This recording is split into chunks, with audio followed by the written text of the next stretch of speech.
I will make the motion to approve the minutes for February 28th. Right, February 28th, as the minutes are written. Okay. Have a second? I second. I have a motion and a second. All in favor say aye. Aye. The minutes are approved. Communications from public on items not listed on the agenda. Do you have any speaker cards? We do. We have one, Mary Grimm. Okay. This is the time then for anyone in the audience to speak on any item not on the agenda and within the subject matter jurisdiction of the Planning Commission. When the Planning Commission calls your name, please come to the podium, share your name and address for the record, and speak to the Commission. Each speaker will be limited to 2 minutes. Please note that state law prohibits the Planning Commission from discussing or taking action on any item not on the agenda. Thank you. Good evening. My name is Mary Grimm. I live at 31 Brandy Court in Hollister. And my concern right now is for the traffic patterns that we see on Buena Vista as a result of the growth that's going on there, the increased amount of housing that's being built, and construction vehicles that will be coming in and out of that have been coming in and out of the neighborhoods over there, and will be coming in and out as we're having different housing developments developed along Buena Vista. I'm concerned for the notification to residents of the progress of these developments. We have a large number of Spanish-speaking residents, and some of the notifications have come out only in English and should be coming out bilingually. And I'm concerned for the impact of growth on Calaveras School, children walking to and from school with the speeding that's going up and down the street. In fact, on Buena Vista, they did post several miles per hour, and there were, I think, 3 or 4 different, 25 miles per hour, 30 miles per hour, 35 miles per hour, and 30 I already said 30, but that got confusing right near the school, too. Again, children walking to and from school, and I think there needs to be better planning for the growth happening and the impact on current residents living there. So those are my concerns presently regarding what's going on Buena Vista without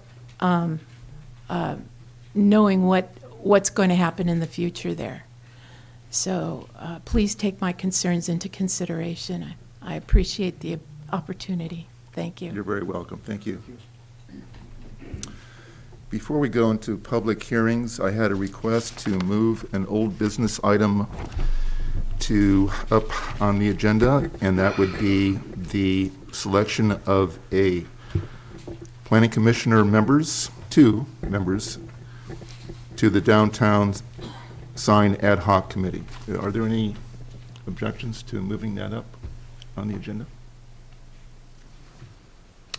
Okay, so that will be the item number 1. Do we have any volunteers for that committee? I'm volunteering. I'd like to volunteer too. Okay, so any other volunteers? I'd also like to be considered. I'm sorry. Are we talking about the signs committee or the? The sign committee. This is the sign no, committee. I don't want to. I'm sorry. Okay. I just had You a long withdraw drive, your- so I'm withdrawing on that one. Sorry. Okay, withdraw your request. So we have 2 volunteers. And so with 2 volunteers, I guess as the chairman, I can appoint the 2 commissioners, Commissioner Henderson and Commissioner Johnson, to the ad hoc sign committee. Thank you for volunteering. I appreciate that. Thank you. And congratulations for being on this committee. Okay, so now we go into public hearings number 1. Minor subdivision number 2019-1, conditional use permit number 2018-14 for a planned unit development, and tentative map number 2019-1. Del Curto Brothers Construction and Community Foundation for San Benito County. The applicant is requesting a minor subdivision to abandon the section of Briggs Alley located between the property identified as APN 054-110-036 to the north, and APN 054-110-016 and 054-110-030 to the south, and dedicating half of the width and length of the alley to the northern property and the other half of the alley to the southern property. The applicant is also requesting tentative map approval and a conditional use permit for a planned unit development to make into condominiums a 3-story mixed-use building with 6 commercial/retail units on the first floor, 11 residential units on the second floor, and 11 residential units on the third floor as approved by Planning Commission Resolution Number 2018-39 on September 27th, 2018, for Site and Architectural Review Application Number 2018-18. The conditional use permit will also include a residential density bonus pursuant to Section 17.04.070, Article 2 Density Bonus of the Hollister Municipal Code. The properties are located within the downtown mixed-use zoning district at 365 San Benito Street, further identified as San Benito County Assessor's Parcel Number 054-110-036, 054-110-016, and 054-110-030. CEQA is categorically exempt. Planning staff report, please. Sure, thank you, Mr. Chair. Members of the Planning Commission, good evening. This public hearing number 1 on the agenda will consider the same 3 items that were considered at the February 28th Planning Commission meeting that were continued per staff's recommendation and determination by the Planning Commission.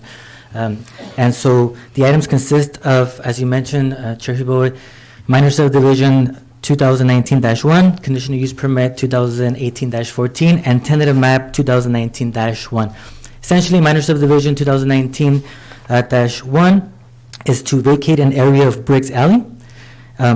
Conditional use permit number 2018-14 for a planned unit development is essentially to make into condominiums the 6 commercial tenant spaces of the 3-story mixed-use building and the 22 condominiums that were approved as the Saturn Architectural back in September of 2018. And the tentative map essentially is to make the 6 tenant spaces for commercial use and the 22 residential units into legal lots of record. However, before we get into the details of each application, if it's okay, staff would like to provide a little bit of background in regards to the project site. We'd like to start off by indicating that the proposed development is part of the redevelopment of a nearly 1/2 acre area that was substantially developed in the 1880s with 7 commercial buildings comprising of approximately 25,800 square feet in the downtown in Hollister.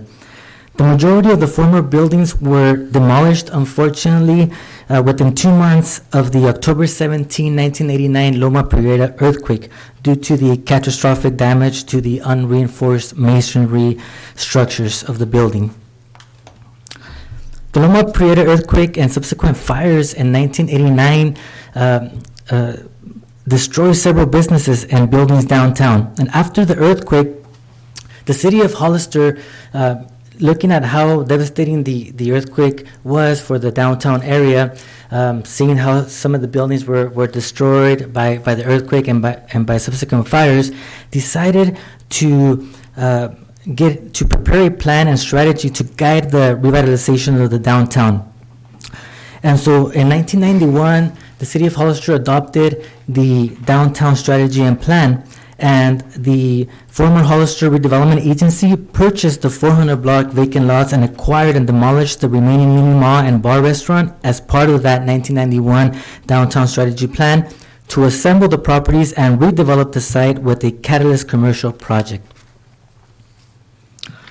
The former Redevelopment Agency also funded surface fault hazard investigations to assist with the reconstruction of the properties. As we well know, the city of Hollister is within areas of the Special Study Seismic Zone of the Alquist-Priolo Act, and the downtown is actually an area where there is some of these zones, Special Study Seismic Zones, and so therefore the former redevelopment agency actually invested funds into doing surface fault hazard investigations to assist, to try to see if any faults were actually uncovered on the site. Just as a little bit of a comparison, not too long ago, the redevelopment agency also funded a fault investigation for the fire station number 1 a few years back, and that itself was a little bit over $100,000. And so back in the early 90s, the redevelopment agency did so for parts of the downtown as well, to see if any areas can be cleared and be able to reconstruct and develop in the downtown to revitalize the downtown. The investigation on the 400 block project site provided evidence that there is not a potential for a surface fault rupture on the project site, and the site was cleared for redevelopment. The state legislature eliminated the redevelopment agencies in California during a 2011 budget crisis with the Dissolution Act. As part of the Dissolution Act, the successor agencies to the redevelopment agencies prepared a long-range property management plan, essentially for the disposition of all properties that were owned by the redevelopment agencies, the 400 block being one of them. The state required the city and successor agency to enter into a compensation agreement with taxing entities in the project area of the Hollister Redevelopment Agency, and an agreement was negotiated that stated that the city would make a good faith effort to sell the project for a catalyst mixed-use project, consistent with the downtown strategy and plan from 1991. So the city and the redevelopment agency was moving that idea forward. And part of the agreement was that the property will remain available for nonprofits to use in the interim at no cost. This brings us to 2017, June 5th and June 5, 2017. The City Council approved a resolution number 2017-139 for the sale of the property. This is the disposition and development agreement between the City of Hollister, the applicants, the Del Curto Brothers, and Community Foundation for San Benito County. The agreement was for development of the entire vacant parcel, 0.45 acres, and in 2 phases. Phase 1 would be the development of an approximately 8,800 square foot 2-story philanthropic center to the south. And phase 2 was for the construction of an 8,000 to 11,000 square foot commercial lease area on the ground floor, and between 14 to 22 condominiums on the second and third floors.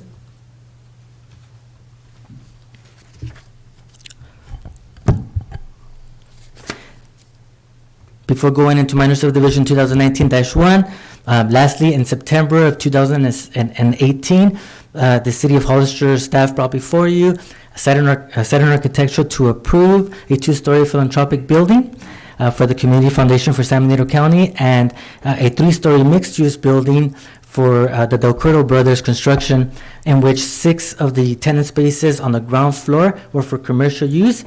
11 units on the second floor were for residential units, one bedroom residential units, and 11 residential units on the third floor for 1 bedroom as well, and approximately 2,000 square feet of open space roof area on the top of the 3-story building. And that was approved in September of 2018. There was a condition on these resolutions that basically required the applicants to come back to the City Planning Commission for entitlements of a conditional use permit and a tentative map. The conditional use permit was essentially to make the approved 6 commercial spaces and 22 residential units into condominiums, and also to obtain a density bonus per state law for the residential units. And the tentative map essentially was to make all units legal lots of record. This brings us to minor subdivision 2019-1 before you today. The Community Foundation parcels measure approximately 6,285 square feet. The Del Curto Brothers parcel measures 11,698 square feet, and the total area of Briggs Alley traversing both parcels measures 1,681 square feet, for a total area of 19,665.01 square feet, or 0.45 acres. Page 9 of section 2.2 of the Disposition and Development Agreement indicates as follows. Del Curto shall have prepared for approval by the city in its regulatory capacity all necessary engineering reports, drawings, and other documents to apply to the city for the city's vacation or closure of Briggs Alley portion of the property. So therefore, quote unquote, so therefore, the item before you tonight is essentially implementing the development disposition agreement that was approved by the city council on June 5th, 2017 with this minor subdivision. And I know that it can sound confusing because it's actually called a minor subdivision, but essentially, and the subdivision implies that we're splitting essentially one unit into two or more. However, in this case, the legal term is minor subdivision, but what it's doing essentially is eliminating that portion of Briggs Alley, that 20-foot wide by approximately 84 feet in length portion, and essentially it's consolidating half of it, or 10 feet of the width and the whole length, to the southern property, and the other half to the northern property. And it's being done via the minor subdivision pursuant to the Subdivision Map Act. The second part and the third part is the conditional use permit for a plan unit development and the tentative map. As indicated, the buildings got approval by the Planning Commission September 27, 2018 to meet the design standards of the general plan, to meet the design standards of the downtown strategy and plan. And so it came before the Planning Commission. The Planning Commission approved it, and then with the resolution, one of the conditions indicated that it comes back for a conditional use permit. And essentially, the conditional use permit, as mentioned, is to turn all the residential units and commercial units into condominiums. So if an application would have been submitted back then in September, we would have processed it concurrently. However, it was brought before you today, and so this is the reason for the conditional use permit for the planning and development for entitlements to make the residential and commercial units of the 3-story approved building into condominiums. The second part of it is based on the densities of the zoning district, which allows up to 40 dwelling units per acre. The site, the 400 block site at 0.45 acres would allow for a maximum of 18 units. However, state law and the City of Hollister's municipal code essentially adopted the state law and included it into the municipal code. It allows for a density bonus of up to 35% of the city's or of the municipality's allowance for densities. And in this case, they are seeking for a density bonus in providing for affordable housing in the form of allowing an additional 4 units for a total of 22 units on the project site. So there is a condition in the attached resolution that basically indicates that the applicant would have to meet those requirements of the state and the local ordinance for a density bonus. And again, the tentative map is in order for all the units to be legal lots of records. On February 28th, when this item was originally going to be part of the public hearing, there was a letter that was received just under 2 hours before the Planning Commission that had questions, comments, and concerns in regards to the projects being considered tonight. And so therefore, staff recommended that we continued the meeting, and the Planning Commission gracefully agreed in order for staff and the Planning Commission to have more time to review the letter, and therefore the city have time to actually respond to the letter. And so in order for, in the interest of full disclosure, if it's okay with the Planning Commission, everything's in your packets. Everything's all public record, but we would like to briefly go over those comments received on that letter and provide a brief response from staff in regards to each of those comments. Please proceed. Thank you. Comment number 1 essentially indicated that the project exceeds the maximum density permitted in downtown Hollister. As indicated on the response letter, and as presented before you this evening, the zoning code allows for up to 40 dwelling units per acre in the downtown. Downtown is has one of the highest densities in the city of Hollister.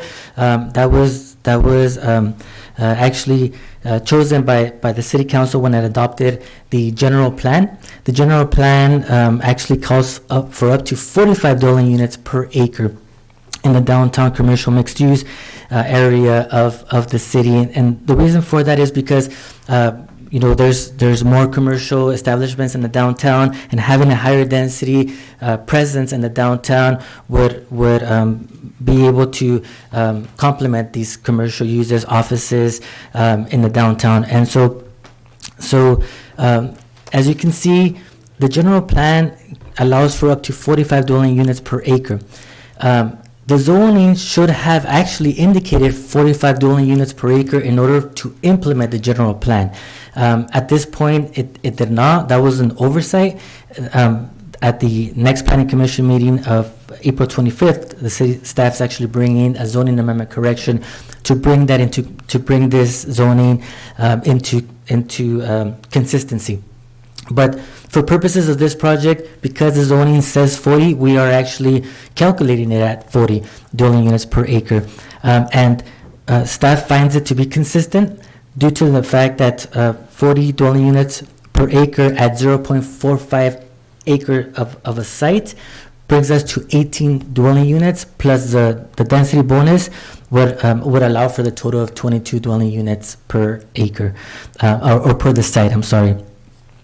Also, in response to the comment number 1 that the project exceeds the maximum density in downtown Hollister, when the city council adopted disposition and development agreement in June of 2017, the actual city council resolution calls for the type of project that was expected, or that is expected to be developed on the 400 block.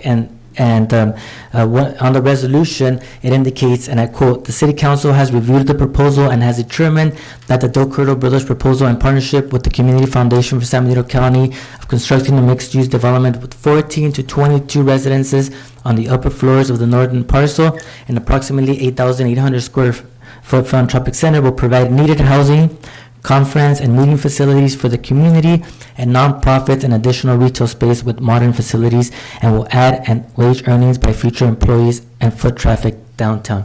So that's directly from the City Council resolution adopting the development and disposition agreement. So in closing, in regards to this comment and response, the application is not proposing transferring densities to a physically separate remote location. The tri-party agreement refers to one site with multiple lots, and the density will remain within that one 0.45 acre site. Comment number 2 essentially was in regards to the CEQA determination that was made by the city, and the comment was that the project requires full CEQA review. In response, there are actually various categorical exemptions that the lead agency, in this case the City of Hollister, can take in reviewing a project. And in this case, the categorical exemption that was able to be implemented for this project was Section 15332 of the California Environmental Quality Act. And there's essentially 9 criteria that needs to be met in order for this section to be implemented. 1 is that the project is consistent with the general plan designation. 2, that the project is below 5 acres. 3, that the project is substantially surrounded by other urban uses. 4, that there is no value as habitat for endangered and rare or threatened species. Another one was that approval of the project will not result in any significant effects relating to traffic, noise, air quality, or water quality, and the site can be adequately served by all required utilities and public services. So, as you can tell, the letter was really detailed, but very briefly, the general plan, as indicated, in regards to being consistent with the general plan, the 0.45 acre site mixed use project is consistent with the general plan, and that the general plan calls out for a mixed use land use, and therefore the proposal will implement it because it's 22 residential units and commercial and office uses as well. And it's also part of the 2008 downtown strategy and plan.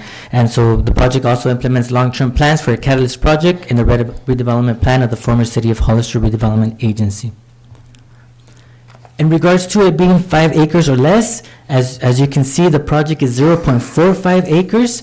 It's within the city's historic downtown. It's surrounded by streets and commercial buildings to the north, to the east, to the south, and then to the west. There is a parking structure, and then there's a Gavilan College with a police substation as well. In regards to habitat, the project site has no value for habitat or of endangered or rare threatened species, such as the one known for critical habitat, the California red-legged frog and the California tiger salamander. These habitats are actually identified outside of the city of Hollister, and the property was previously developed with commercial buildings. Since the 1990s, there's been grass or turf and routinely mowed by city staff as well. So in essence, the project site has no value as habitat for endangered, rare, or threatened species as a response, as a reply. Traffic. Traffic noise, air quality, and water quality. In regards to traffic, the existing, the traffic is analyzed in part by level of service. And as you can tell in the report that was provided to you, and on the slide before you, Kimley Horn prepared a technical memo to evaluate the area, basically a traffic analysis in the area. And as you can tell from the level of service A on an intersection, in a signalized intersection, essentially means that traffic or vehicles are gonna flow pretty well. There will be 10 seconds or less delay on an intersection. Level of service B essentially means that on an intersection, the delay would be between 10 and 20 seconds.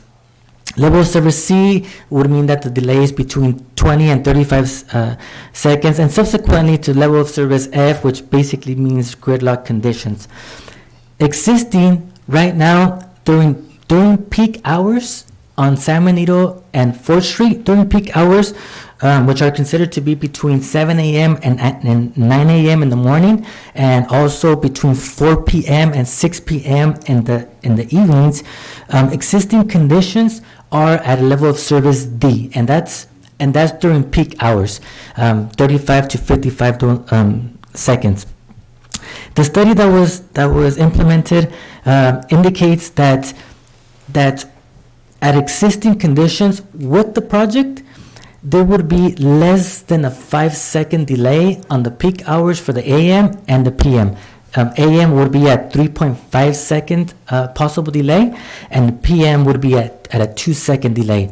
And in order to be considered a possible significant impact, the delay would have to be an additional 5 seconds or more. So therefore, we came to the conclusion that it's below the 5 seconds that would trigger that significant impact. Another analysis that was done was not just existing plus project, but cumulative plus project. Cumulative basically means that all of the projects in the pipeline, everything that has been designated by the general plan, be implemented and be fully built out, plus project.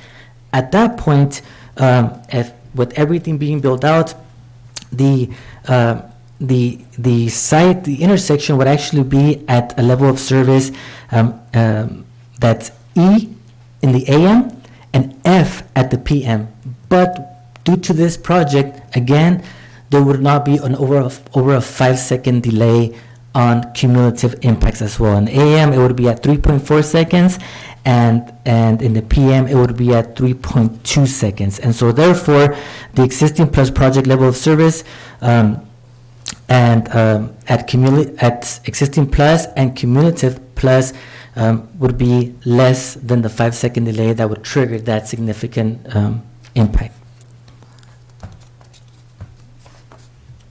Regarding noise, the land uses proposed, such as office, small conference, dining, retail, and high-density residential, are all similar to the type of uses in the downtown area today and will not result in a significant increase in noise to the project area or introduce the area to unusual types of noises that are not existing today.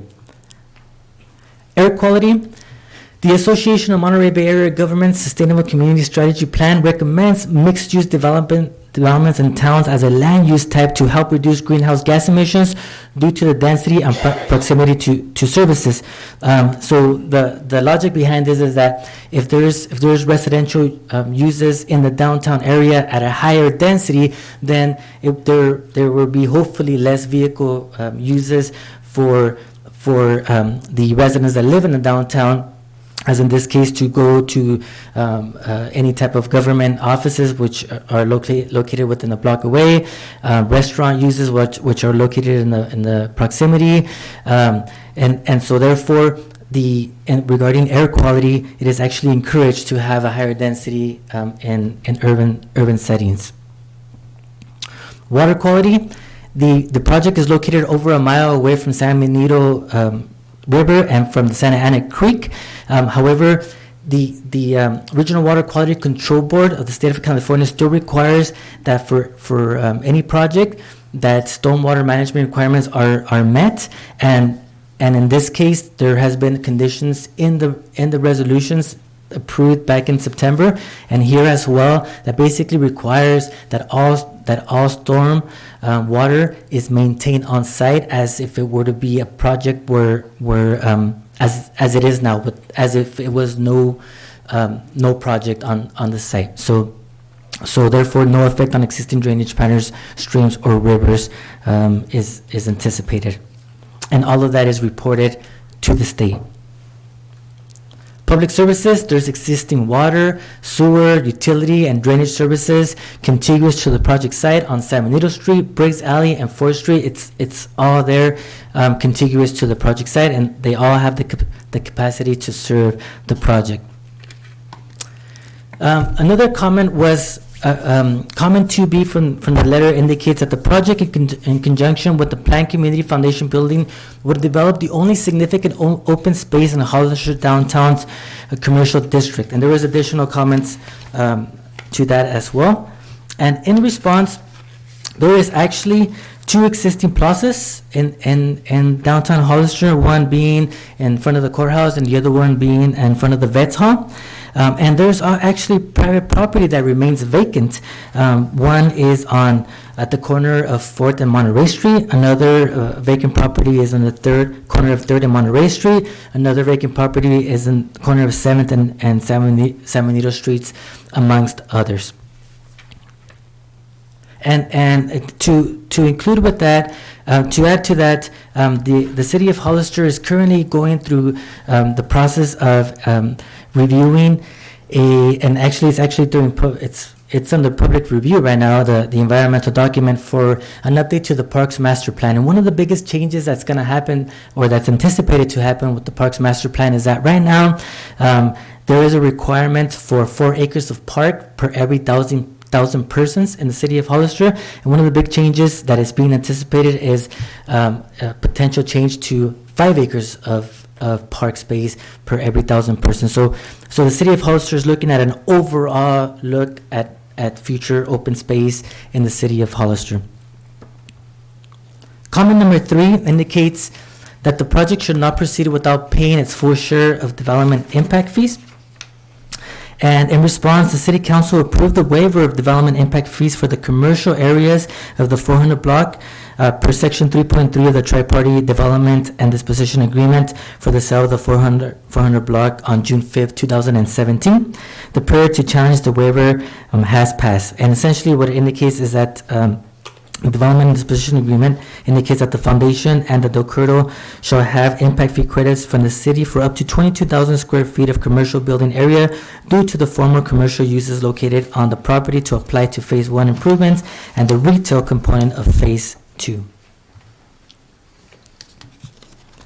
To conclude in this presentation, just wanted to add that the development is located within a block of San Benito Express bus services and less than 1/4 mile from grocery stores, banks, the Superior Court, Gavilan Community College, Satellite Campus, city offices, Hollister Community Center, a health clinic, and other commercial services in downtown Hollister.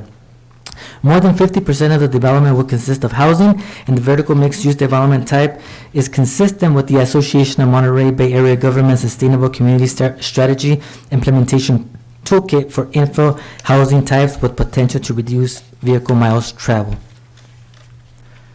So with this, staff recommends that the Planning Commission review the applicant's request, receive all written and oral testimony regarding the proposal, and approve minor subdivision 2019-1, conditional use permit number 2018-14 for a planned unit development, and tentative map number 2019-1, subject to the findings and conditions contained in the draft resolution.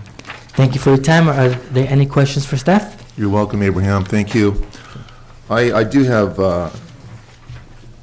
a question and comment on the density calculation, and I know that we've got quite a bit of material here that we went through and read through the disposition agreement and long-range plan and all that. Yes. The last minute, what I did is I looked in the zoning code, and under the definition of density, the zoning code says that the definition of density is the number of dwellings per net acre of land unless otherwise stated for residential uses. So does that mean if they vacate that section of land for Briggs Alley, would that mean that for a net acre they would have to deduct that area that's 1,600 square feet from that calculation? Thank you for your question, Chairman Huboy. The net area would consist of essentially everything that's in the development, minus like areas for like public right of way, like for example roads. But that is a net area calculation. Anything that's not anything that would consider public right of way. So in essence, the entire area should be calculated for density. Minus any type of public right of ways like roads. When they're vacating that section for Briggs Alley, wouldn't that be then part of not being a public, would that be public, go along with the definition of public right of way? I see why you would ask that You know what I'm question. saying? Yeah, in this case, it's gonna be vacated, but it's gonna become part of the other properties. So essentially it's gonna be eliminated, but it's going to become part of the property to the south and the parcel to the north. So it would be all part of it. It wouldn't be used like for a road. It wouldn't be used It's not used for site access for public use? for public use. Correct. I mean, It is not? It can It's be for public used. use? It would be able to be used by the public, but not necessarily like for road access. Yeah, so it's gonna become private. So as part of the disposition agreement, that's gonna be eliminated and become private on the private land. So therefore, the whole 0.45 acres is considered to be part of the development density calculations.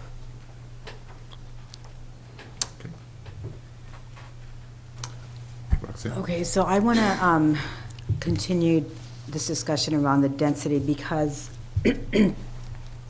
it doesn't make sense to me the way that the calculation is. And I'm going to say this again, like I'm going to make a statement that I've made at every single meeting that we've had.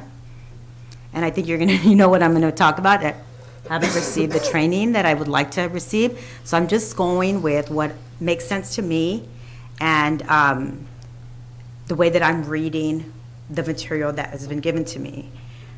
So the density calculation is based on the entire property, right? Right. However, a big portion of that property will be for the community foundation. And the way that I calculated it, and then after I sent an email to you and you gave me some information, .16 acre of the .45 will be the community foundation, and .29 will be the part that will be for the Briggs building, right? So what makes sense to me is that the calculation should then be based on the .29, not on the entire section. If the property was already, the .16 community foundation property, if that was already in existence, if that was there already or some other building was there, then I would assume that the calculation would be only based on the space that's open for and what's going to be developed. That's what's going to happen, is we will have a building there, and then we'll have the remainder of the space for the building of the proposed building for the retail space on the bottom floor, and the other 2 floors residential. So that's the part that I just can't make sense of. And so I really am concerned about how the density calculation was made, and it seems like it's just based on inaccurate numbers. So I need clarification around that, because I do have a lot of concerns around that. Thank you for that, Commissioner Roxanne. Yes, so as part of, like you mentioned, the lot that's to the south, where the community foundation is being proposed, is at 6,285 square feet. Then the parcel to the north is at 11,698 square feet. And the Briggs Alley section in between is essentially 1,681 square feet, for a total of 19,000 square feet, or approximately 0.45 acres. When the project was being considered by the City Council as for the development disposition agreement, as indicated on the resolution, that whole 0.45 acres was being contemplated for the entire project. And so, I mean, one way of looking at it is each parcel should have a mixed-use component to it, with the specific commercial component to it, and specific residential component to it in its own. But in this case, because the densities are not going to be essentially transferred to a remote location, it's all part of that same project. It's all part of the 0.45 acres. It was determined that the 0.45 acres can be implemented for density on the entire site. So that what that means is that because the entire 0.45 acres is being used for the 22 units, the community foundation building cannot have any more residential units, because on that lot, essentially the units that could have been built on that lot are going to be part of that same project, just adjacent to it. It's because it's all part of that same project. So the City Council, with the resolution and the disposition development agreement, was looking at the entire project as a whole, the 0.45 acres as a whole, with the community foundation building and the mixed-use 3-story building with between 14 and 22 units, which at that point it would be consistent. Because you're right, if it was just on the portion of the Del Cordo property, which is approximately 12,000 square feet, that would calculate at 40 dwelling units per acre, only 11 units. Right. But and so then the rest would be the additional 11 units. But because the whole 0.45 acres is being looked at as a project as a whole, that's where the 22 units are coming from. Okay. I know it's very complicated, but well, it is honestly, it's not very complicated.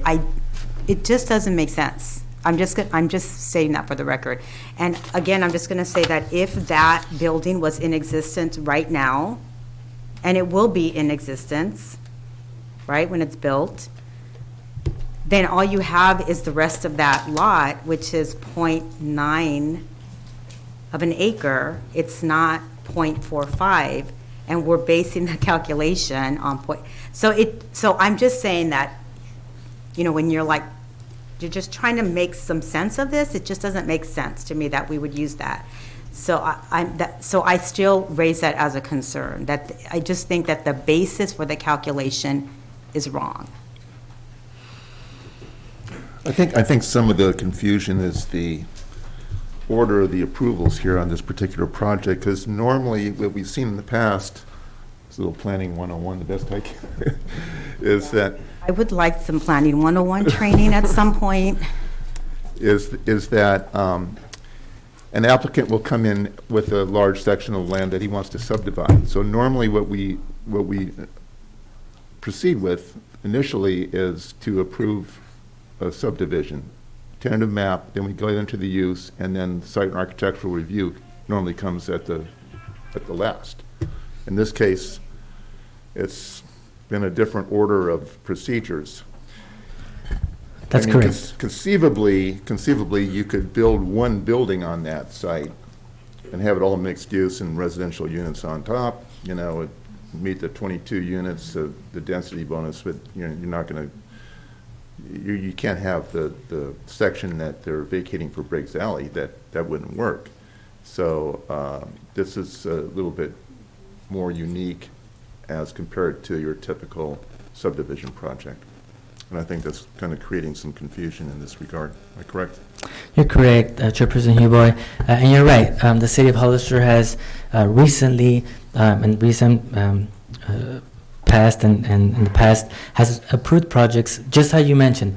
It's the subdivision of a parcel, such as Allendale or the Borelli parcel, where it's, say, a single-family residential zoning designation, which allows up to 8 dwelling units per acre. But we know that there's a big need on multifamily rental units, and so therefore, with a conditional use permit, there doesn't need to, it doesn't have to be just single-family homes. We can add a criteria for multifamily homes on all the parcel with it being subdivided, with the condition that it does not go over the 8 dwelling units per acre for the entire site. And we've approved projects in the past with that as well, such as Borelli, such as Allendale, various projects in the past. Just as long as the density of the entire site does not go over the zoning requirements. So it's just, there's just some little bit of precedence on that. Any other questions on the staff report? No further questions. I will open up the public hearing now at 8 minutes to 7. Do we have any speaker cards? We have no speaker cards, but I'd like to remind the public, if they would like to speak, to fill out a card, please. Ignacio Velasquez.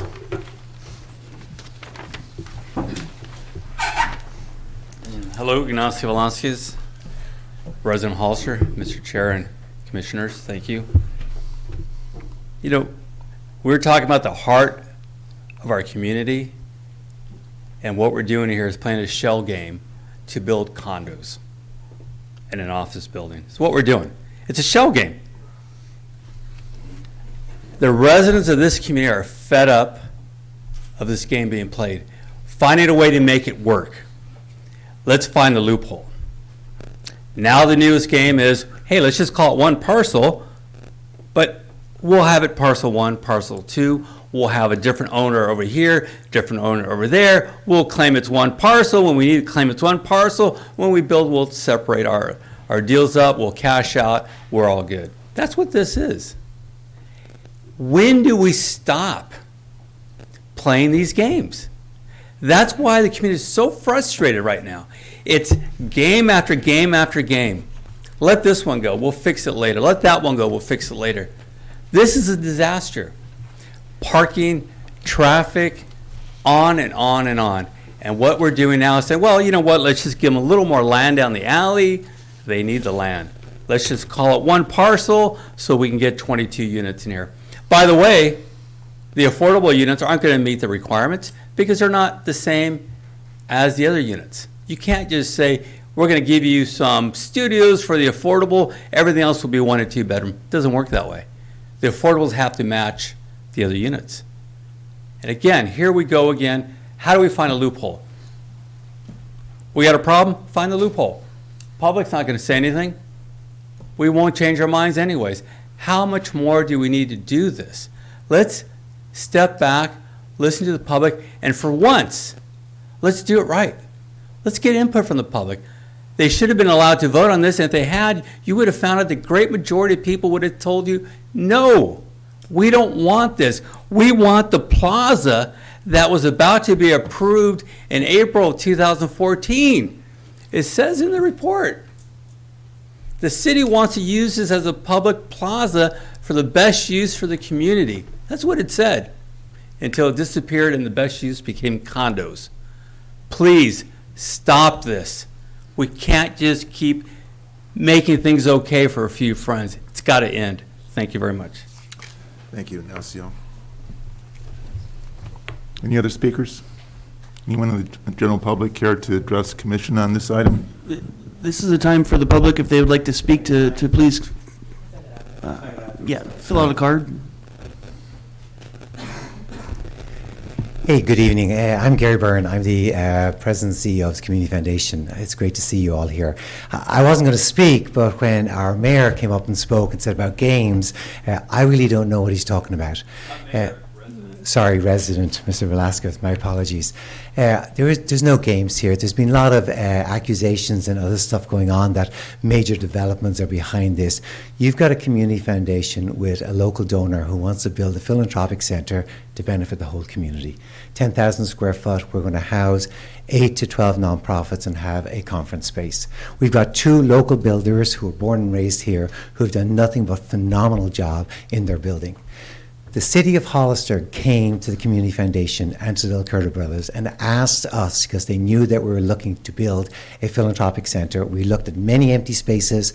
A lot of people weren't willing to sell. They didn't want to sell it at this time. We looked at other buildings in the community. They weren't appropriate.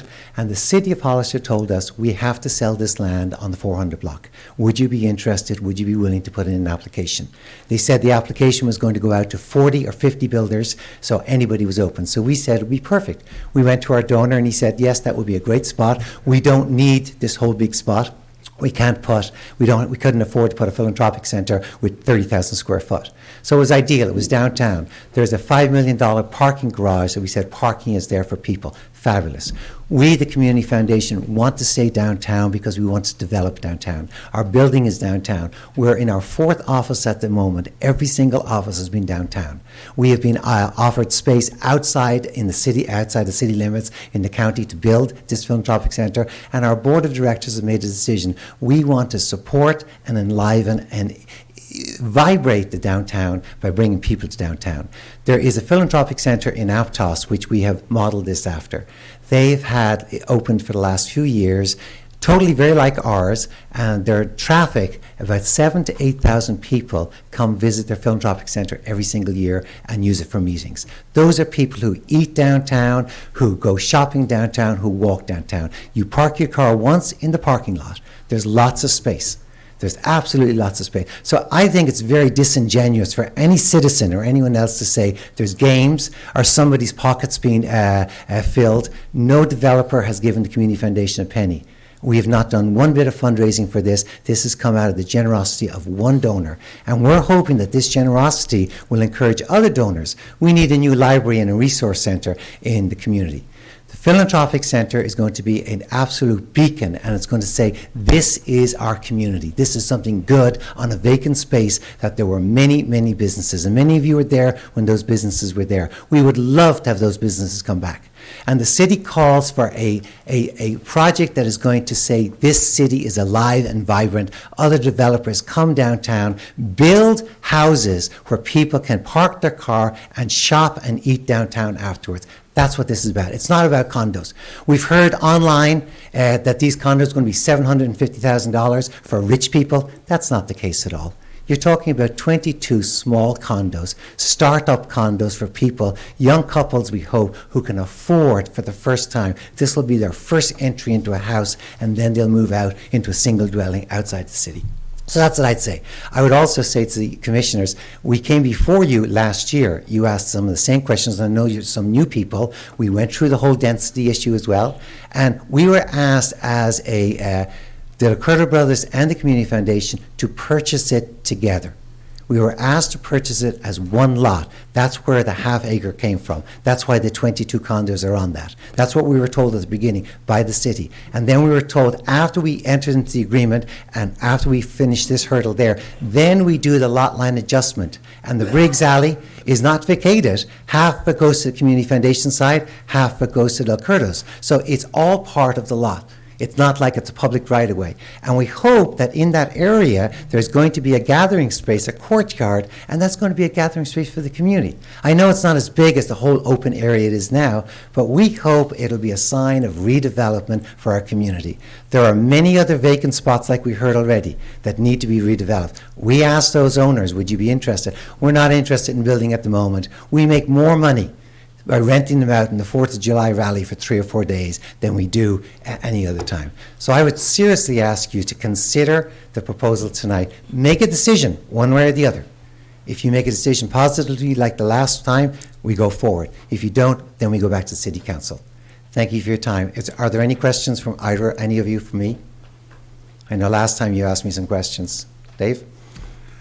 No, I just appreciate you coming and giving your testimony tonight. Well, I wasn't planning on it, but I feel after the last one that somebody else should be on the other side of the coin. Thank you very much. You're welcome. Thank you. Anyone else? Mickey Luna? Vicky?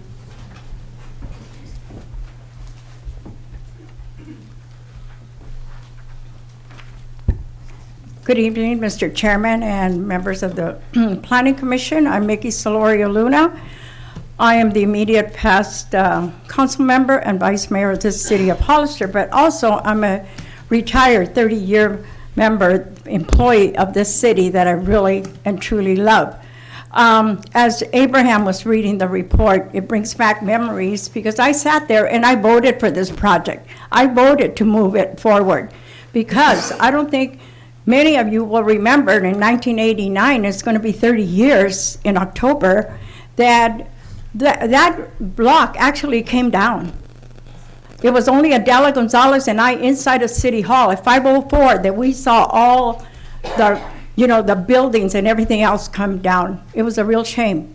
And for me to work for the Salvation Army and the American Red Cross and stand there on San Benito Street as it was blocked off and Governor Duke Mason was all over this city, and to know that Chester Fong stood in front of the new China Cafe and saw it come down and saw it torn apart.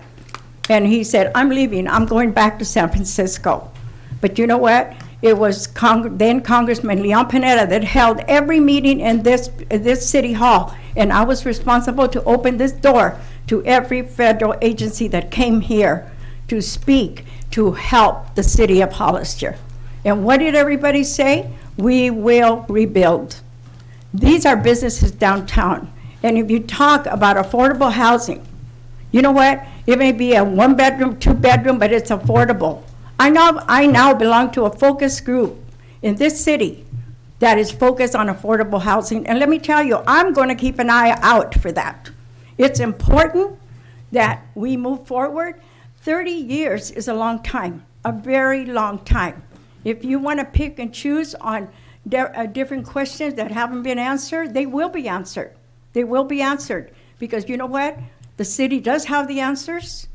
And as the community, and the backup of many in this community, we're going to move forward. We want to move forward.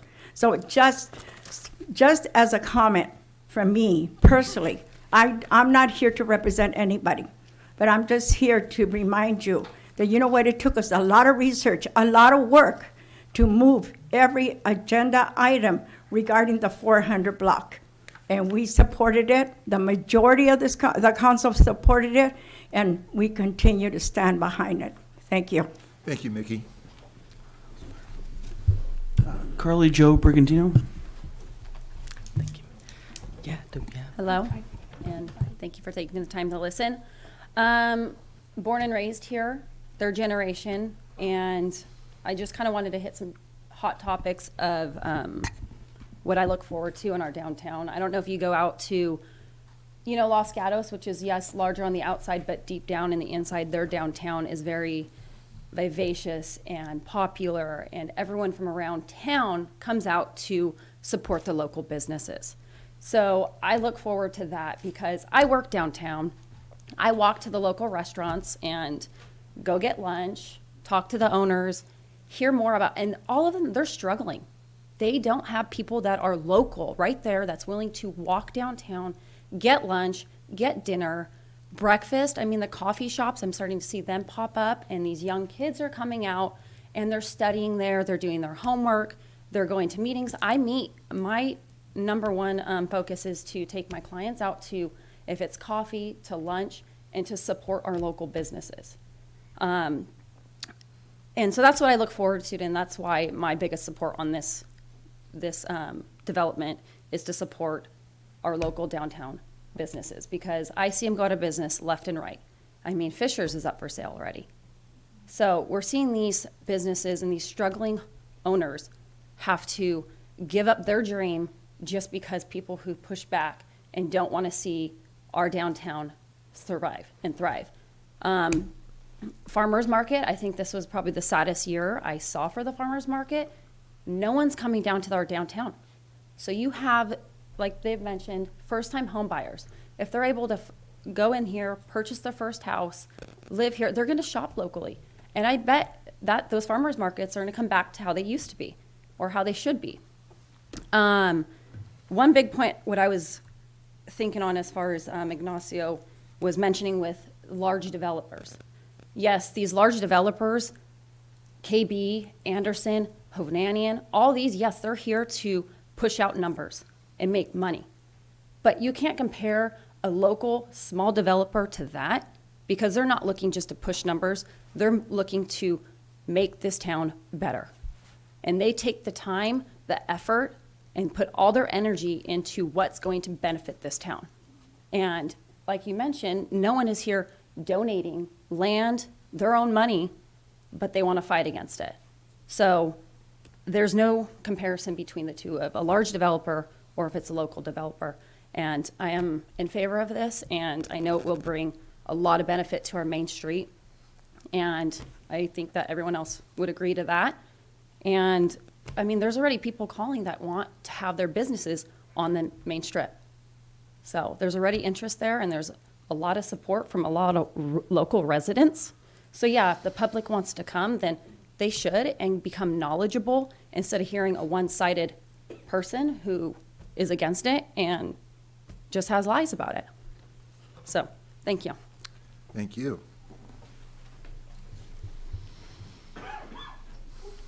That's it? No? One more? Gordon? Good evening. I come to you as a property owner, downtown property owner and businessman. I've been involved in the community, and I was fortunate or unfortunate, however you look at it, being here, and Mickey pointed it out, 30 years ago, October the 9th, the earthquake, 30-year anniversary is coming up. The fortunate and unfortunate part I was talking about, I was there when the earthquake happened. I was assigned as a liaison between the property owners and the city in the rehab of the property, or what to do, not rehab, because right after the earthquake, the assignment was made and to coordinate with the city. They didn't want a lot of people coming to City Hall screaming and hollering. They wanted a representative for the 400 block, and I was it. The only reason I bring that up is the fact that as a property owner and a citizen, a taxpayer, that property has sat there for almost 30 years. We lost the sales tax. We lost the property tax for 30 years on that piece of property. And it's been going back and forth on different projects. Majority of those projects that couldn't be implemented was a matter of funding. We had a decent and a very good project, which was blessed by everybody in 2008 when the economy dropped, and there went that whole project. So we've been sitting again for another 17, 18 years, whatever the case may be. Math's not that good. But again, we're back to the same old thing. But this project has gone for 2 years through every element that the city has requested of it. And now we're back tonight, almost, I would assume this is the final movement. And it's a very minor point compared to what they've gone through all these years. They met everything they could. And to see more downtown, that lot being filled and being filled with commercial on the bottom, residential on the top, which the residential benefits the downtown, but the commercial downtown also draws commercially, but it also draws that dollar to the city, and the taxation starts being paid again for the property tax. I guess it's just, I'm probably venting myself the frustration of being involved for 30 years, and we're almost there. And it looks like if something happens tonight, we have the 400 block coming back in all its glory, and even more so. Thank you. Thank you, Gordon.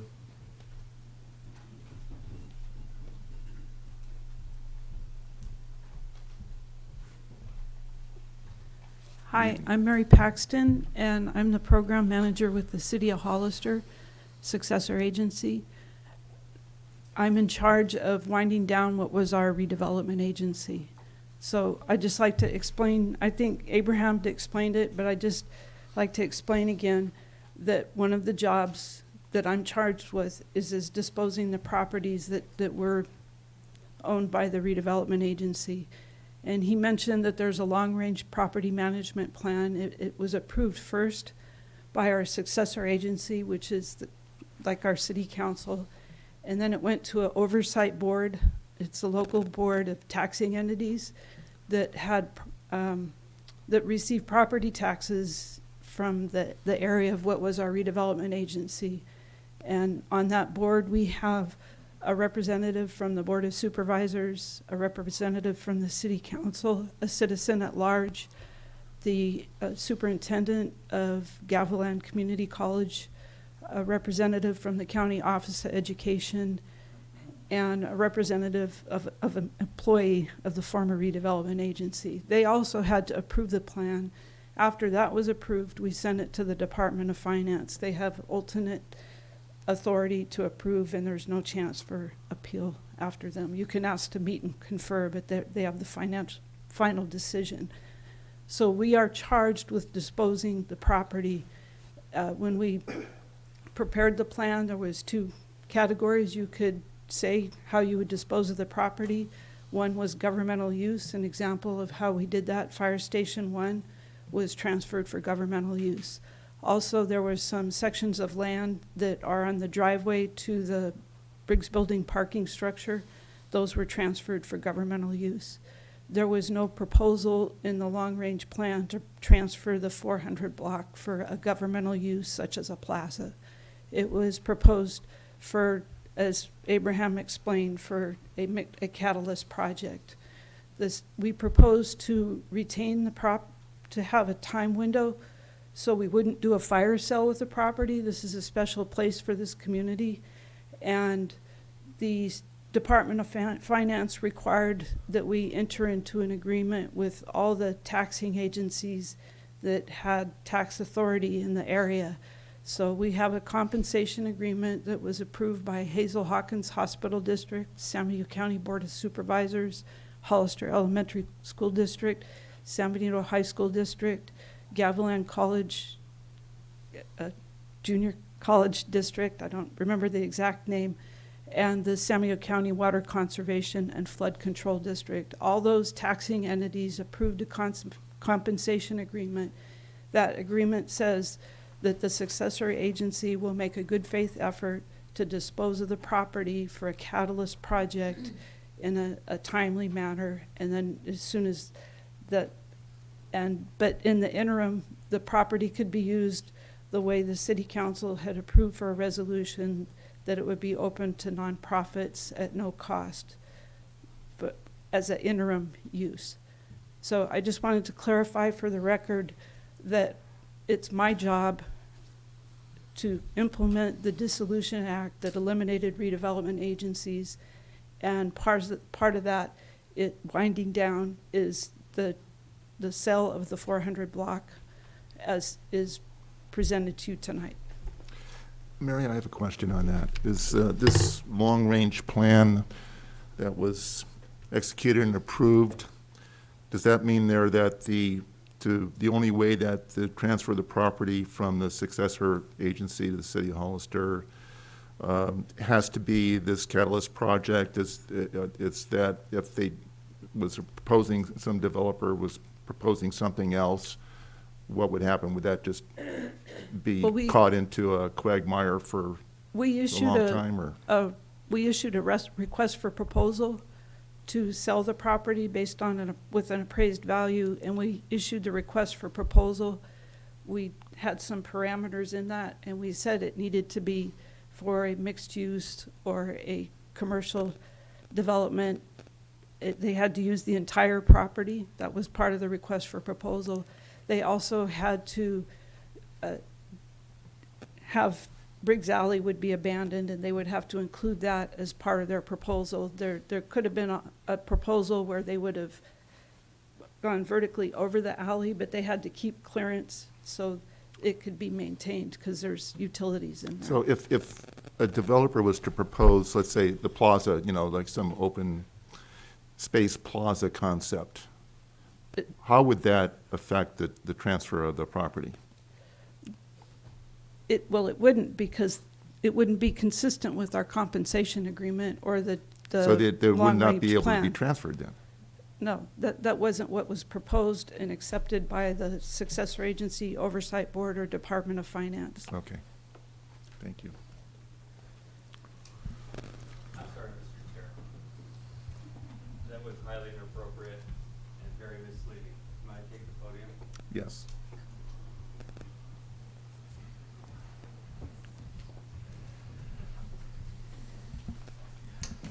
What you heard there was one person's vision of this, and we're talking about do 22 units fit into this property, and I explained, we're talking about one parcel, two parcels. No, it does not. Commissioner Stevens is absolutely correct. You have a building there, you cannot count that as potential residential units. It doesn't count. We can act like it does, but it doesn't count. This conversation that I just heard and all of you heard should never have happened this evening. It's inaccurate.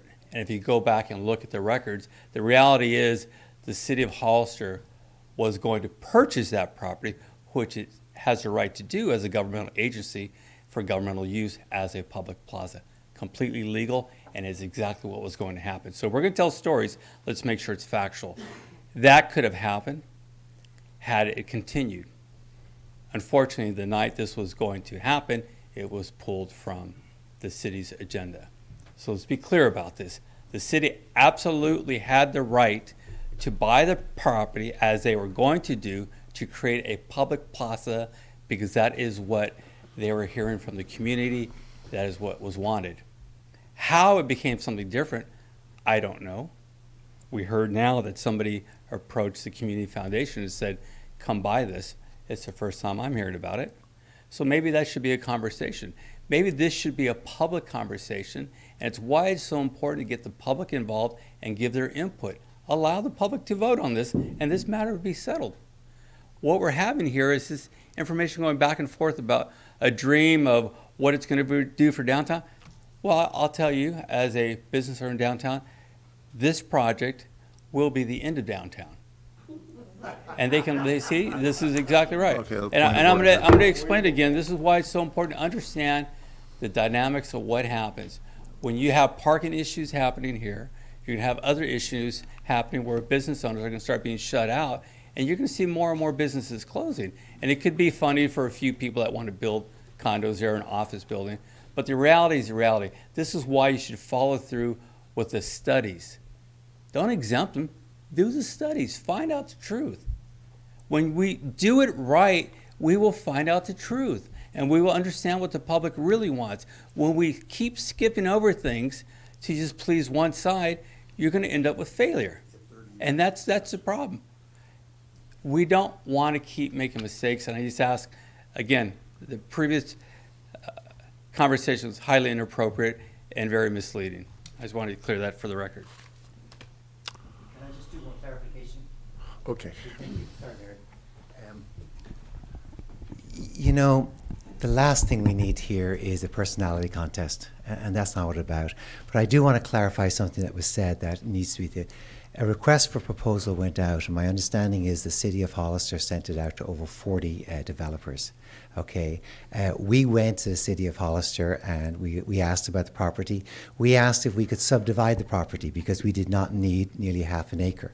And at one stage, we even talked with the donors, and we said, well, maybe we could put in a plaza, put our property up against the vault and put in a plaza. So we met with city staff. We met with Mr. Chamberlains, who oversees the Parks and Recreation, and he sat down and he gave me a great education.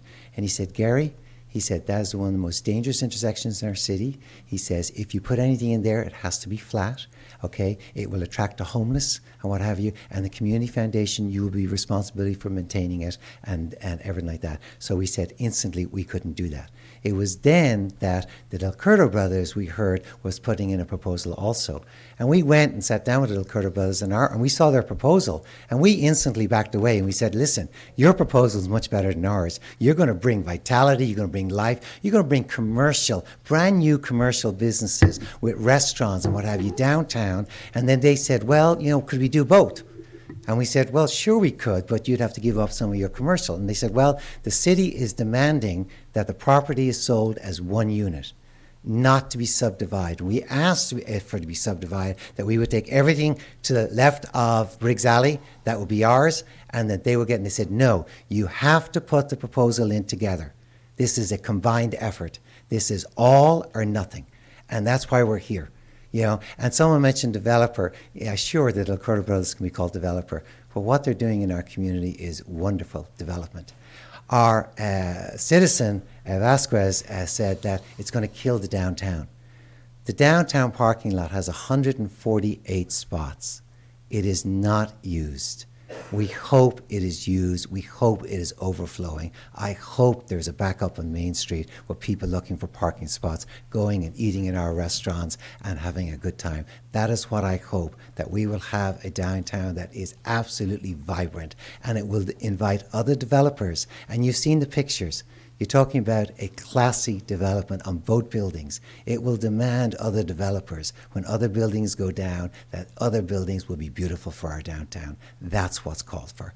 It's not about personalities, it's about vision. And you're the Planning Commission.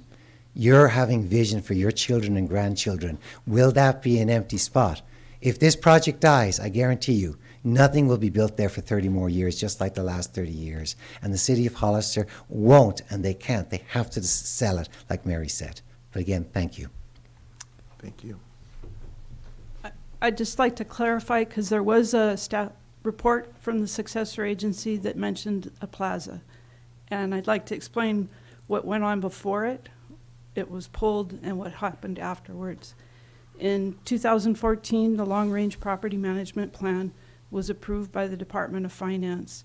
The city then proceeded to record deeds and do appropriate things to transfer the easier properties, such as Fire Station 1 and the portion of the driveway.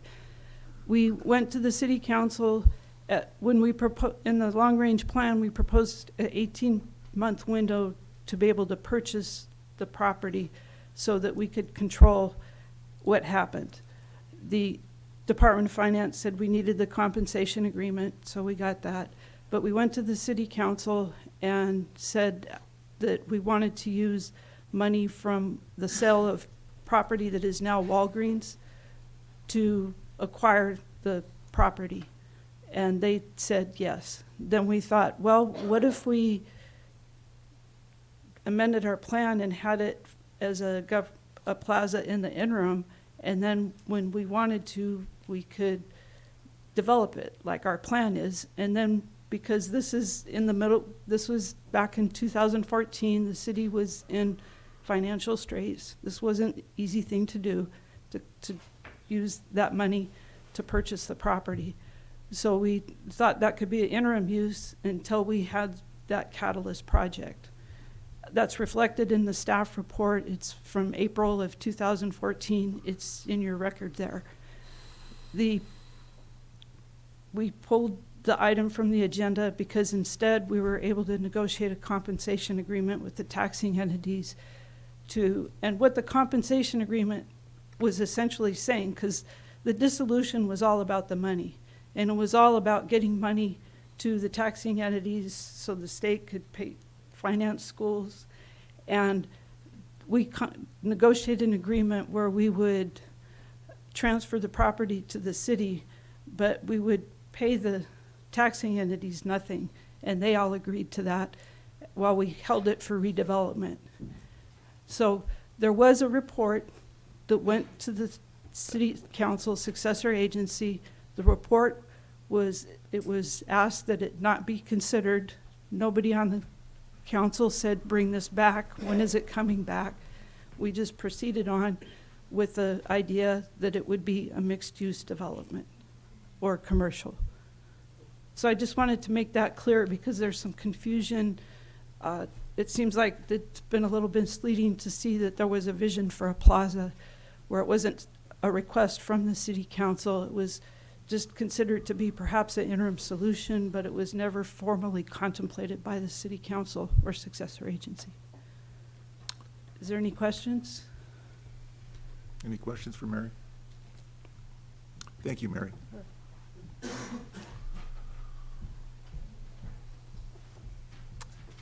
No further speakers? We'll close the public hearing now at 7:25. Bring it back to the commission. I guess I'll start off, I guess, on this. You know, I on the staff report on the 1991, RDA, the Downtown Strategy Plan, he outlined the Catalyst project, and then we went into the 2005 general plan. We had a lot of public outreach there, public workshops. We came up with the downtown commercial and mixed use land use, which is intended primarily for all types of commercial uses and secondarily for residential uses or a combination of the two. That's a quote right from the general plan. Then we went into 2008. The Hollister Downtown Association had a downtown plan to create, quote, create a mixed-use development and plaza at the intersection of San Benito, 4th Street. The plaza should include outdoor dining areas, gathering spaces incorporated with new mixed-use buildings. And now we've heard about the long-range plan that was outlined by Mary. And the concept of creating a space as a plaza certainly, has merit. It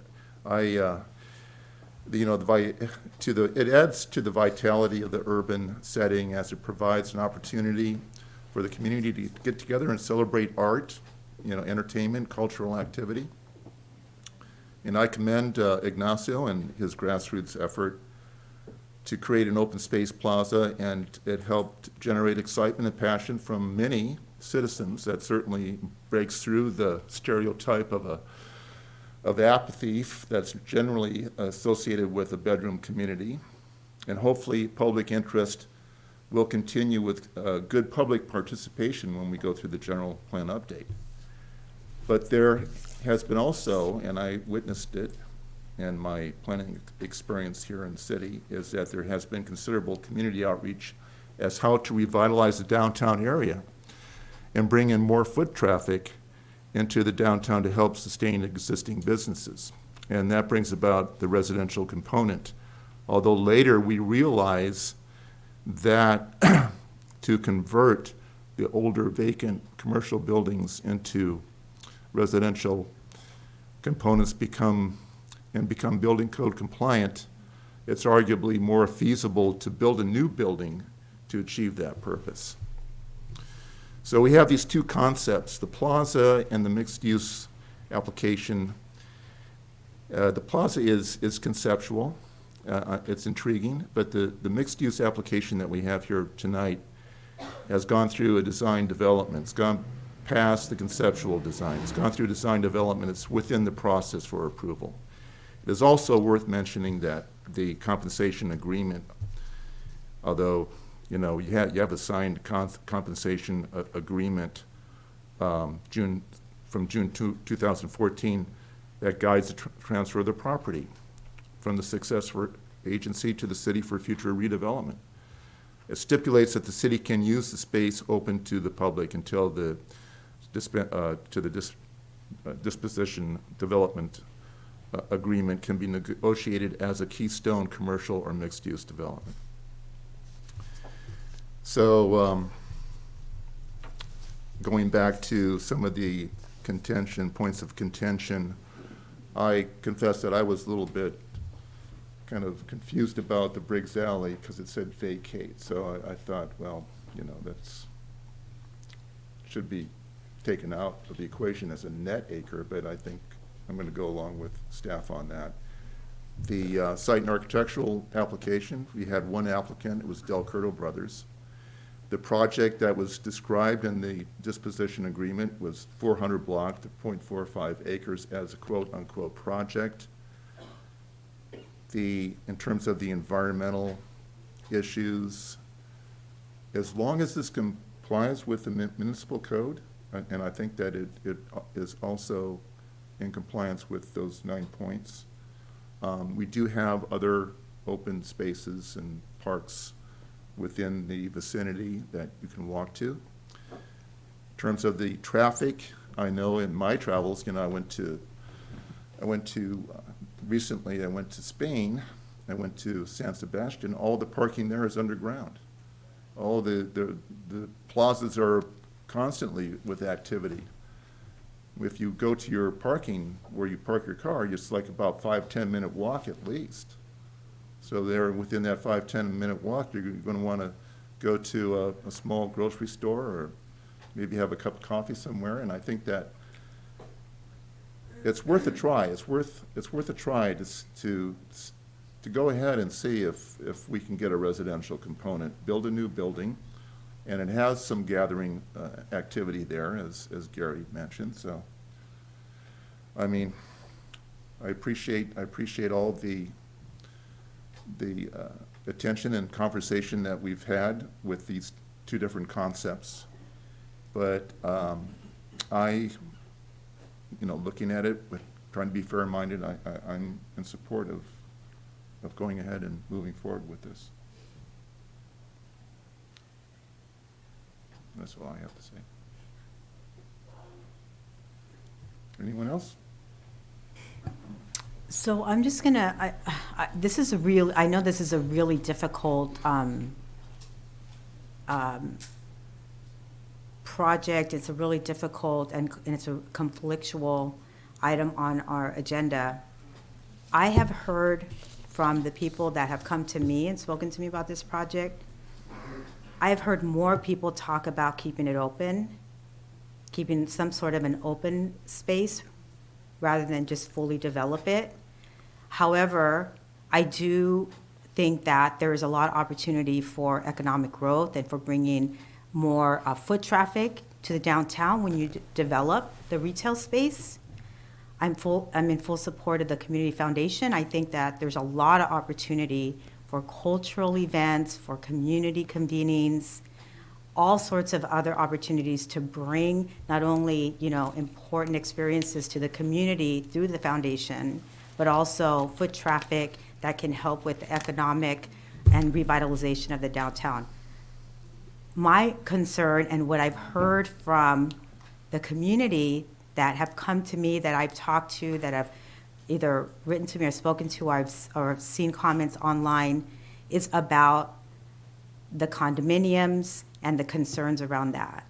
And I'm still going to say what I said earlier, that the calculation for density just does not make sense to me. And I wish that there would have been a different calculation. That is where my concern is. So I don't know that there's, and I think that what David was talking about earlier is there any way to do any kind of revision? It sounds like there isn't an opportunity to do this. I'm in at the later part of this project, and I know that a lot of work has gone into this project before, a lot of vision, a lot of public comment, a lot of interest, a lot of work from the commission, from other folks, and I really appreciate that work. But I am just really concerned about that piece of it, and I just want to make sure that as we move forward, that it is real, that we're not, first of all, we're not setting a precedent for doing this, using this kind of a calculation for other not just density calculations, but just in general, when we're doing other projects, that we're moving forward in the right way. And I just want to make sure that the calculations are based on what makes sense, and it just doesn't make sense to me. So for me, I'm not going to be able to support that for that reason, although I do it, I do it reluctantly because I appreciate all the work that has gone towards this, and I want to be able to support the foundation and the business revitalization and the economic revitalization in the downtown. I'm just, that's my worry, is that piece of it, is the condominiums and the way that the number of condominiums were calculated. How we got to that number is where my concern is. I also will say that I would have felt better about this if there was an environmental study, because I do think that there is going to be a traffic and noise impact. People that are going to live there, especially those that are going to be on the second floor, I think are going to struggle with noise and traffic, primarily the noise piece of it. If that second level would have been office space, there would have been some kind of a buffer between the first floor and the third floor, maybe that would have helped. So but I don't know that. There's no study. So I'm just going to go with what is in my gut. I just am going with what I know, what I think, based on what I know on, or just what makes sense to me. So that's what I have to say. Thank you, Roxanne. Thank you. Seth? Do you have any comments? So I'd like to say that I was in town right after the '89 earthquake. I had, family owned a local business, and they were there helping the community hand out flashlights and batteries as they went through that tragedy and disaster. I saw that building and what it looked like afterwards, and have patiently waited for that building to be rebuilt. The parking structure, or the parking garage, went in knowing that the downtown was going to be rebuilt, and they went forward with the parking structure knowing that the other development was going to follow. And now it's been 30 years later, and we've kicked this down the road, and we keep kicking it down the road, and the mention of a plaza keeps coming up. And I agree, we need to have an area for the community to come together and gather. And I really think with the opportunity of the community getting together and putting an effort into a park that's just a block away, such as a Dunn Park, and really getting behind that and supporting it, will bring the community together in a place for everybody to gather. And I would love to see the community foundation get behind and solicit donors to do something to encourage that park, maybe the rebuilding of that park, and to entice people to gather there at the park, or take the farmers market to surround all four corners of that park during the summertime, to get people to even acknowledge that that park is there. And I think that will build that plaza that we're all looking for. At the same time, this development, I think, will build this community and downtown that we've also been looking for. And I've seen the Del Curtis project on East Street, and I've seen their project on San Benito Street. And the two businesses that are on San Benito Street are local business owners. There's now a bridal shop in there, and there's a local photographer that's in there. And that size of a building gave a local small business person opportunity to set up shop right in the downtown community. And I think filling this 400 block with additional business space, it's not just condominiums. There's businesses, and we're utilizing that space on top of the businesses to build condos, which will fill that space, and those people will have the opportunity to shop and walk to places to either have dinner or to shop locally. And I really am excited to see this project get moving forward. Thank you. You're welcome. Carrie? I have a couple things. It's a little bit on the other thing. We received, can I talk about this email that we received today? Yes. Because it wasn't talked about yet, but we received another email from the law firm that's representing, I believe. Today? Today. This is, Really? yes, this was emailed to me today. It's sitting on your stand right there. Oh. And I don't know if that's something that you guys would discuss or talk about, so that we can have it on record, so that it's, because it's part of this, and I'd like to make sure that it's on record and everything that was in there is also discussed. I appreciate you bringing, I haven't even seen this. What is this about? Abraham, the email from the law firm was placed on the commissioner's desks. Is that correct? Right. Several pages here. Right, so that's Is this the same No, one? it's different. Okay. It was also emailed to us. Yeah, so there was an email that we received today from the same firm that sent the letter to the Planning Commission last February. Thanks so much, Eva. February 28th, and essentially, and it was also emailed to the commissioners as well. It has a few points of discussion. If you like, I can go over them at this time. Absolutely. The first one says that the city violated the Brown Act by improperly withholding Planning Commission meeting materials from the public. It basically indicates that they received the information from the city within the last 48 hours. However, the material was available after we sent it to the Planning Commission, which was on Friday. That was Friday, April 5th, and so the material was available. I believe it was on Monday that they've indicated that they asked for the material, and the material was provided to them on Tuesday. And I mean, they still had time to review and respond to the comments. So therefore, we feel, and we had the attorney as well review, and we feel that there was plenty of time for them to review it, and we feel that they've asked that the project should be continued, but we feel that there's enough time for that, and that we feel that we should proceed because of that. We provided the information. If they would have came into the offices, they would have been able to go in and look at our files. Our files are public records, and so we feel that there is no need. They had enough time to review. They had enough time to comment. There is no need to continue the item.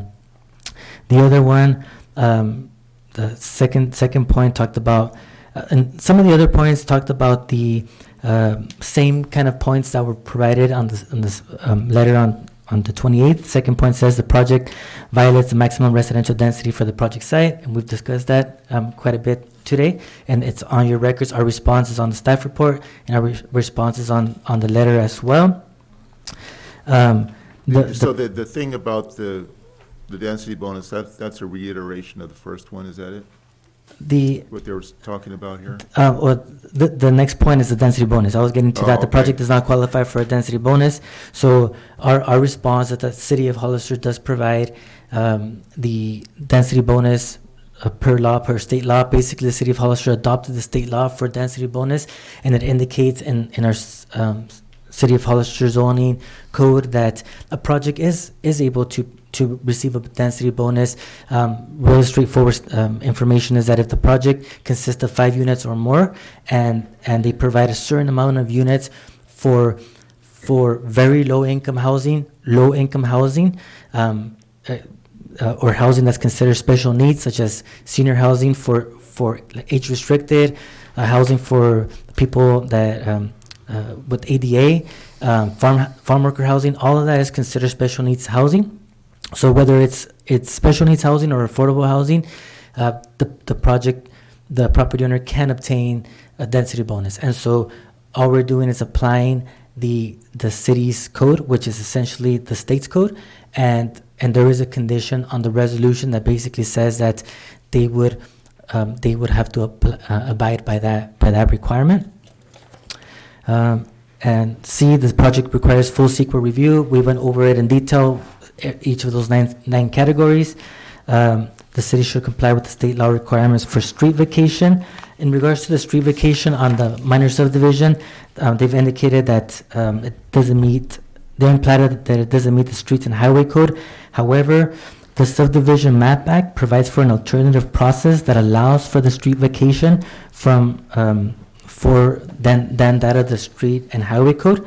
And we have the section of the code, essentially, of the Subdivision Map Act that we go by, does allow for the street vacation. And I think those are I can read it. That's Government Code Section 66434. It says, the filing of the final map shall constitute abandonment of all public streets and public easements not shown on the map, provided that a written notation of each abandonment is listed by reference to the recording data or other official record creating these public streets or public easements and certified on the map by the clerk of the legislative body or the designee of the legislative body approving the map. So therefore, the Subdivision Map Act does allow for, or thank you, Eva, does allow for the street vacation and not just streets and highway code. And so that's in response to the letter that we received today. Again, we didn't feel, in this case, most of these points basically covered the same points that were in the letter provided on February 28th. This letter was provided directly as an email to the commission. Staff was CC'd on it. And so we have copies of the letters in your podiums. We have copies of the letter in the atrium as well. And so we feel that because of that, we did not need to halt it or continue it. I think staff has put a lot of effort, as mentioned. Planning Commission, City Council has put a lot of effort, and I think that's why we continued with processing this application tonight. Can I just ask a question about if there is there a standard in place now for how much notice or how much time we give the public to review and make comments when there's so you said it was made available to the public on Friday, so is that the standard? Is there something is there a policy behind that? Is there a protocol that sets the standard for that? It's the agenda is sent out normally 72 hours before a public hearing. It has to be sent out. We try to make it a personal goal that we send it the Friday before to give the commission enough time to review and so forth. The actual public notice by law has to be published before 10 days of the public hearing. So the newspaper published this public hearing at minimum 10 days prior to today. And also, a notification is sent out. 300-foot notices were sent out as well to property owners within 300 feet of this project, and that they also were sent out 10 days before this public hearing. And then also notification on the site itself had to be posted at minimum 10 days before this public hearing. And it actually was done at the February Planning Commission meeting, and this was continued. Normally when projects are continued, notification is not required again because it's continued, but we did it again regardless. We did all those noticings again. Okay. And then just another question. Thank you for that, Abraham. I appreciate it. Can you give me a little bit more information on the density bonus and about, I think we reviewed this at another meeting, but I'm just trying to remember the affordable housing and the market rate housing. And so this bonus is based on affordable housing. So can you speak a little bit about that? And I think there's 4 units that are going to be affordable housing, and then the rest are going to be market. Can you just reiterate that if that's... Absolutely. Okay. Absolutely, yes. I thought I had a slide here, but it's okay. I'm glad, Roxanne, that you brought that up, because I did want to talk a little bit about the density bonus how it relates to affordable housing. I think you'll find in condition 60 addresses it, but it just says the Del Curto brothers will present a plan. I'd like a little more clarification on what that would Sure. be. Sure. So the Hollister Municipal Code indicates on section 17.04.080 indicates that it states that if there is a project with 5 or more dwelling units, as it is the case here, with which they're offering, and they're proposing 22, but their density allows them for 18. An applicant can offer, if the applicant offers some of the units to be for affordable housing, as mentioned, the types of affordable housing are very low, moderate, and above moderate. Very low housing is for families or for households. Very low housing is family or households that make no more than 30% of the area median income. And last time I checked, the area median income for San Bernardino County was $81,100. And of course, that's an inflated number because, as we all know, most people that live here commute to work. Most people that work commute to the places. So $81,100 per year. 30% of that comes out to be about $24,400. So essentially, if some of these units are for very low housing, then there's an automatic 20% density bonus that the project can obtain, and so with additional and it says if 5% of the total dwelling units are for very low income households, a 20% density bonus could be provided. So essentially, out of the 18 units that could be built there, if 5% of those are for very low, then they get a 20% density bonus. And then for additional units that they provide for affordable housing, that density bonus continues. So essentially, essentially that's how they get it. But what kind of assurance do we have that that's actually going to happen? Normally you have like deed restriction.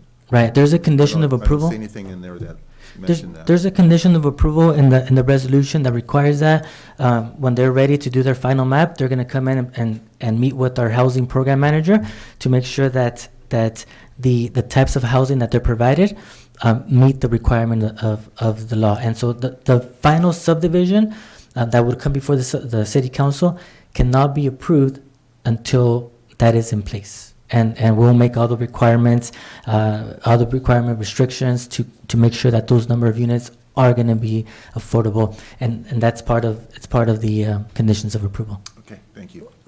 So, but you did say that they have to be in the very low income range to be able to meet the criteria for the standard for the bonus, right? It depends. There's also low income. For very low, they have, if they provide very low income, they can have. It says if they provide 5% of the total dwelling units for very low income, they can get up to a 20% density bonus. But if they propose 10% of low income, so they get more of a density bonus if it's lower income. Like in this case, very low. Low income units is households that make no more than 50% of the area minimum income, which is households that make $40,000 per year in this case. And so in that case, then they would have to provide more of the low income category to be able to reach that goal of 22. So they would be able to provide less of the very low, approximately 2 units of the very, or 3 or 2 units of the very low, and if it's low income, it could possibly be 3 or 4 units of the low income. So it just depends. That's what the condition basically indicates, that reassures the city that they have to meet that criteria, either or. It could be it can be that instead of any of these, that they provide age-restricted units.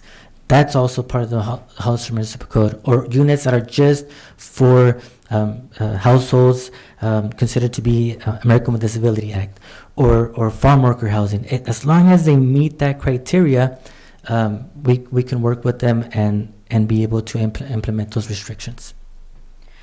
So why doesn't it just say that on here? Why doesn't it say very low?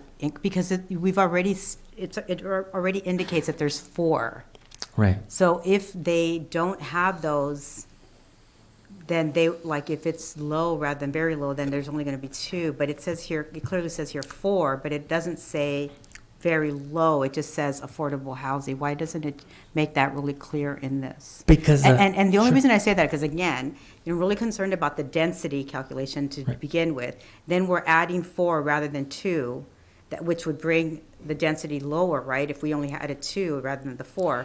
So then it just adds to the density and without any assurances, or at least it's not clear here that it's for very low. Very well. So thank you for bringing that up, Commissioner Roxanne. So what's been approved since September is 22 units. The 18 is the maximum they can build per the 0.45 acres on the site. So in order for them to get to those 4 additional units, the law allows for different options for them. If they provide very low units, they can potentially provide 2 of the very low units and be able to reach up to that 35% density bonus for them to be able to have a total of 22 units. So the law basically encourages the developer to provide affordable housing, either very low, special needs housing, with that criteria calculation that we as staff will look into after and make sure that it's been implemented, and as a hammer, it'll basically be prior to final map. We'll make sure that we have everything in order for that. So could they then come back later with a design that only has 18 units and then give up the bonus and just make them all affordable? I mean, is that possible? Or is it, right now, it has to be the 22, or else we're starting all over? The approval is for 22 units. Normally, if staff has, the Director of Development Services has the authority to make certain changes to an approved plan as long as it's not considered substantial. The addition or removal of 1 unit is considered substantial. So if that's the case, we'll have to come back to the Planning Commission. Yes. Yeah, we can clarify condition number 60 to indicate the very low income component to the affordability in terms of the density bonus. Right. Commissioner Stevens, if you'd like.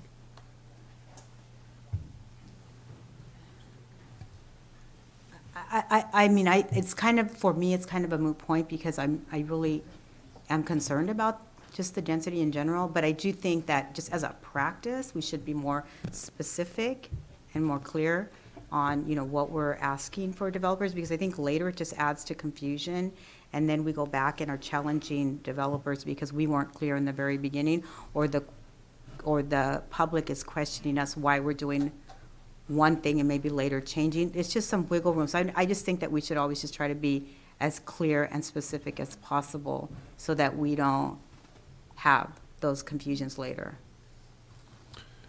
I'd like a little more clarification regarding condition number 60, as you discussed about the very low income and the mechanism that we're assured that that's actually going to happen. I also had another. Sometimes we've seen this workforce or affordable housing projects, and something happens that doesn't really pan out the way it's supposed to. I don't want that to happen with this. Along with the affordable housing, from what I understand, 18 of the units are 1-bedroom apartments, and 4 of them are studios. Is that correct? That's correct, yes. Does it state, I looked through it, but I didn't see it. Does any of it state what would be the low income housing? Are they going to only be the studios going to be the low income housing, or is it going to be 2 and 2, like 2 are low income housing and then they get 2 regular apartments as low income housing? At least, I mean, if not, I'd like to see that. I mean, as as an idea or a food for thought, if you are going to do affordable housing, that it makes it fair and not giving only the affordable housing, the 500 square foot studio apartment. That's a really good point, Commissioner. Yes, if that is a motion that the commission wants to make in the determination or the outcome of this project, you're in your right to do so. You want to make a motion? Kevin? Oh, I had a couple questions. So the letter that was received today, what time did that come in approximately? About 2 o'clock this afternoon. Okay. And then before the February 28th meeting, what time did that letter come in? About 4, a little bit after 4. 4:30. 4:30, okay. Okay, I don't have any other questions. I have comments whenever it's appropriate. Go ahead, make your Okay. comments. So, when I first moved into town, I thought the parking structure was odd, just sitting there the way that it was, and apparently nothing near it. And I didn't quite get it. Why do we have this big parking structure and there's really nothing else around? So it makes sense that the parking structure is going to get more use because of this. I was surprised. I didn't know that the 400 block had buildings on it before. When I was hearing about the 400 block issue and that we're going to lose this grassy area, I thought, well, that's a shame. This last grassy area is going to be gone. But I never heard anyone, advocating for keeping the grassy area. No one mentioned that there was buildings there before. So once I heard that, I was surprised and kind of wondered why I hadn't heard that before. And just a comment about the letters coming in. There was an article on Bonita Link that said, for the first letter that came in, it said, Bonita Link said the timing of the letter was not an attempt to delay the item. So yeah, I could understand that. Okay, maybe it wasn't intended to come right before the meeting, the first time. But I don't really understand why it's happened again if it wasn't intended to delay the item the first time. So why is it happening yet again? Why are we receiving a letter just hours before the meeting?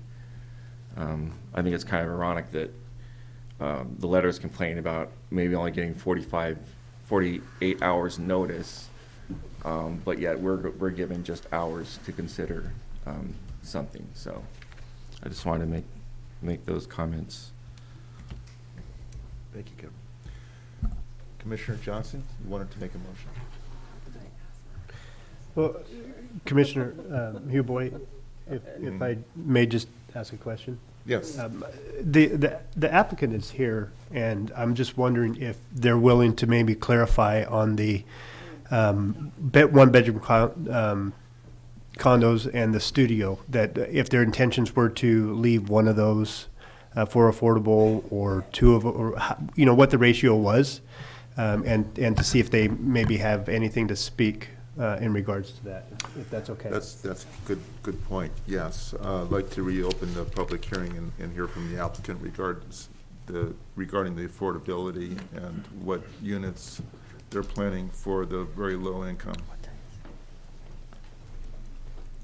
I'm one of the principals in the development of the mixed-use building. Good evening, commissioners. I believe that Abraham, the intent was to possibly have, like what Commissioner Johnson said, would have two one-bedroom apartments to be low and the two studio condos to be very low. So that was the intention of the bonus for the 4 units. Any other questions for the applicant? Thank you. Thank you. Now, is there a way to get that in writing? I mean, it's word is great, but is that, yeah. We can do that, or you may be, you can put it as part of your motion, if that's, or anybody can put it as part of their motions. Absolutely. And just, if you have no more questions to the applicant, if you could please close the public hearing and then. By all means, I will close the public hearing now at 5 minutes after 8. Thank you. Any other discussion on this item? I have a couple more things that I would like some clarification for. It's called Briggs Alley, correct? Correct. Briggs Alley wasn't originally part of this, the two parcels, because it's like an easement, correct? Correct. So yes, part of it, it's the street vacation that's part of Okay. it. Yes. Now, is this just being given to the two different development, I'm sorry, I'm gonna say your name wrong, the Curto Brothers and the Yes. Community. And the Commission. Phillips. It's part Same of the building. disposition and development agreement. Okay. So yeah, there is all that agreement that was negotiated with the city council in regards to the cost and so forth. So all that is part of that. One being the disposition of it per the legislature to the successor agency, requirement to dispose of the land, and then the agreement that was made between the city council of how much the cost and so forth. It's all within the agreement that was made between the city council and the applicant. Okay, thank you. You're welcome. Any other comments? What is the pleasure of the planning commission on item number 1?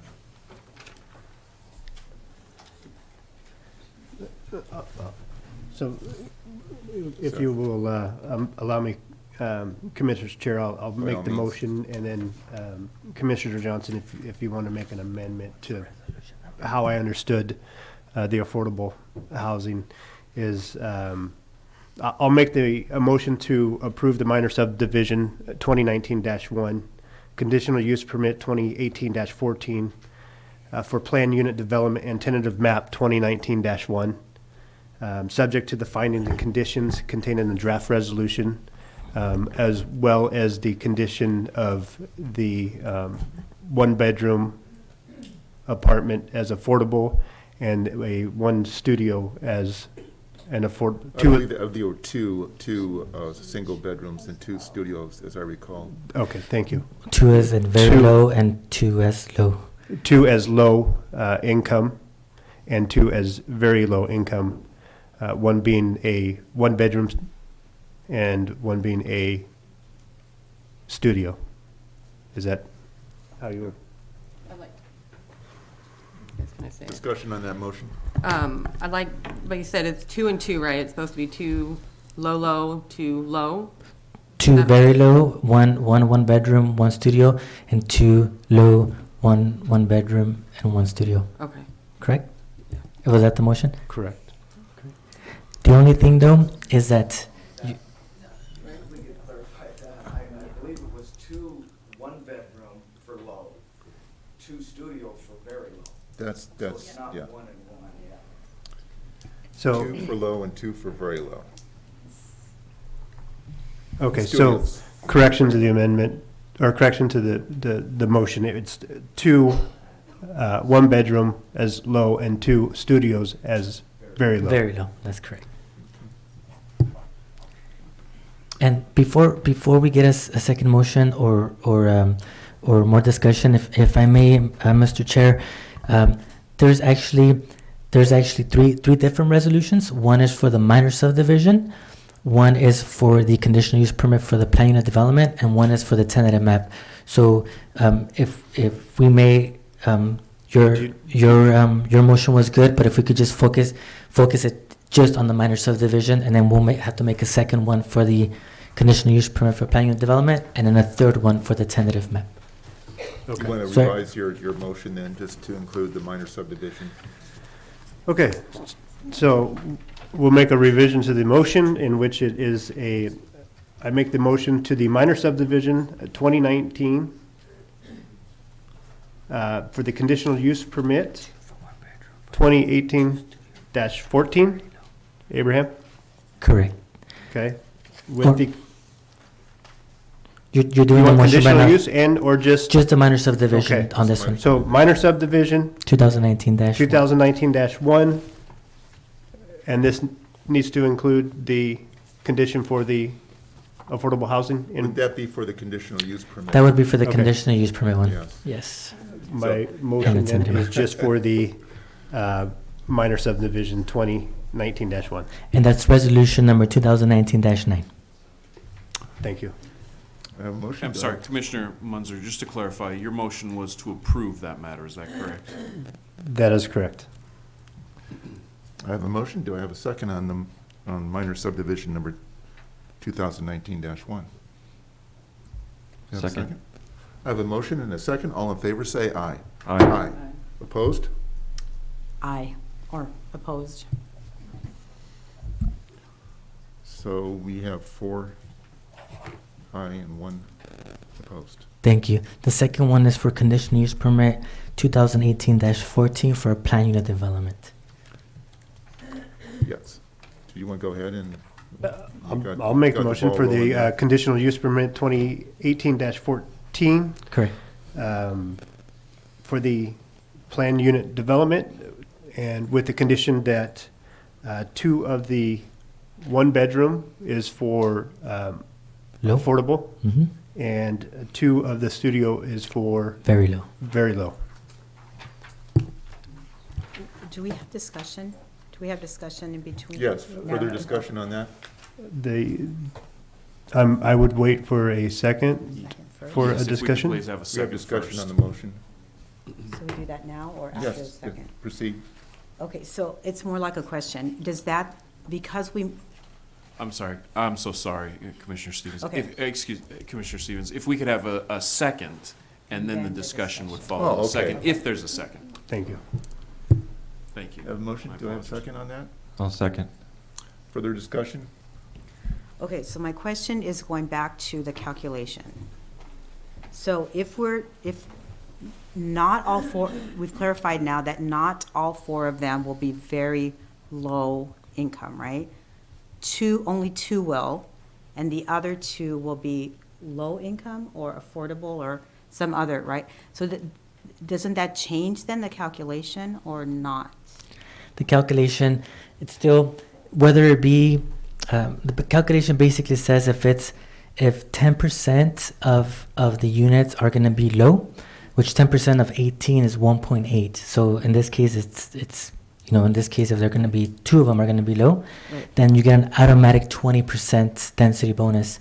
And then for each additional unit that you propose as affordable, in this case, the other 2 very low, there's a certain percentage more that they get. So it's going to cover the 22 units. That's going to cover Okay. it. Yeah. Yeah. Any other further discussion on the motion for the conditional use permit? Okay. What is the vote? I have a motion and a second. All in favor, say aye. Aye. Aye. Opposed? Aye. Opposed. 4 to 1. And that's for resolution 2019-10. And now for resolution 2019-11, it's the tentative map.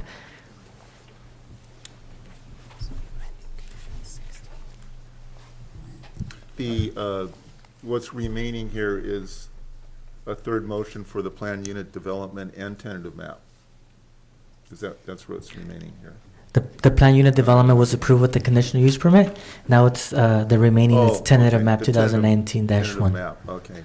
Yeah, and if you want to make the Stand same corrected on motion with the same 2 1-bedroom for low and 2 studio for very low, that would be just to amend condition number 60, 60. which now it makes it more specific. To instead of saying that they would come to work with us to calculate it, it would be amending condition number 60 for 2 1-bedroom for low and 2 studio for very low.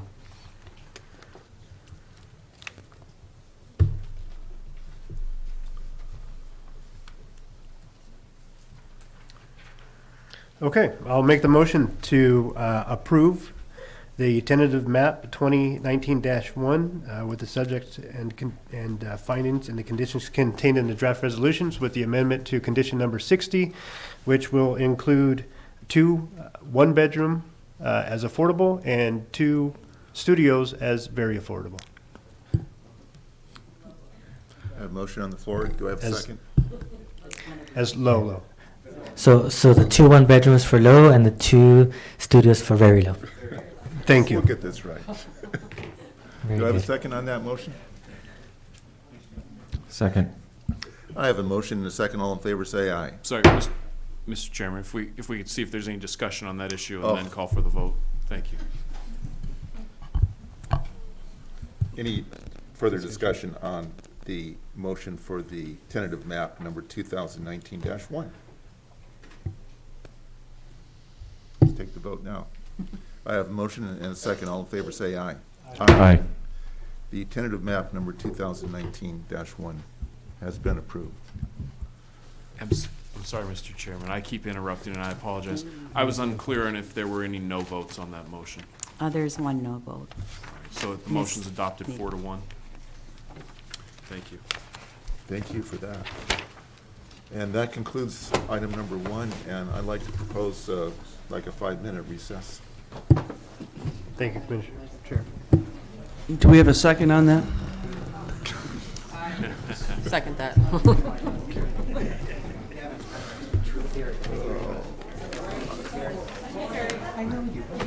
That's good on you. Good commentary. Yeah, that was very good.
request to move old business item number 1 up on the agenda from a member in the public. Is there any objections from the commission to do that?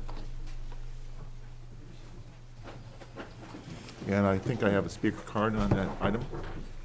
Or don't I have a speaker card? Oh, okay, okay. So we have 2 speakers, okay. Thank you. So could you just clarify what the item is? The item for the old business item number 1 is selection of the second planning commissioner, member of the General Plan Advisory Committee. That should say to the General Plan Advisory Committee. And my name is Mary Grimm. I spoke before, 31 Brandy Court. And I'd just like to have input into the makeup of the General Planning Advisory Committee. And that is that, and I thought about this, is that I really think the Planning Advisory Committee should really reflect the demographics of Hollister. And I did a little bit of research on the city of Hollister, and unfortunately, unless I'm very mistaken, I couldn't find any of the demographics on the Hollister City website. I had to Google it. But what I found out was that 50% of our population is female, and 67% of our population is Latino Hispanic, 41% Spanish speaking. And so one of the things I'd like to say is, if you're going to be planning for our community, how do you know who to plan for if you don't know the makeup of your city? And so I really think that the advisory committee should reflect the demographics of our city. And so I just wanted to give that input. Thank you, Mary. And also that the website needs to have the demographics on it so that we can know how our city is, who is in our city.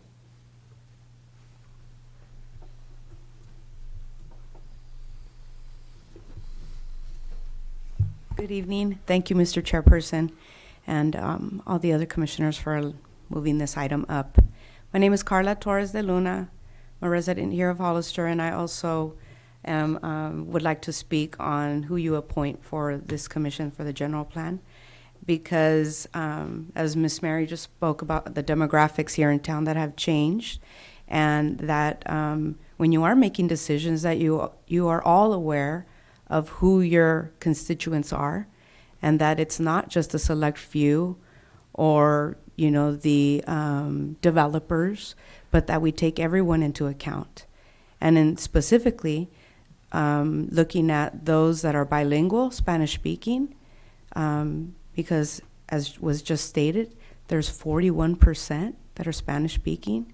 So where is that voice on your commission, on this committee that you're going to form?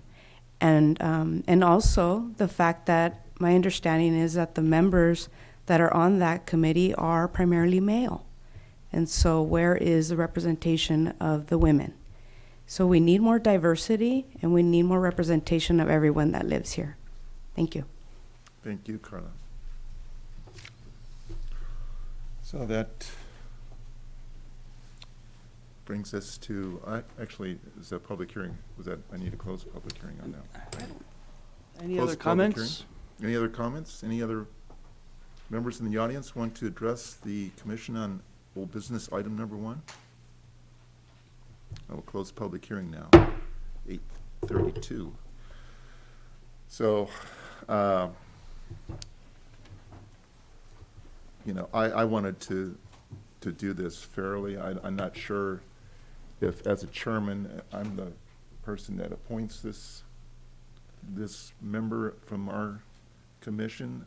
I assume that I do, but, you know, I was thinking of ways to do this fairly, and I appreciate the comments from Carla and Mary tonight.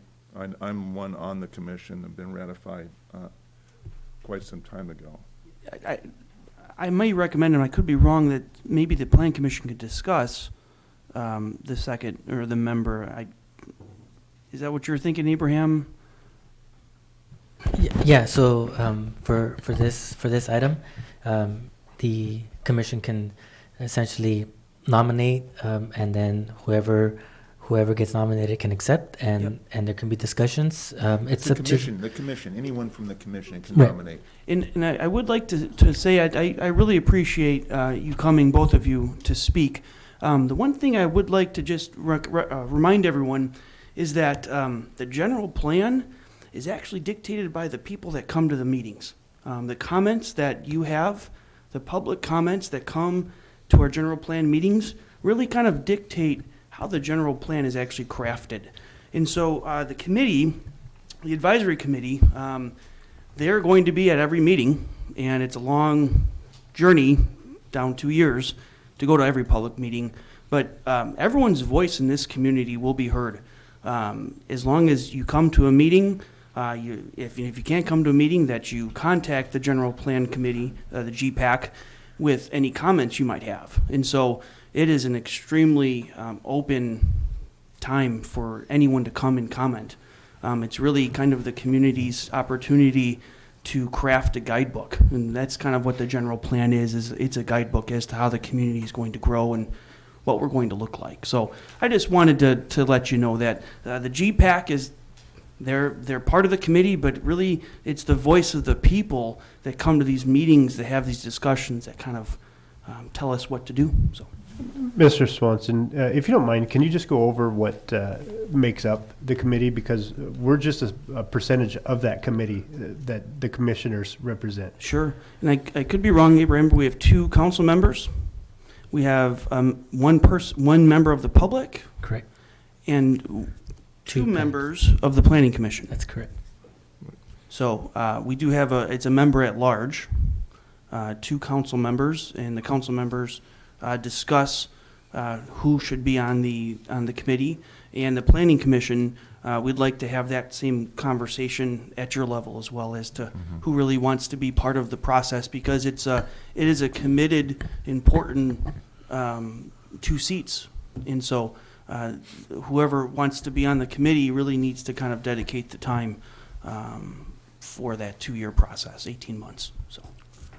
Right, and I appreciate, Brian, what you mentioned there, because I think one of the rewarding things that I experienced in the 2005 general plan update were the workshops, and we're trying to get general public participation at the public hearings. And I can only speak for myself, but the only person I represent the community at large. You know, I don't have any special interests or anything of that nature. So, I mean, I'm just the grassroots people's architect, you know, trying to do what's right for the community in general. So I can only say that for myself. I'm on that committee, and that's how I got involved in planning, because I enjoyed it so much, the regional planning and all the issues, and engaging the public the best we could. So. Didn't last time we discuss about whoever wanted to do or step up and be on the, I'm going to say it wrong, the GPAC, like give it like a presentation and talk about why they want to be on, why they want to be on the committee? I had actually had a discussion. I was thinking that, you know, we could put this, I don't know where we are on GPAC right now. I know quite frankly, I've been harping about this for quite some time, seeing where we are on it, see if we can get going, you know. And, yeah, the discussion has been taking a while. There was a lot of change on the Plan Commission, of course, but it would probably be good to have some hard discussion tonight as to what the group wants to do. We do have another Planning Commission meeting at the end of the month, but we should probably start really deciding. What I could propose I could propose that the interested members of this commission, we could put this off until next planning commission. They could just give a brief presentation on how they feel, what contributions they can make to this process, and then we can all take a vote, and you know, just based on a point system, appoint it that way. I mean, if you're all amenable to that, because as you brought that up, we were gonna have, maybe do presentations. I'm not sure who's all in. Are you, Kevin, are you interested in being on? I don't think I can make that kind of time commitment.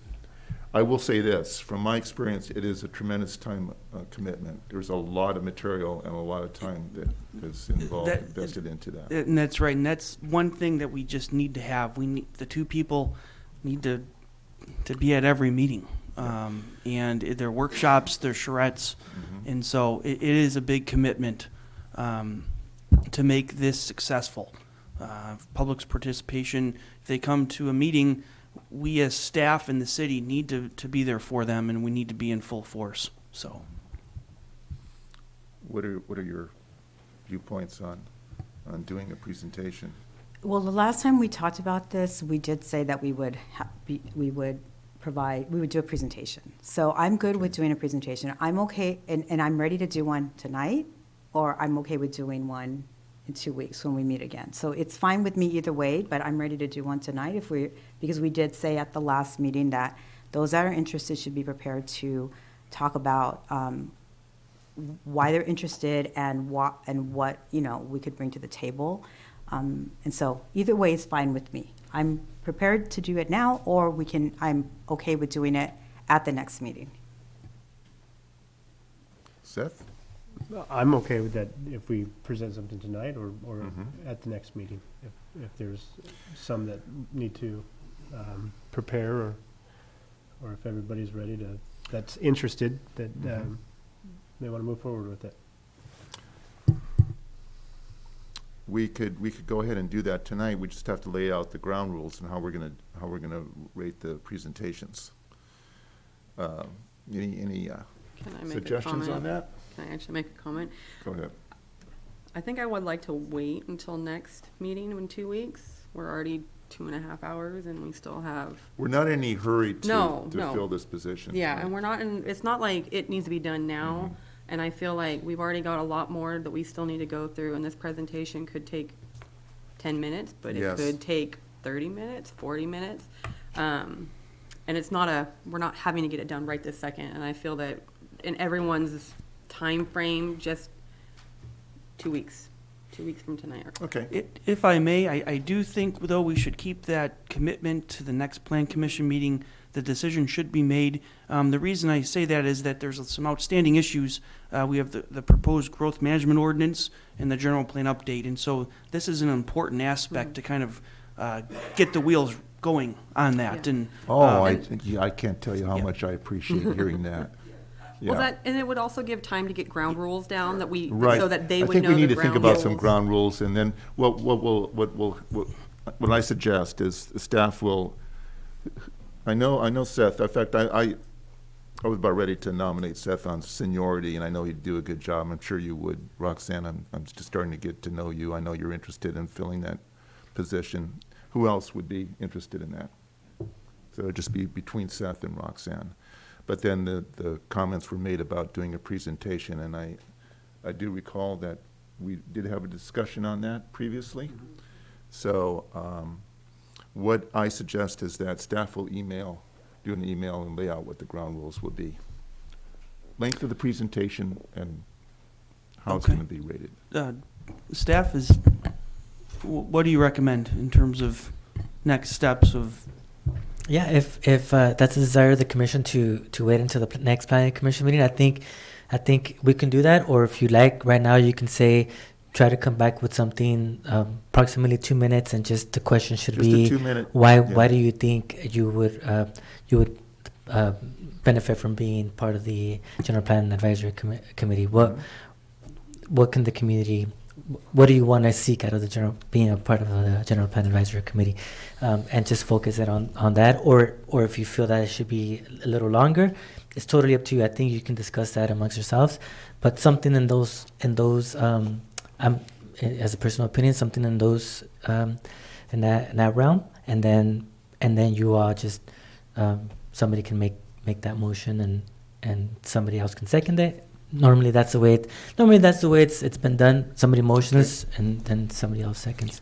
But- Abraham, do you have an estimated idea as to how many public meetings, workshops, charrettes that the committee would have to kind of figure out and attend? Yeah, the General Plan Advisory Committee guidelines were actually already recommended by the Planning Commission, sent to the City Council and ratified, and those indicate that it should be the General Plan Advisory Commission members should at least schedule one day out of the month at minimum for these hearings.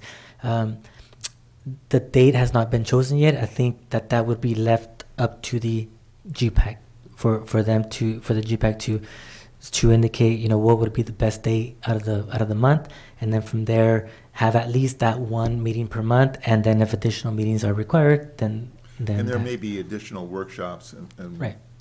And in addition to the typical meeting where you have the moderator, whoever the consultant that your guys are going to hire.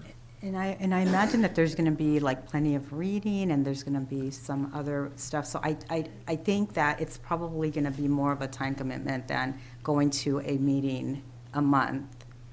Yes. There's right? much more than that. So it's going to be a there lot. is. It's going to be a bigger time Absolutely. commitment that just, can you make it to the monthly meeting? Right. Right? And then additional workshops. There's going to be homework at home. There's going to be other, so it's going to A be lot. more than just that. So I think, being just really clear about that too. Right.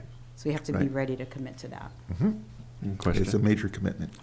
Yeah. I have a question. How often is the general plan amended or?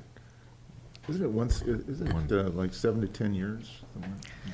Abraham, our current general plan is from 2005 to 23. 23. So we and really that 2005 general plan that was adopted that we currently are under, there was a moratorium all the way to 2009, and then unfortunately we had the recession that went probably through 2014. So there hasn't been a lot of implementation of our current general plan.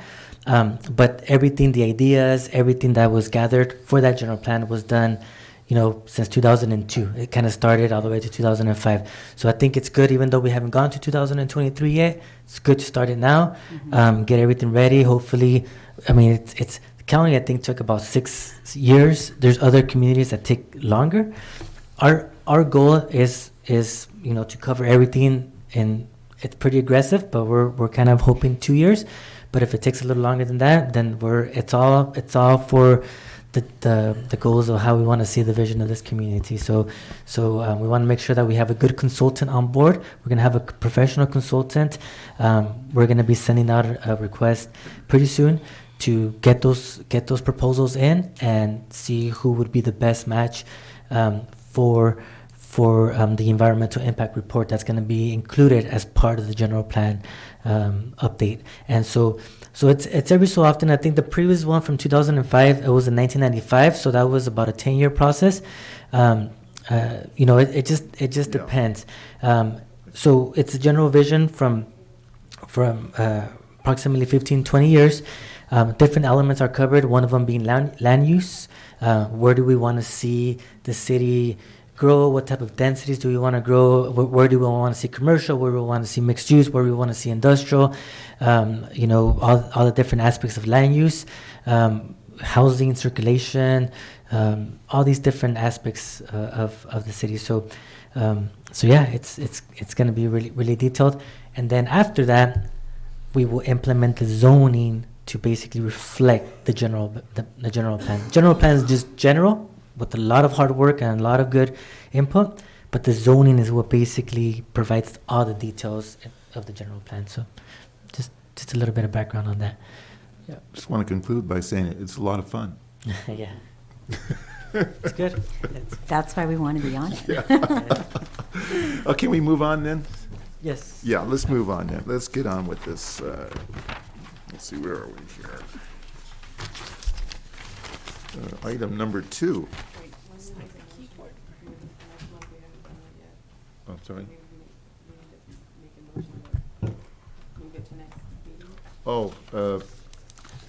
Jason, do we need to make a motion to move it to next meeting?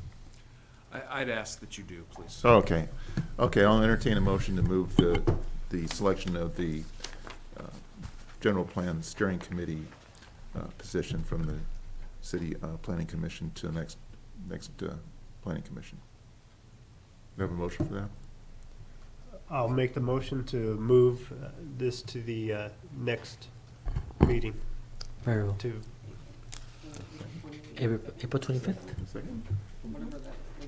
April 25th. I'll second it. Oh, I'll second actually, it. wait a second here. We had the next Planning Commission meeting is when? 2 weeks. April 25th. April 25th. 25th. It's 2 weeks. Wow. Yeah. Because we postponed Okay, this one. so do I have did you second? I that second. motion? I have a motion and a second. All in favor, say aye. Aye. So we'll make that decision on April 25th. Site and Architectural Review number 2018-19. Jose Rodriguez, the applicant, is requesting site and architectural approval to construct a 10,000 square foot industrial warehouse on 6.57 acres located at 120 Fallon Road, further identified as San Benito County Assessor Parcel 051-120-019. This parcel is located in the light industrial M1 zoning district north of Fallon Road and east of Technology Parkway. CEQA is categorically exempt. Thank you. The applicant is requesting site and architectural approval to construct a 10,000 square foot industrial warehouse on a 6.57 acre parcel further identified as San Benito County Assessor Parcel number 051-120-019. The site is located in the M1 Light Industrial Zoning District at 120 Fallon Road and will be used to store and fix portable toilets for the 710 Kirkpatrick Drive Crown Sanitation Office. The project is outside of special seismic zones and is within the Zone X of the FEMA flood zones, which is an area of minimal flood hazard.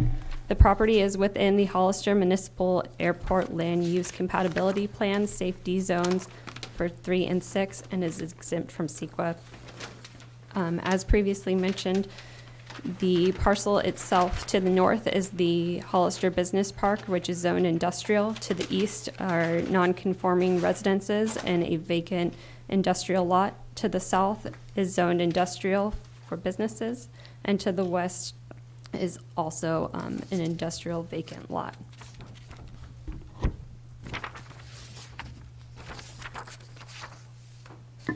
The building is proposed to be 10,000 square foot industrial metal warehouse building with a 54 square foot ADA accessible restroom along the interior southern wall. As you can see, the exterior of the building will be, the majority of it is going to be what is called fox gray. The roof of the building will be polar white. The doors will also be polar white. Both the man doors and the roll-up doors will be polar white, and they will be accented in Aztec blue, as well as along the top of the roof line. There's lighting that is proposed in between the second and, what is this right here? The fourth door, and in between, on top of the middle roll-up door. These are a pre-finished metal building. I've been asked to show a slide that shows what the building could look like. This is an example of a building that's across the way, done with metal paneling, just so you get a better idea of how it would look. Currently, there is a condition of approval 771. The exterior facade on the back western elevation and the left south elevation shall not solely be a pre-painted finished metal utilitarian facade, but should incorporate other materials into the design so that there's texture or in representative more so of stucco or other materials. And again, a part of this is coming from its location and relevance to the Technology Parkway. In the bottom of your screen, you can see that this is the entrance towards Technology. So it's kind of backing the rest of the businesses. So that was the thought behind this condition.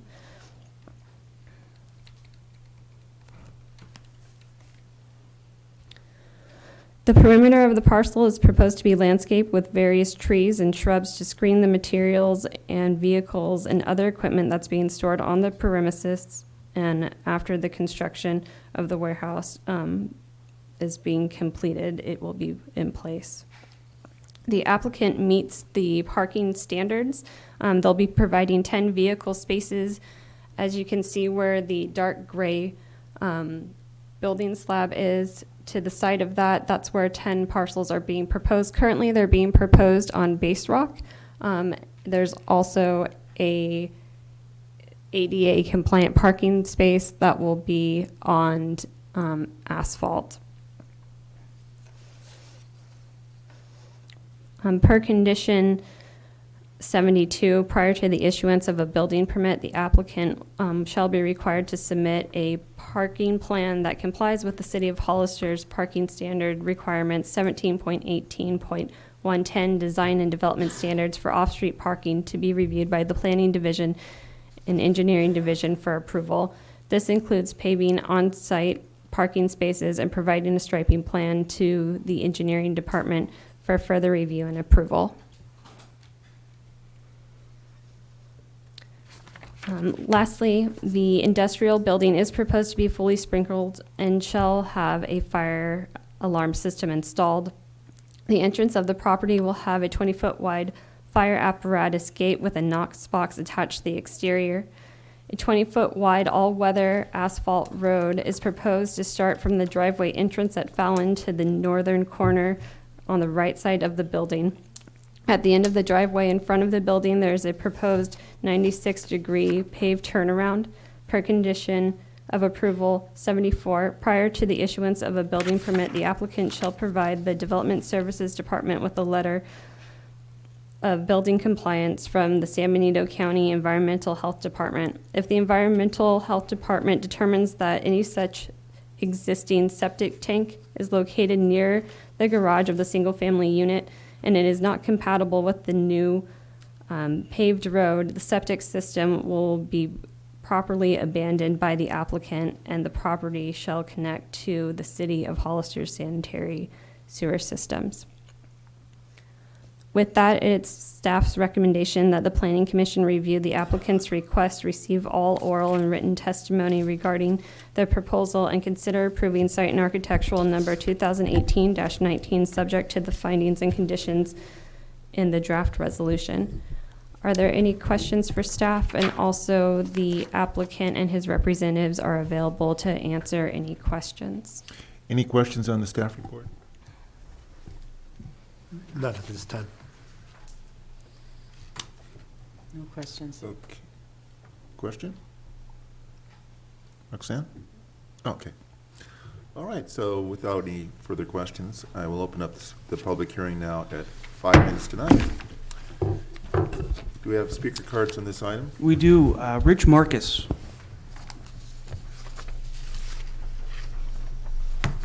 Evening, Rich. Good evening, Commission. Thank you for hearing me. My name is Rich Marcus. I'm with Marcus Building Systems here in Hollister. I'm the general contractor representing the owners on this project.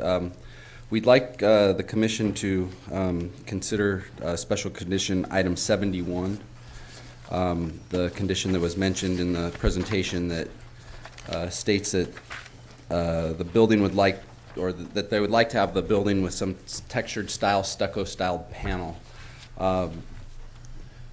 The condition is designed for the rear, and which is the south and eastern walls. The requested panel upgrade will add approximately $50,000 to the project. The panel style that the applicant is requesting is the one that was shown, which is consistent with the built-in CNC cabinet shop that's already located across the street. The landscape plan that has been provided is designed to screen the property and would pretty much hide the building from most view angles. And the proposed building is also located off of Fallon Road and behind an existing dwelling. So for those reasons, we would just like to see if the Commission would consider waiving that requirement. And I'm here to answer any questions, if there are any. Any questions for Mr. Marcus? Thank you, Rich. Any further speakers on item number 2? Nothing. I will close the public hearing at 2 minutes to 9. Discussion on item number 2. Kind of in agreement with what, I'm sorry, what was your name? Rich, with Marcus. what Marcus said. You know, I get the idea of having the one side be stucco or some kind of a texture, but if you're gonna be adding landscaping, that is also texture. I mean, I know it's not on the building, but it's still, I mean, landscaping does a huge amount of change, and it will shield. I mean, I get it for the financial portions. I'm just for, you know, with doing landscaping, it would shield it. That is a good point. But is there something that, you know, we can have it in there saying you have to put certain trees that will shade or something along those lines? We don't have a landscape plan with this application, Yeah. do we? There's just, do we have a planning scheme? It's on the screen. Oh, I'm sorry. I'm looking at that. I don't really see any specific It's around the plans perimeter. called out. I see the paving legend. I mean, we could, I think Mr. Marcus made some good points. You know, it's concealed behind an existing dwelling, the view from Fallon Road. And, I mean, they could, on the, is that the west side, they could, you know, we could specify that they plant some type of a screening landscape, maybe some, it's not a lot of space there, but, you know, like cypress trees or something of that nature. Isn't that what I'm seeing here? You know, I don't. In the staff report, there is I also don't have that a list in that the was hard copy. provided Oh, it looks of like the you already types have of that. Okay, evergreens. I don't, These ones right here, I'm just looking at the plans. yeah, I don't see on the I didn't see it on the hard copies. Okay, thank you, Seth. Looks like we have that. Oh, here we are, it's the final page. Deciduous trees. I think it's pretty well, looks like it's pretty well landscaped. I'm sorry, I didn't see that L1 plan was at the back there. So, I mean, I think that would be I have fine. a question. So how do these special conditions, how do they get, like, who thinks them up and decides to add them to the list of conditions?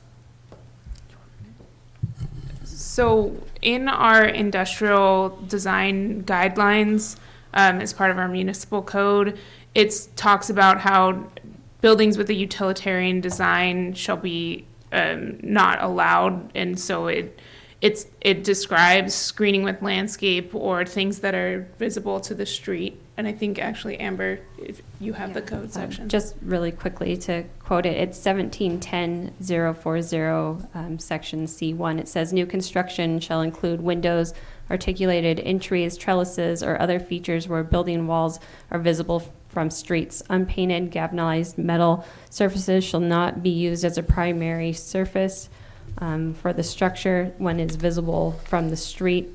Motel, hotel area, or residential zoning district.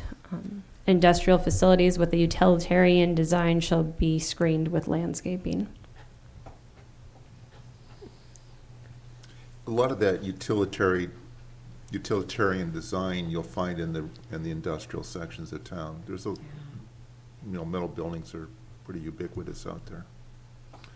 And I think that's kind of in mind of the industrial section, that provision in the code where you kind of want either a trellis or something to give it some articulation. I just think that it fits with that area, so I think it's fine with the landscape plan that's there. I think it just fits in there. I don't think that it's a major concern, at least not of mine. I think it's fine as is. I agree. Any other discussion on it? Entertain a motion for item 2?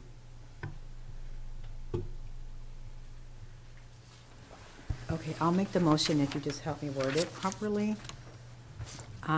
So I'll make a motion that we approve, and then I say the site, the number, site and architectural application 2018-19, and then what, and then. Don't we say, and then adopt PC resolution And after adopt that? PC resolution 2019-12. Thank With you. the With the draft subject. findings With- and the, With the waiver Conditions. approval, is that The what it is? waiver of With the the- waiver that yeah. was stated in the discussion. Condition 71. With the, For condition 71, right? for Condition condition 71. Okay, I'll get this right one day. Thank do I have you. a second on that? I'll second that. Any further discussion? All in favor, say aye. Aye. Congratulations. We go to item number 3. Site and architectural review number 2019-3, conditional use permit number 2019-1, Mark Trello. The applicant is requesting site and architectural approval to convert an existing non-conforming commercial single-story block building into 2 new below-market rate affordable residential units on a 7,826 square foot lot. There is an existing residence on the property which will also be an affordable unit. The applicant is also requesting the approval of a conditional use permit to approve a variation in the minimum dimension requirement for private and common open space. The project is located at 169 East Street in the R4 High Density Residential Zoning District, further identified as San Benito County Assessor Parcel Number 054-230-023, CEQA categorically exempt. Thank you. Good evening, night. As mentioned, the applicant is requesting site and architectural approval to convert an existing non-conforming commercial single-story block building into 2 new below-market rate affordable units on a 7,824 square foot lot, which is in our R4 high-density residential zoning district. Also, as mentioned, there is an existing residence which faces to the east towards Sally Street, as you can see at the top of your screen, which will also be affordable with the new ownership of the property. In addition to the site and architectural, the applicant is requesting approval of a conditional use permit, which will approve a variation in the minimum dimension requirements for private open space and common open space. The project site is also in the R4 high density zoning district, which allows 12 to 35 dwelling units per acre. And the project proposes 3 total units, including the existing unit, which amounts to a density of 16.7 units per acre, which is within the high-density zoning district allowed densities. To talk about the existing dwelling unit, it is an 865 square foot 2-bedroom unit with a small front porch entry, and I believe I have a photo of it here. So there's a small front porch entry off of the Sally Street. There is no driveway or anything like that off of Sally for this one. And then the commercial conversion is currently an abandoned building, which used to be a party store. And pursuant to our non-conforming section of our code, 1724-220, non-conforming structures, if they're left abandoned or not used for their non-conforming use for more than a 6-month period, in which in this case it's an abandoned vacant building for more than 6 months, when the property develops, it must be converted to comply with the zoning district. So to talk about the units that are being proposed in this, the western unit will be 1,368 square feet, and the eastern unit will be 1,461 square feet. Both will be 3-bedroom, 2-bath apartment units. The south elevation, which you see on your screen, faces 2nd Street And there's a corner entryway to the west, off the southwestern corner, that'll have a new metal awning. And all of the existing windows, if you look at the bottom of your screen, this is a picture of the existing facade, and they're kind of small barred windows. And all of them will be replaced with larger, more residential in appearance windows. And there'll be a kind of dark gray or maybe a dark olive green and tan color scheme, and each unit will be kind of opposite of each other. The western one is tan, and the eastern one is the dark green, and the framing of the windows and doors are opposite. The western elevation, this will have the front of the first unit, Unit A, and it will have awnings above the windows, which run the length of the building, and these will be new windows to replace. One faces into the living room of the unit, and the other one is into the kitchen of the unit. And there'll be a new green colored fence, which will house the small private yard for this unit. The eastern elevation will have the front of the second unit. As you can see in the left of your screen, it's kind of just a blank wall right now, and this will become the entrance, and there'll be a small private yard, which I'll talk about in the landscape section, but for this unit with a new kitchen window. And then the north elevation is the rear. There's just a small, it's about 6 foot side yard that exists now, just with the way the lot and the building was constructed. And this will have a walkway where the second unit exits, and as mentioned, it'll be the private yard for the first unit, which will then have an exit into the walkway that leads to an open space area. This is a site overview. Again, it shows this private yard space for like keeping trash, and then this will be common walkway into this shared open space area. How wide is the property? In this dimension, I believe it says 37 feet and 37 and a half feet. Yeah. Okay. So it's very, That's very narrow. Very narrow. Yeah. And very built out with the existing building, Right. just the way that it is. So the western unit will have 265 square feet of a private yard, private open space. And this will be concrete. It's an existing concrete walkway. It'll essentially serve as a trash area, and their more usable open space will be the common open space. And then that yard is 5 feet 10 inches in width by 45 feet 4 inches in length. And the yard width, as you can see, is constrained by the configuration of the existing building. And it will open again to the east to the concrete walkway. That walkway is concrete, it already exists.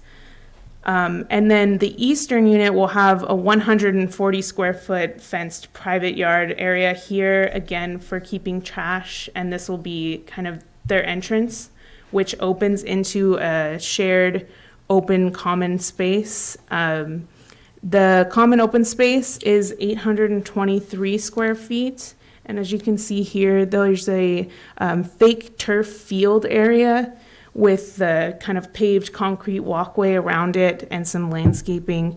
It'll be fenced with a 3-foot redwood fence, and will have the shared gated entry to the common parking area to the south.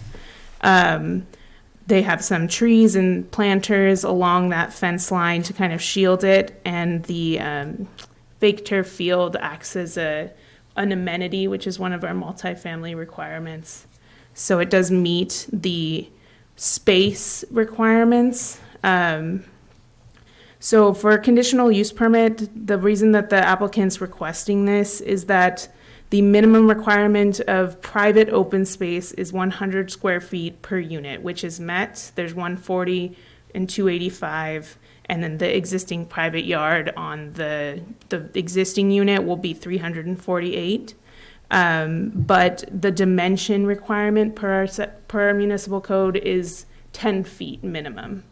And so due to the constraints, one is 6 feet wide and the other is 7 feet wide. So the applicant is requesting a conditional use permit to waive that dimension requirement, but not the area requirement of that section of the code due to the constraints of the property. And the 823 square feet of common open space has also a minimum dimension of 17 feet 6 inches, which does not meet our 20-foot minimum dimension requirement for common open space, although it does meet the total open space requirement for the lot of 500 per unit. So divided amongst the private and common, they exceed it by, I should have my number here. I think they provided like 1,800 square feet. I don't see my number, but it exceeds the 1,500, but again, doesn't meet those minimum dimensions. So that's the reason for the conditional use permit. And there will be 6 parking spaces provided in this paver stone parking area, which has access off of 2nd Street. And they are required to provide 2 parking spaces per unit, and they meet that with 6, but they actually only have to provide 5.5 because of the 2 bedrooms is 1.5. So it rounds up to 6, and they meet that. And it's consistent with the general plan use of R4, meets the density as mentioned, and it is converting a non-conforming structure into a conforming structure, which is, I think, a good, that's implementing the zoning, it's implementing the general plan. And so with that, staff recommends that the City of Hollister Commission review the applicant's request, receive all written and oral testimony regarding the proposal, and make the following 2 motions. The first would be to approve site and architectural review number 2019-3, subject to the findings and conditions in the draft resolution. And the second motion would be to approve conditional use permit 2019-1, subject to the findings and conditions contained in the draft resolution. Are there any questions for staff? Thank you, Eva. Any questions on the staff report? Can you talk just in general, like again, around the open space and the, because it was a little bit confusing. Yeah. I'm not sure that I followed it. So the space that's behind, and I'm not sure if it's behind or in front, but if the front is where they drive into, sure, then the here. back is where the open space is going to be at, right? Correct. And then the 2 end units are 3 bedroom, and then the rest of them are 2? Is that, or is it just 1 3 bedroom? So there's apartment A is 3 bedroom, 2 bath, apartment B is 3 bedroom, 2 bath, and the existing house is 2 bedroom. I don't know how many bathrooms it has. Okay. And so in that open space, is the idea that that would be some place where they might have a picnic table, they might have some grass? Yeah, so we require 1 amenity, and because this is such a small development, they have kind of a larger, let me back up and just explain the private common first. So it's 500 square feet of open space required per unit. And that's divided between common open space and private open space. And the private open space minimum must be 100 square feet at ground level. So they can exceed that, and then it kind of subtracts from their 500 that would go into a common open space area, if that makes sense. And so of the 1,500, some is private, and the rest is in this shared open space area. And that is required to be, regardless of the requirement of, what's left over of the 500, you need 400 square feet, 20 by 20 of shared space with a minor amenity. And so this project, it has over the 1,500 as well as over the 400 in the shared open space, and it has that kind of field area, which can be a play area or a picnic area, and will serve all 3 units to whatever they need to use common open space for. But it looks like, though, or it sounds like from your report, that only the 1 unit will have like some private space. The other ones, if they do, it's not very significant, right? Or It's- did I misinterpret what you No, just? so this unit here, apartment A on the westernmost unit, Mhm. will have this 265 square foot fenced private yard. And it's a place, it is small, but it does meet the 100 square foot requirement.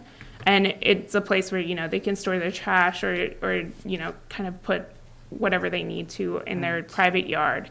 And then it will access, and this is a common walkway area where this unit has just a direct access. They don't have a private yard on the rear, That's their front door, basically. but no, that's their rear door. The back door, oh, okay. Yes, and their front door is on this eastern side of the building, and this is where their private fenced yard area is. Again, small, but it does meet the 100 square foot private yard requirement, and that has access to the shared open space as well. Okay. And then the private yard that remains on the existing dwelling has a gate from their private yard into the parking area, which has a gate into the open space. Okay. So the open space is accessible to all three. Makes more sense, thank you. Any other questions? I don't know if it's something you would answer or they would answer. That front door on the first one is On this on the one? sidewalk. Like, it opens on your sidewalk on the street. You're like 5 feet from the street, from your front door. I mean, this is just from me, personally would freak me out, to be that close to the street with my front door. Is that, I don't know, like rules or is that something that's within code? Is that something that's normal to have an apartment right there on a corner street with the door right there?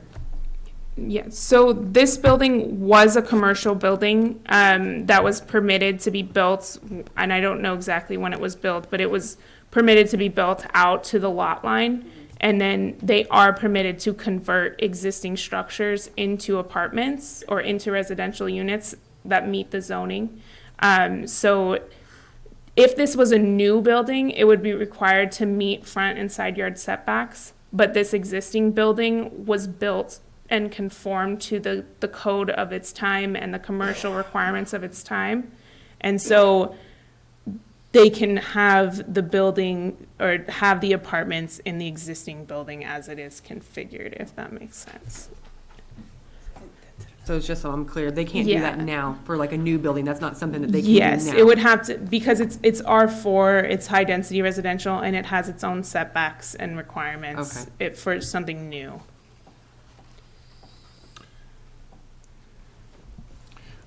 I believe in the staff report that the recommendation is not actually written down. Or am I just missing it? It's on page 6 at the top, 6 of 7, above the site information. There's a recommendation for the two motions. An approval of the site and architectural as well as an approval of the conditional use permit. Yeah, I was looking for the heading that says Oh, recommendation. I'm sorry. Yeah. I think I was messing with the formatting Okay. and I think it got deleted. Okay, any other questions? Yeah, I have one other question. So, these are affordable? They will be, So- all three will be affordable. I don't know the category. I don't category? know if they'll be very low, or below moderate, but I do know that they will be affordable.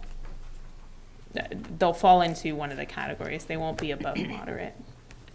Okay, isn't that, I mean, I'm just kind of thinking that that's something we should know now? I mean, it just seems to be a big difference there is a big difference between very low, and affordable. It's really different. So is that something that generally we just move forward without that information, or later we add that in and then we can change our mind about our vote, depending on what that is? I mean, clearly these are going to have to be something that's affordable because, as Commissioner Johnson stated earlier, the front door is like right at the street. So most people that can afford something that has some, has more room, they're going to look for something different. So obviously people that are looking for something that's lower cost will be looking at this, but I think it would be really good to know whether it's going to be very low,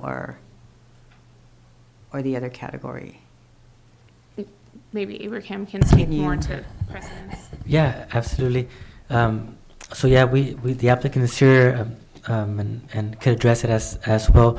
But yeah, at this time, when we don't have that information, in the interest of moving the project along, we put a condition indicating that they have to provide that information to staff prior to. In this case, because they're not going to be subdividing, it won't go to city council anymore. At this point, it would go directly to the building department, pending approval for building permits. So we would require that they meet the requirements of the affordability per state law and local law prior to issuance of building permit. But if that's something that it sounds like you're passionate about, and we are too. Believe me, we need affordable housing in this town. And council has already actually required that we look into the possibility of doing an inclusionary zoning ordinance, which would actually require affordable housing per every development. So we're actually starting to look into that possibility. We can definitely let the applicants know that we should know beforehand. Yeah, and just to be really clear, I mean, I don't need to know. Honestly, it's really that it should be transparent, that our public should know this. Right, they should know. I mean, I think that it can be really deceiving when we just put affordable, because in our region, affordable is still real expensive. Right. So there is a real difference between affordable and then the low, the very low and the low. So I think just for transparency's sake, and just so that we're more specific, I think it should be stated what the intent is. So then we, just so the public's aware, and then when we're approving or not approving something, we're doing it with all the information that's available, that should be available to us. Very well. Right? Did you want to have the applicant interviewed? Sure. I'll open the public hearing at 9:25. Applicant in the audience, Jason.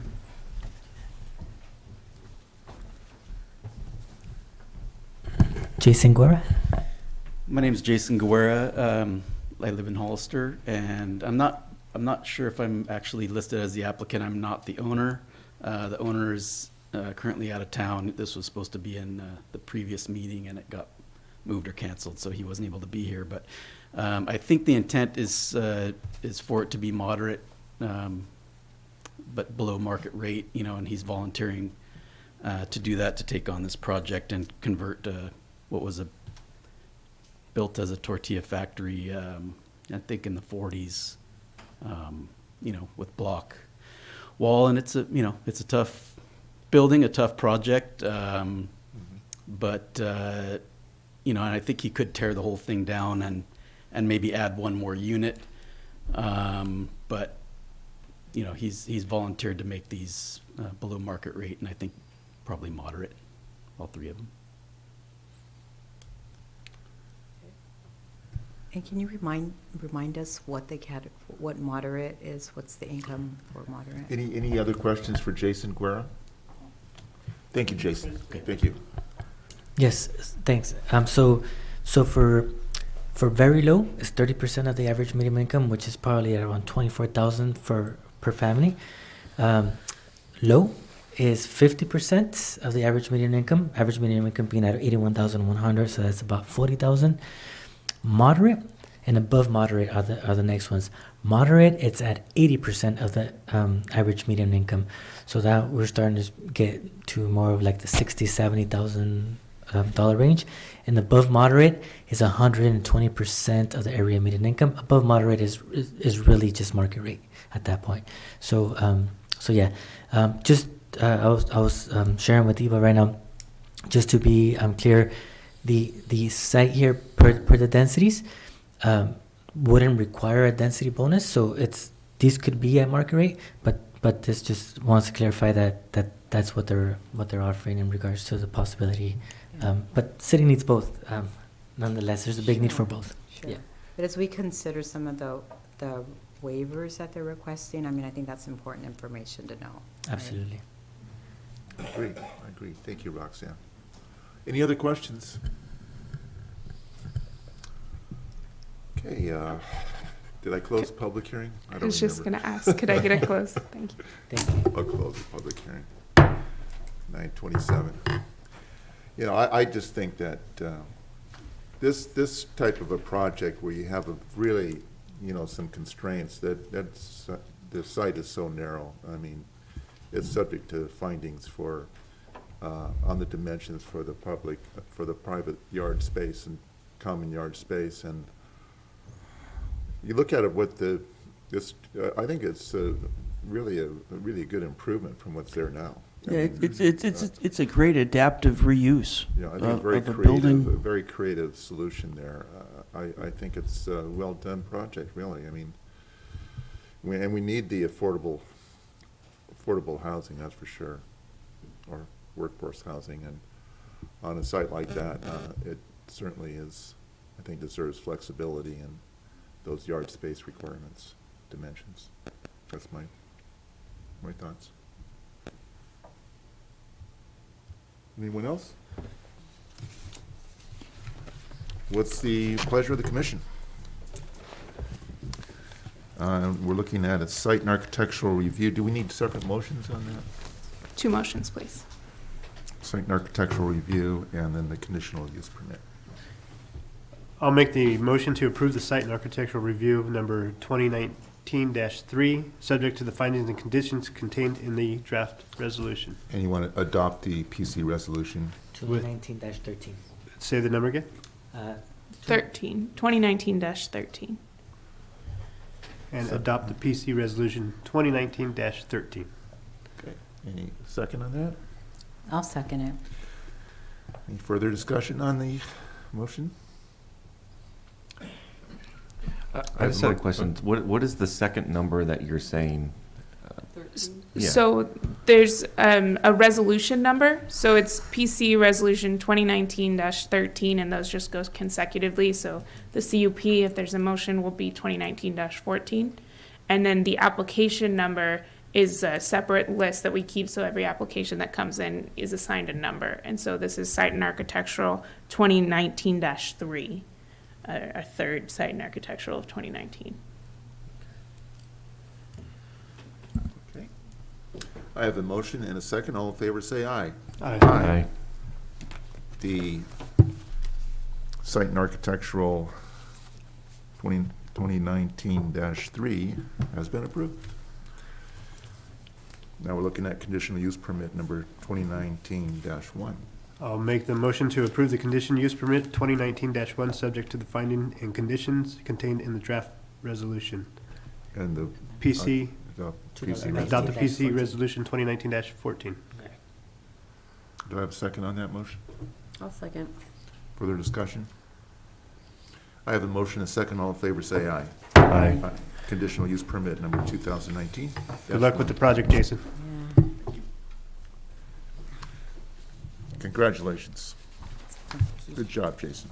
It's kind of a funky looking place. Now we move on It'll to attract somebody who's gonna be able- that's really cute. Move on to item number 4, Yeah. site and architectural review number 2019-1, RSI Group Incorporated / Nina Ray.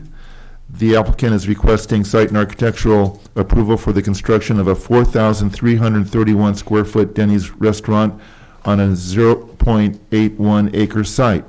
The project is located within the general commercial GC zoning district at Highway 25 and Tres Pinos Road, further identified as San Benito County Assessor's parcel number 056-250-070. CEQA's mitigated negative declaration. Thank you. The applicant is requesting site and architectural approval for the construction of a 4,331 square foot Denny's restaurant on a 0.81 acre site identified as Pad 1 of the approved Hollister Farms subdivision in the general commercial zoning district of the city of Hollister. As you can see on this screen, what's circled, Pad 1 is circled in yellow. As previously mentioned, this parcel to the north of it is zoned commercial, to the south is zoned commercial, to the east is Highway 25 bypass and residential, and to the west is San Justo Middle School, commercial and residential.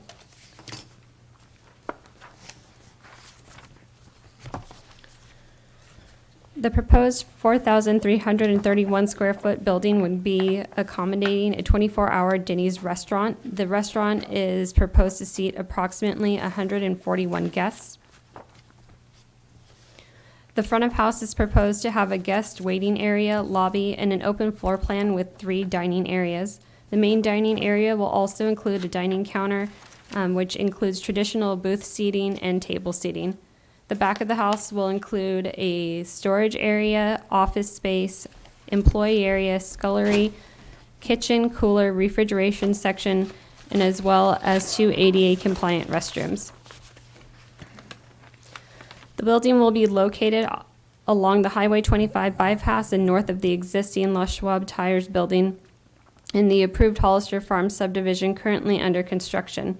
The site includes 46 on-site vehicle parking spaces and 6 off-site parking spaces on the north adjacent parcel for a total of 51 parking spaces.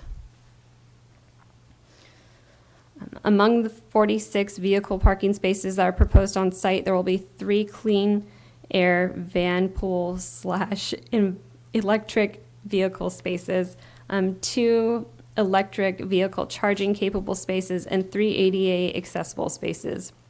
There would be landscape medians with raised vertical curbs in the parking lot. Street lighting would be located throughout the parking area. A sidewalk would be located along the east front elevation of the building, along the north side elevation of the building, and partially within the western back and north side of the elevations. There's a proposed pedestrian pathway at the northeast corner of the lot, and I apologize because this particular site plan does not have it, but it is included and should have been included in your packets. This is to propose conductivity throughout the Hollister Farm Shopping Center. In addition, a bike rack and bike locker will be located along the front eastern corner of the building. I think this is pretty cool. They have what they call short-term and long-term parking, so for bicycles. So 2 of those are going to be short-term, and then the others have lockers that are associated with them. Those are also within your plans as well. A 6 foot and 8 inch tall, approximately 235 square foot trash enclosure would be located towards the southwest corner of the building. And just for time's sake, it's a very beautiful building, and there's a lot of detail. So if any of the commissioners have any questions about some of the detailing of the building, please feel free to ask. I'm just going to point out some of the key features to it. As you can see, there's a proposed wooden tower. Several of the awnings will be a metal red awning. The paneling that's proposed in between the windows will be a dark bronze aluminum. One of the main features that has sort of a 1950s retro feel is the main feature of the building. As you can see, there's a red V that goes across it. Some of the paneling, they call them, exterior installation and finishing systems, otherwise known as EIFs.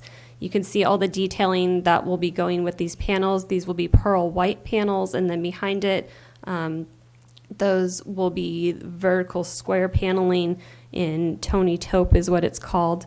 There will be lettering that says America's Diner that will be done in a 1950s style font on top of the aluminum, or what appears to be aluminum metal finish. Below that, the windows with the brick veneer. And as you can see, it also ties around to the other side of the building.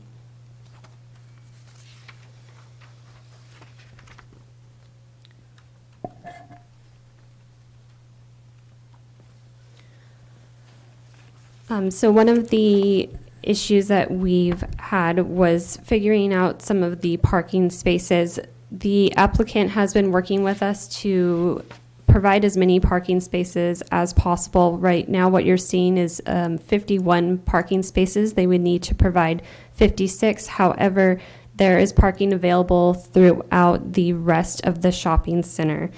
Within our code, It permits for shared parking, and in particular, Section 1718.090, reduction off-street parking requirements. Non-residential parking facilities may be shared in multiple uses. Cooperative establishments operate the facilities, and if the use generates parking demands primarily during hours when the remaining uses are not in operation. For example, if one use operates during the evenings or weekdays only, or where patrons are likely to visit more than one business establishment on one trip.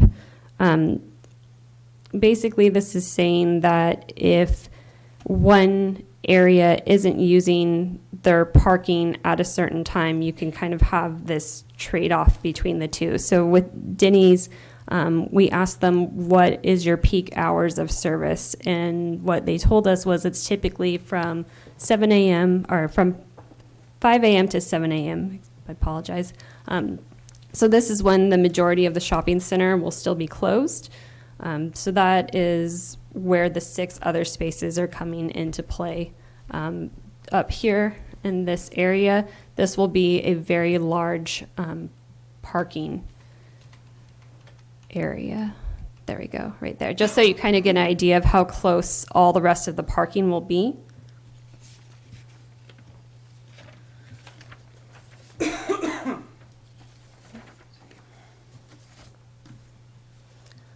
And with that, it's staff's recommendation that the Planning Commission review the applicant's request, receive all written and oral testimony regarding the proposal, and approve site and architectural review application 2019-1, subject to the findings and conditions contained in the draft resolution. Are there any questions for staff? Also, the representative of the project is here if you have any questions for her. So as the shopping center gets built out, then it's kind of keep track of the parking that's available. I'm counting on you guys. Oh, I was just going to say, so far everything is fully parked. I know that the applicants, the Hawkins company who've been working with, they're definitely want to make sure that everything's fully parked, if not overparked, because, and they've said it several times, you know, we want to make sure we solve any potential parking problems now while we still have the opportunity. And then so far, this is the only one that is technically underparked by 5 spaces. So everything else has been fully parked. And Pad 2, which was just recently approved in February, which is the nearest nearest building to this proposed Denny's, was overparked by, I believe, 14 spaces. So. Okay. So we are keeping track, and so far everything is parked fully or overparked. All right. I just want to make a comment. They say between 5 and 7. I've been here in Hollister since 2012. It is not between 5 and 7 here. It's usually between 7 and 9. But even then, it's not a big deal because a lot of these businesses that are going in aren't going to be opening until 9 or 10, so it's not a big deal.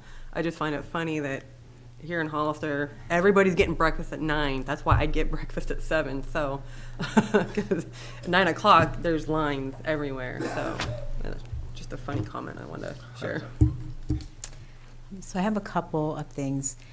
On this diagram, can you show how people would get in and out? So some of the concern that I have is the McCrae Road getting like super congested, but I'm not really sure how they get in from McCrae to Denny's. And I'm thinking, and this is why I want some clarification, that they will also be able to be getting in from at least 2 different entries from Park.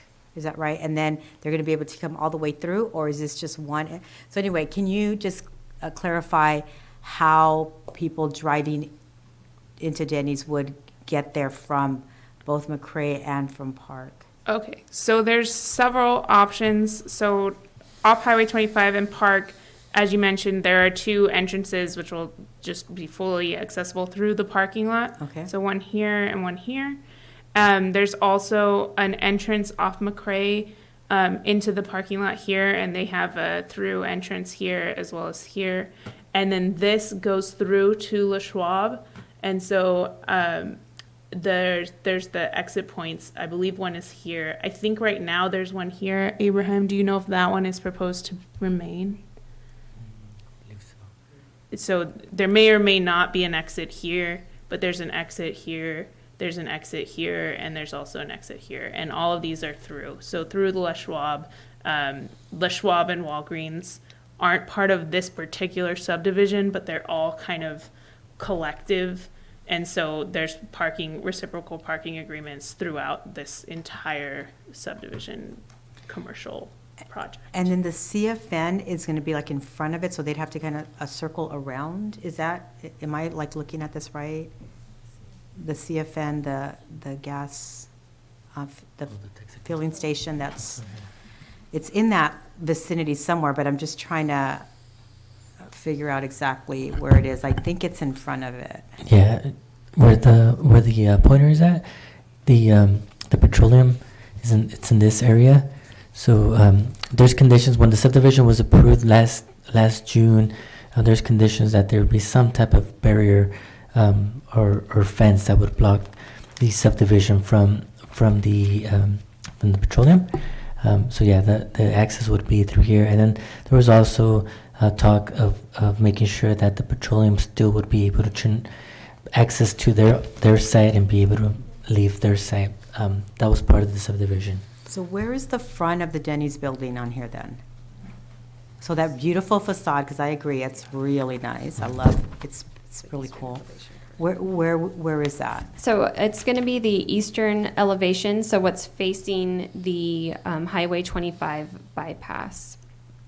It's going to be what, the front? Yeah, the front. So this front facade okay. is what you'll see. The doors. On the corner. Yeah, and there's another one right here too. Okay. So you can see it. Okay. Okay, so thank you for that. And then my second question is around security. So this is 24 hours. It's open 24 hours, and that spot is a little hidden. So I'm just wondering, like, if there was thought that was put into like security, like the lighting, any kind of like people patrol, like a security guard, or what kind of security is there going to be? I think I don't typically go to a restaurant at 2:00 in the morning, but I know like when the bars close, people will be going there, and so I'm just curious about how that is, just because it's kind of hidden, and I just want to make sure that there's not going to be a lot of traffic at that hour. It's not. It's not going to be visible from 25 or from any other. So I'm just curious if there was any discussion around that. Thank you, Commissioner Roxanne. Yeah, so as part of our review with the Development Review Committee meeting, members of the Development Review Committee are also part of the Hollister's Safety, Fire Department, and Police Department. Police Department go-to people for the Development Review Committees, Captain Carlos Reynoso, Detective Dan Wynn, and Chris Schultz, and they take a look at. That's one of their main things. They look at if the project's going to have any type of hidden areas, if there's going to be lighting, and if the lighting is going to be good lighting, and then also if there's any type of vandalism like graffiti, they want to make sure that there's a condition that it's removed within 24 hours. But in regards to the site, they want to make sure that there is enough lighting on the building, on the parking lot, and then they also wanted to make sure that there was at least three points of contact for security in case they need to get a hold of anybody in an emergency. They're able to respond or to contact from that list of 3. So can you say a little bit more about good lighting? Like, what exactly does that mean? Does that mean there's going to be lighting all the way around? It's going to be on, like, as soon as it gets dark, it's going to be on. Like, what exactly does that mean, good lighting? I don't know that I can directly answer your question, and I apologize for that, but it is there's a condition and it's a standard condition that we have that all projects submit a lighting plan to our police department for review, and so whatever the lighting is, it will be approved by the police department. And I don't know, Abraham may be able to speak to it because there's been other approvals and there was a large subdivision. They may have a lighting scheme that's already been approved.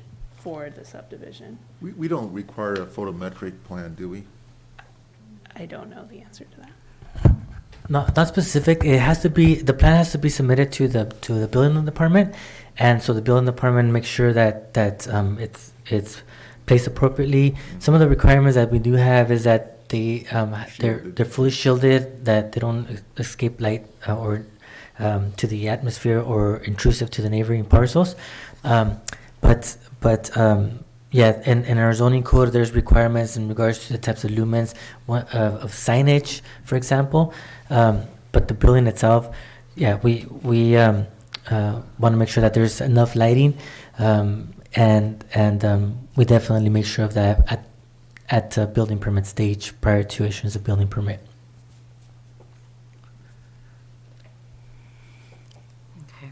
Okay, okay.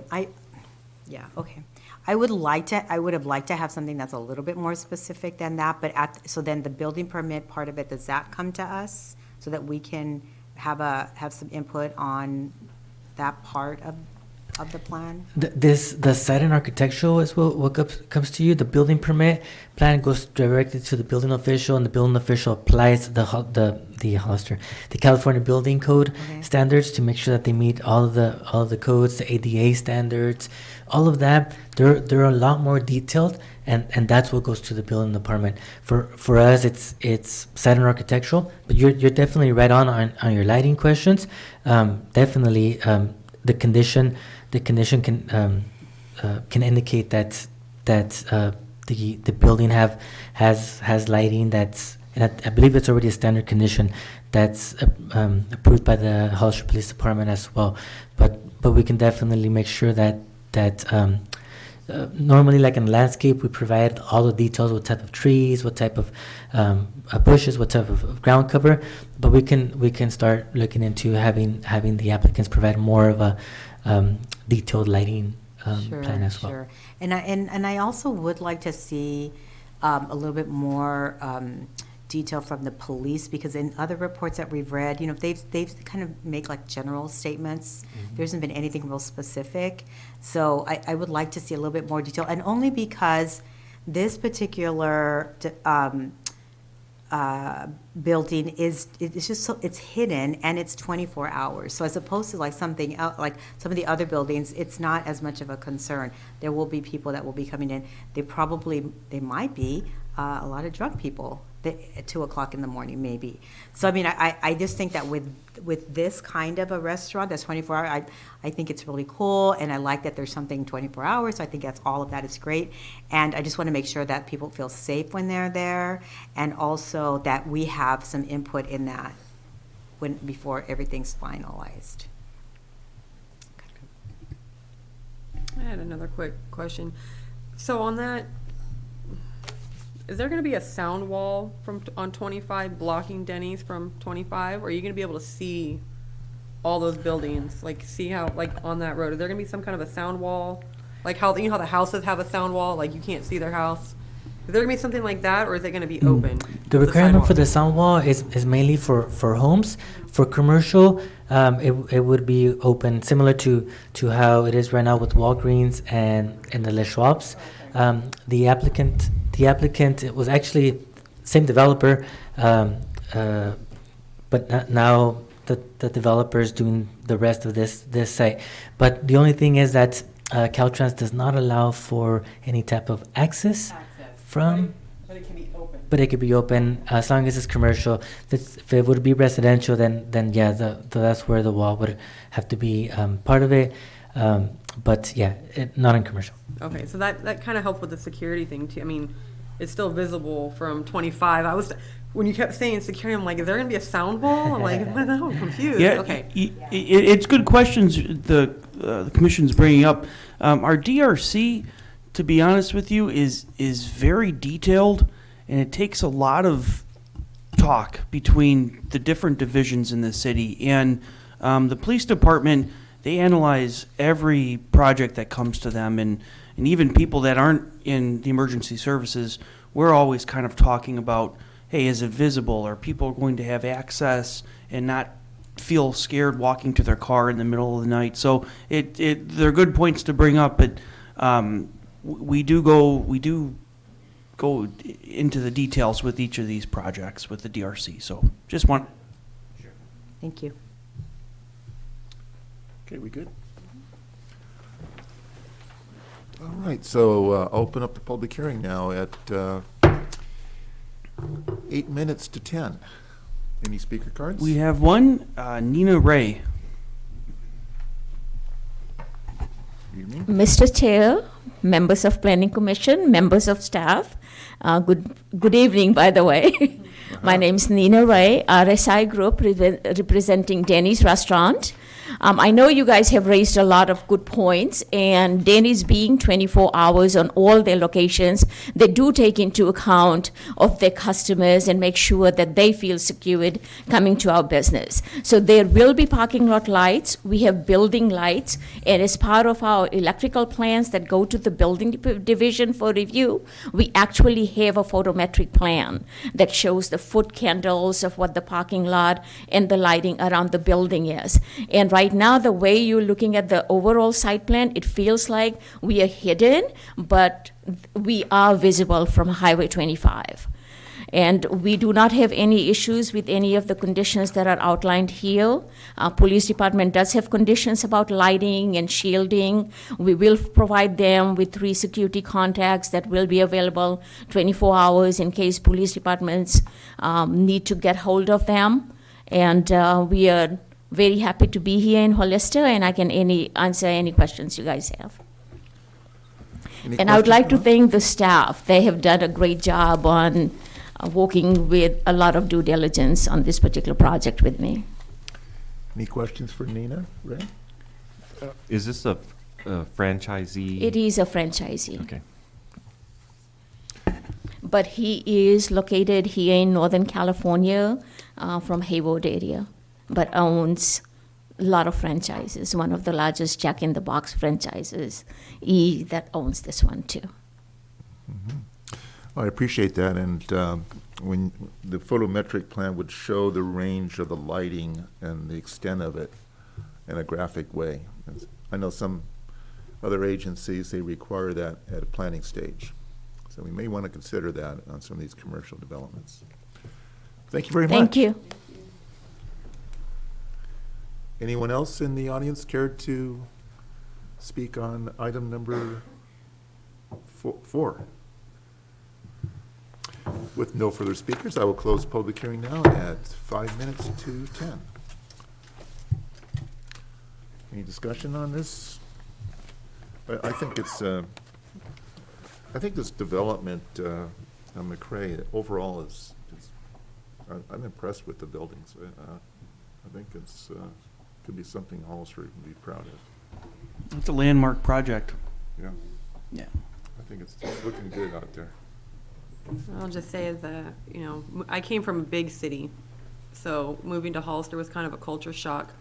But I absolutely love it here, and I hear from both sides of the public, no Denny's, it's gonna ruin the small town feel. Yes, Denny's, we need more restaurants. I come from the big city, and I see, the difference. But we need more restaurants, we need more places, because like I said, 9 o'clock, I'm sitting there waiting an hour and a half to eat. So for people, I know that a lot of the concerns with Denny's coming in was that it's gonna hurt the small town businesses. It's not gonna, I personally don't think it's gonna hurt them. It's just gonna help not make me wait an hour and a half to get food, where I'm just actually gonna leave and I'm gonna go to Gilroy. So all my tax money is gonna go to Gilroy while I'm eating breakfast at Denny's in Gilroy, because the wait's not an hour and a half long. And I hope that the public sees that too. I know it's hard, with a small town, but I really don't feel that that's gonna, I guess that's just my comment on that I don't feel like it's gonna hurt our small town businesses to add another restaurant, which we could definitely use, especially with the influx of people that are coming into Hollister. Commissioner Johnson, I appreciate that you said that, because I've heard the same thing, kind of both, yes, yay, excited, and other.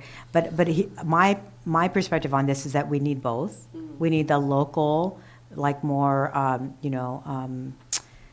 small, intimate restaurants and options that are more maybe just have a different specialty maybe, and then we need some like Denny's. I think if we can figure out ways to keep people in Hollister, keep eating in Hollister, shopping in Hollister, I don't think we'll have a problem. I agree with you. It's really about people when they make that decision. They're going to go to San Jose. They're going to go to Gilroy. How can we keep them here? And these are the ways that they're going to be here if we have options. So I think it's a great option, and I really appreciate the design because it's really beautiful. I mean, it would have been really easy to just make a really simple design, but this is just really a nice design. So I really appreciate that.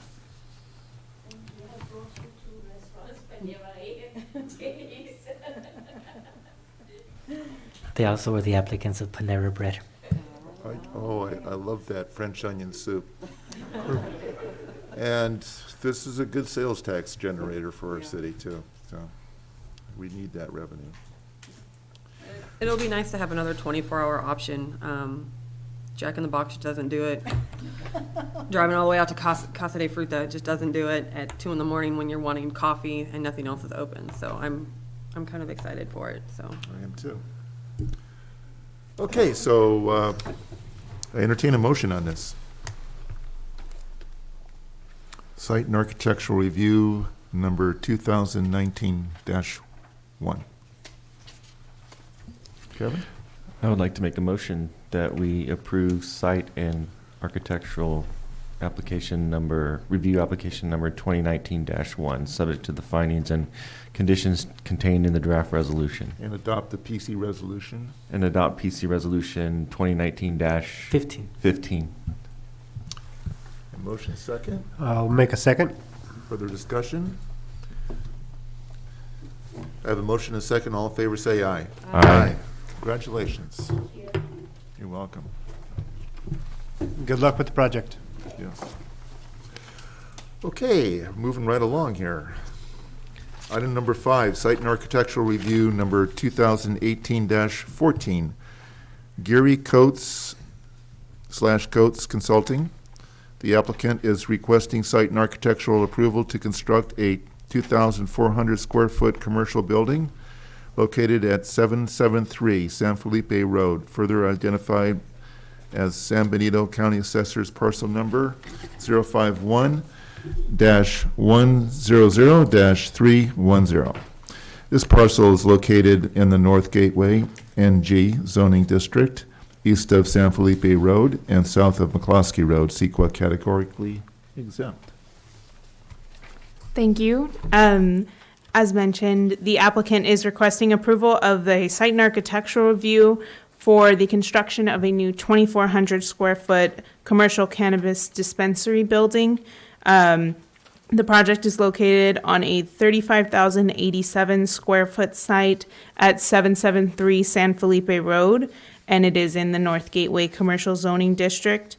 The project applicant received their cannabis conditional use permit to operate a dispensary at this location from the City Council on June 4th, 2018. And so here before you today is approving the architecture of the building as well as the site plan and things like that. The building will have a separate lobby area with a restroom for customers at its entrance, which faces to the south towards the parking lot. Just for clarification, the entrance is on the south. And through a separate doorway will be the dispensary itself. There'll be a large office, which is accessible from the dispensary room.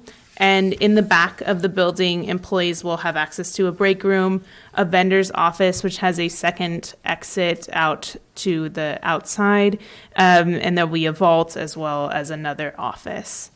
The building is barn-like in its architecture. The southern elevation, which is the entrance, is a tan vertical wood panel facade with the green peaked roof and a green metal awning over the entrance. You can't tell from this architectural drawing, but I'm assuming that there will be some kind of doors that are incorporated into this large glass cathedral almost like window, which spans the width of the entry and arches up to the peak of the roof. The north elevation, just on the bottom of your screen, is the rear of the building, but it has the same, it's kind of symmetric And so it has the same metal awnings and the cathedral style window above that awning up to the roof. The west and east elevations, the west elevation does face San Felipe Road. They're both the same symmetrical. The walls are the same tan wood paneling and a green metal roof. You can see the awnings that project over the entrance and the rear exit from this elevation. And there's also a almost dormer style window projection with that kind of cathedral glass matching windows into there to provide light into the building. And then along these sides, for architectural interest, there is a long window, but that's up high for some of our police security measures, to not have low glass windows. So that is up higher along the top of the building. For landscaping, and I'm sorry, this is kind of a blurry picture, but it's the only electronic version I had. There's a landscape strip along the San Felipe frontage, which will be planted with these African sumac trees, which you can see here. Here. And there will be a paved driveway entrance off San Felipe. The project is not doing full frontage improvements. They will be entering into a deferred improvement agreement for when there is a project or the city has a project to connect sidewalk. It's kind of distant. The nearest sidewalk is down to the south at McCloskey, I believe, and it's 3 or 4 parcels, if not 5 parcels to the south before you hit sidewalk. So they're going to enter a deferred improvement agreement to do the frontage rather than do it now and have just kind of a random sidewalk chunk. So they're just doing the landscaping, but they will be paving the driveway entrance, and there's a culvert as well that they'll be repairing and restoring to the satisfaction of the engineer and the Public Works Department. There'll be landscaping kind of throughout the parking or the parking lot area. Let's see if I have a better image. Here, kind of just landscape buffer standard around their parking lot. And speaking of parking, they will have 34 parking spaces, most of which are paved. I did not do a count, but there is no pavement on this lower half. However, they greatly exceed their parking requirement. They're only required to have 1 parking space per each 250 square feet of gross floor area, or one, I don't know why I put the employees. I thought this was employees, but I think it's just 250 square feet of floor area, and then each company vehicle has a parking space. And they're only proposed to have about 10 to 12 employees, which would only be and they would only require 10 parking spaces and 1 per each company vehicle. So with 34 parking spaces, unless they had 25 company vehicles, they're exceeding their parking spaces regardless of what's paved and what's not paved. The general plan designates the site as North Gateway Commercial, and with our cannabis ordinance, cannabis uses are allowed in the North Gateway Commercial zoning district, so it is a consistent use. However, the staff wants to bring to your attention that the DRC, particularly the police department, did have a concern with the architectural style of the building. So they were concerned that the elevations were not necessarily compatible with the North Gateway Commercial Zoning District. The barn style aesthetic was not a kind of typical commercial feel that would blend with the intended use of the North Gateway as it further develops. And per our zoning code and general plan, the North Gateway is intended to be an area for large retail uses and office parks.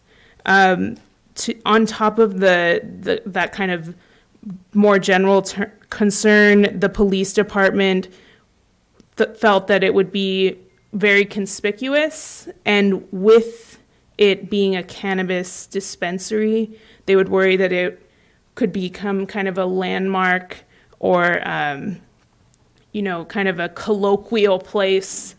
They were worried about, let's go to the barn, to get cannabis, and it kind of becoming a colloquial place, like a landmark that is the dispensary. So that was the police's concern, and we just wanted to make sure that the commission was aware of that. However, we don't have anything in our design guidelines, or we don't really have specific design guidelines. So the approval of the architecture will be up to the planning commission. Whether you like this style or you'd be more interested in something different, you're free to express that as the commission.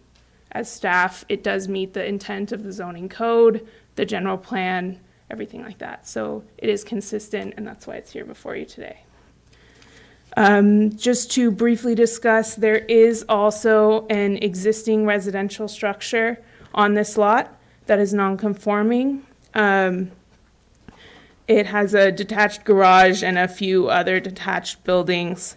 It is considered historic by its age, although it's heavily modified, and is being evaluated as part of the rear development, which is proposed in the future and is currently undergoing CEQA review for greenhouses. It's a separate property owner, and the building is going to be demolished. Originally, so you're aware, they were planning on trying to renovate the building to have the dispensary in the existing house, but it's been evaluated by our building official, not by an architectural historian, but by the building official, and determined to be not restorable.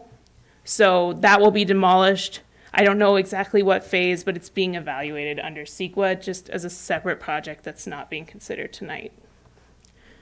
So with that, staff recommends that the Planning Commission review the applicant's request, receive all written and oral testimony regarding the proposal, and make the following motion to approve Site and Architectural Review 2018-14, subject to the findings and conditions in the draft resolution. Thank you, Any Eva. questions for staff? I think it's worth pointing out, too, that part of the cannabis ordinance is there's going to be security cameras Correct. throughout the whole building, Correct. outside, and it's going to be well monitored if it, as I would expect it to be, as it Correct. complies with that ordinance. Okay, any, Roxanne? So just going back to the police department's concerns, okay, so it's my assumption that this is not going to, they're not going to provide a space where people just hang out, right? I mean, so you're going to go get what you're going to get and you're going to leave. Is that right? That would be my understanding, yes. Okay. Because it seems, I don't know, I'm not really sure what the concern would be about, like, we're going to go to the barn. Like, it sounds like they might think they're going to be kind of loitering over there or something. Maybe, I'm not or sure. just kind of making it, I think their concern was kind of making it like a common thing, and just like having cannabis be around. It's hard to explain, but they just didn't, their concern was like having it be an obvious place to get cannabis, and they just worried that that might cause security or police concerns. Okay. Because in other designs that I've seen of dispensaries, they typically have some real, like, tight security in the front. So there's like you have to show ID, you can't get through. That's gonna be. And so And it should be the same, even though it looks kind of cute, it's not gonna just be like, oh, we're gonna go hang out. It's, Yeah, it'll have all Okay. the security measures required of the ordinance and required of the police department. They are just concerned of, I think, just kind of the landmarkiness of it, Okay. if that makes sense. okay. And then can you talk a little bit about the two greenhouses and so my assumptions are going to be growing and things in there and. I can and talk a little then- bit about it. It is a separate project, and the applicant is here, and he is also working with that property owner and that development, so he could probably speak to it as well. Okay. that will be a growing facility, a cultivation facility. I don't know where they're at with their cannabis conditional use permit for the cultivation part on that separate parcel. But it is separate from the dispensary. It's a separate ownership as well as a separate review. And I haven't seen the plans really beyond this because, as mentioned, they're still in staff review of their CEQA document. I believe it goes out for public comment soon. So it will come to the Planning Commission, but it'll probably be a few months down the line before the greenhouses come through. Okay.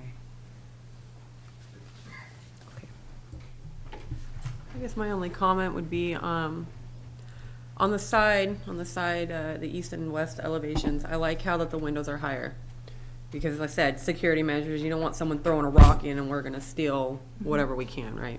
So that's a good security measure. On the front elevation, the south elevation, where you're saying that there's not a front door there, but there's going to be a front door. I have a concern that there's a lot of glass in the front of that building. There's a lot of glass, low down, easily accessible. And I said, I've been doing research. I've been looking at different dispensaries, and most of them don't have that much glass. I like the above glass, gives lighting, all that kind of stuff, but that down below where, I mean, glass is easy to break. You can get in and out pretty quickly. So that would be my only concern with the building portion. Other than that, I kind of like the barn door idea. It's Hollister, where we have barns everywhere. And so I feel even though it is in the commercial district, it's still Hollister. It's a barn. I mean, you see them everywhere. So I kind of like that. When I saw that, when I pulled it up, I'm like, oh, that's kind of a neat idea. So. Dispensaries are located in tract shopping centers, so this is actually pretty nice.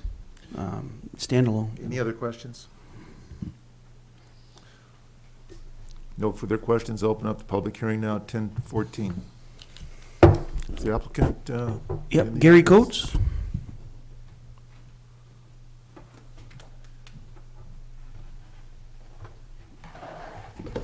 Good evening, Mr. Chairperson, members of the Commission. Gary Coates here on behalf of AMBAM, which is the Monterey Bay Area Alternative Medicine. That's the group that has this project that we do have, as your staff has mentioned, approval of our conditional use permit from the council for.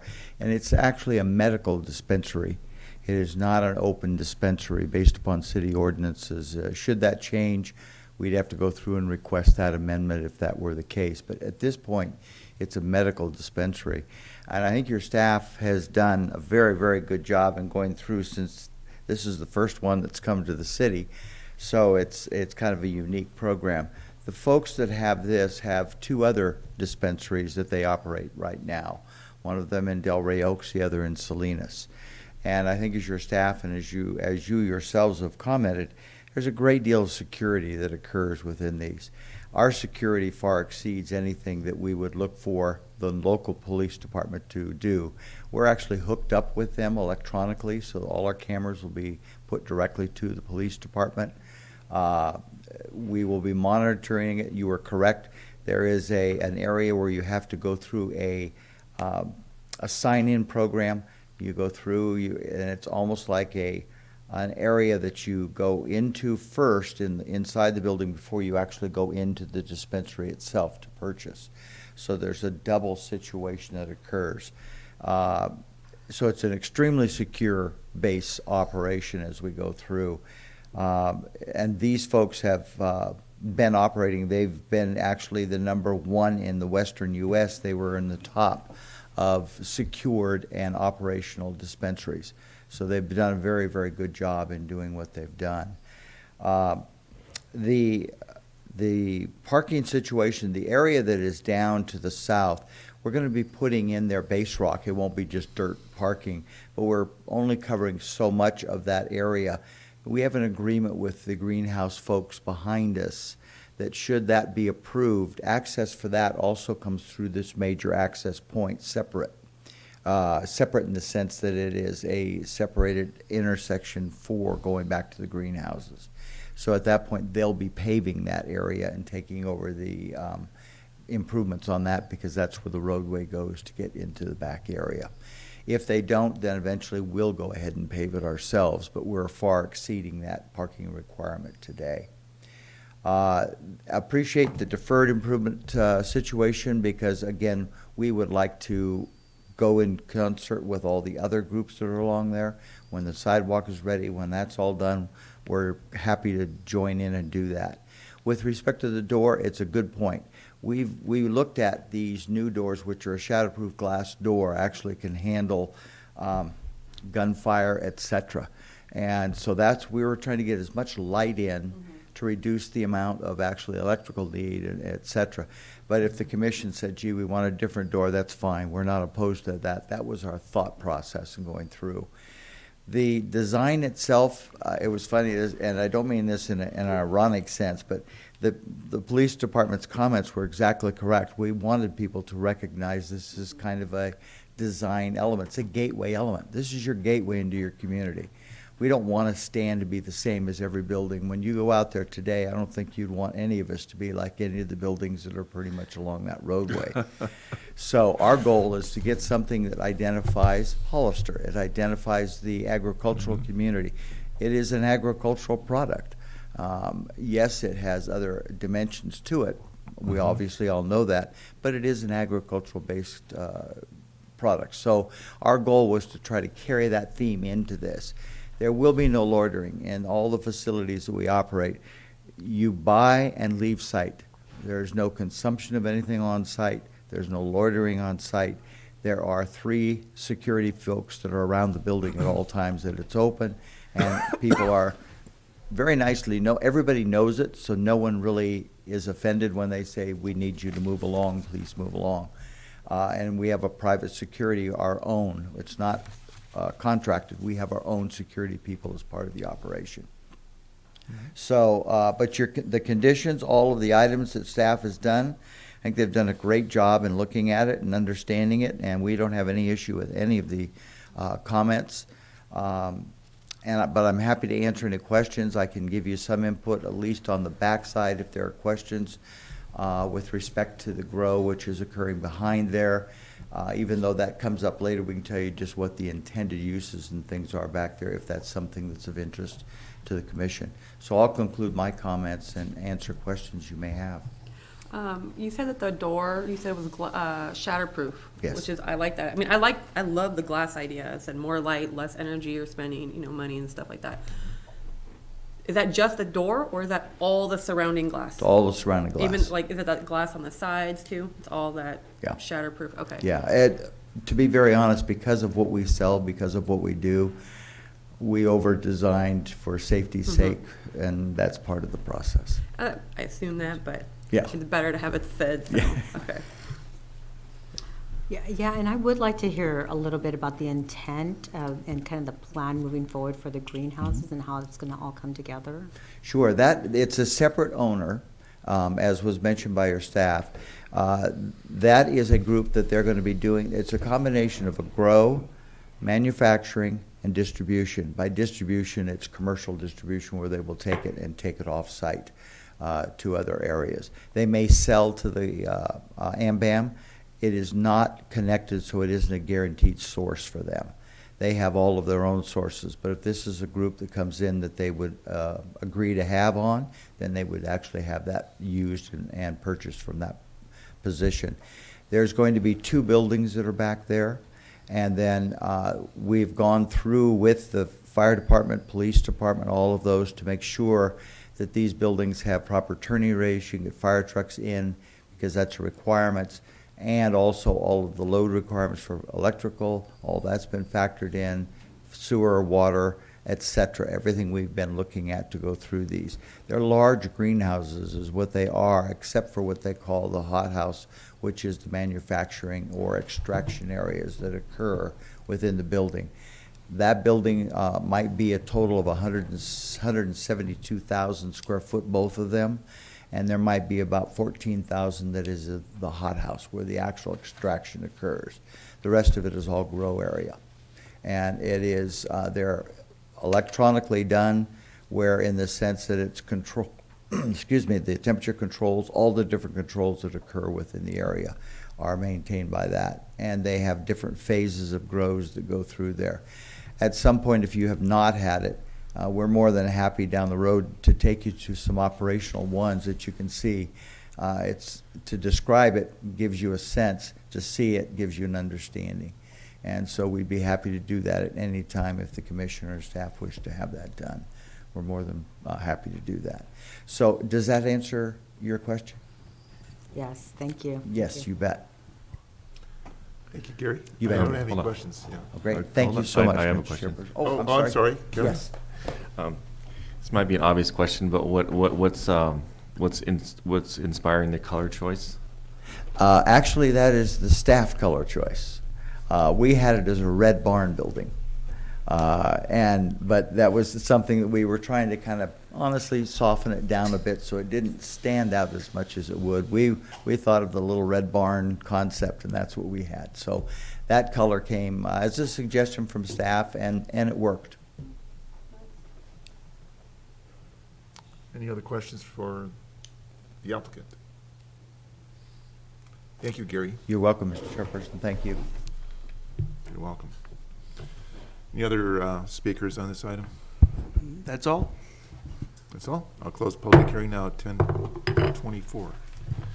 I like the design. I think it's, I like to see, you know, eclecticism, if you will, you know, in the North Gateway. And I think this, I don't really look at that and say, oh, let's go hang out at the barn. You know, I don't get that, I don't really understand that too much. It doesn't really look that much like a barn to me. It's got a creative use of the south elevation with the glass. I like that, the radius there, the transom window. I think it's gonna look nice. Mr. Coates, he pretty much answered the questions that I had. Yeah. And I think that, I think I'd like to move this one forward. What it is. I am concerned about the architecture not being like the other buildings in the area. Okay. So Kevin, can you tell us more about that, about what your concerns are? The other buildings in the area, as the applicant said, if you look at some of those buildings, this building by far looks better than a lot of those buildings, in my opinion. Yeah.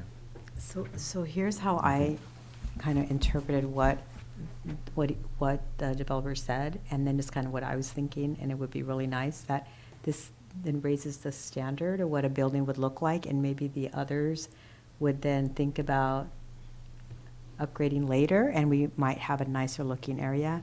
So that might happen. It might not, but. It's hard to come up with a vernacular for this style of architecture, but it does kind of capture, as I agree with Mr. Coates, what he was saying is that it captures some of the agrarian part of our community, but it gives it some modern accents. And I think that, you know, it could set a good example for some of those other buildings, as Commissioner Stevens has pointed out. So those are my comments. I would have to say if it was a little bit further north, I think I would have challenged the design, but where it's at, it's kind of a non-conforming area. There's quite a few different buildings. So I think this will fit in there and make some improvements. The questions or the concerns I had, he already addressed, was a glass in the back, and it's a security thing. The only other thing that I kind of toss around is the front door. That from a security standpoint, that if there is a break-resistant glass, that it may be favorable to have that, so the person walking in there can see who's inside, and the person walking out can see who's coming in. So that is probably the one concern, and you know, I'll just put that out there for you guys to kind of think about it at the moment. And that's all that I had. I think that, with a cannabis dispensary, to get the outside to be opened to see what's going on in there, to have that visibility is a good thing. I would rather see glass, and of course, as facing south does make sense for energy conservation, but I'd like to see more glass than less glass, as just a general comment, especially for a cannabis facility. Because I like to see what's going in there, and people on the inside can see what's outside too. No, I agree, and that's why I wanted to make sure that because you know how fragile glass is, but shatterproof glass is a whole other material, so makes sense. Okay, so I think I'm going to make a motion on this, unless there's any other discussion. I'm going to make a motion to. If I may, Commissioner, just as a point, one thing that the commission could do, and we could put it on a future agenda, would be to potentially adopt or have a discussion about North Gateway design standards that we could implement into our code. So then there would be less confusion, and we could kind of have a more standard, if that's something the commission wanted to do, just as an idea. That's a great point. We've done it for the West Gateway. I guess we haven't really addressed the North Gateway. Could staff just address, the applicant said that you were influencing the decision about the color choice, so I was wondering if you could.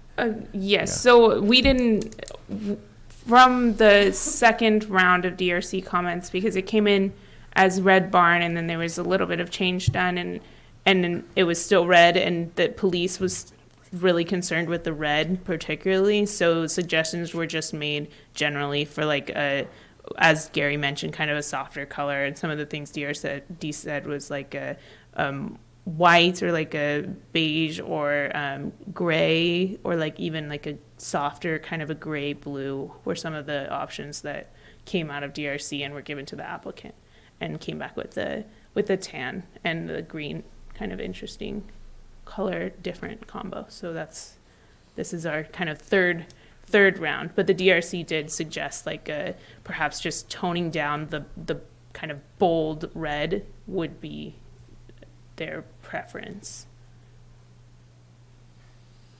I guess my comment would be, I mean, I agree with what Commissioner Munzer said.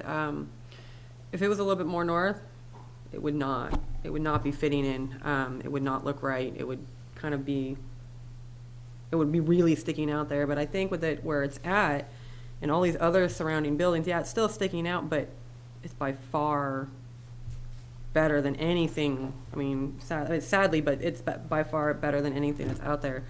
And I feel that it fits. I mean, it totally screamed Hollister to me when I looked at it. That was the first thought when I first saw it, so. Any other discussion on this? I'm going to make a motion for approval.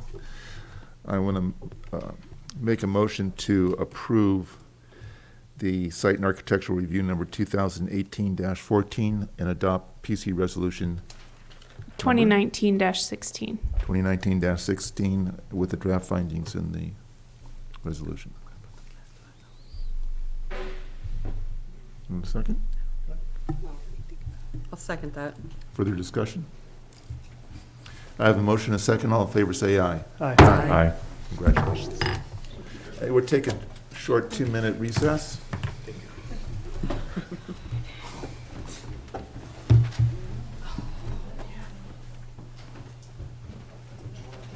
Smart idea. My legs cramp there for a minute.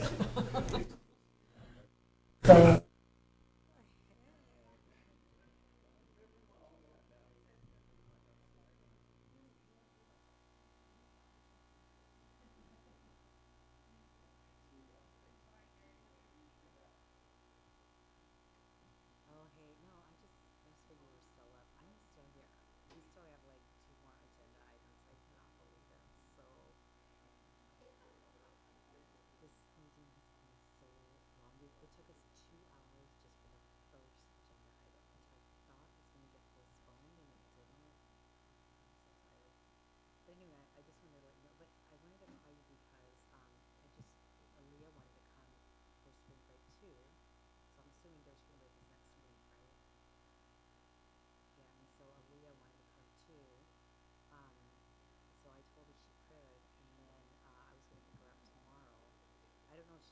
the entire week, or if she wanted to just stay a few days, or if her mom would let her, but anyway, it's up to you.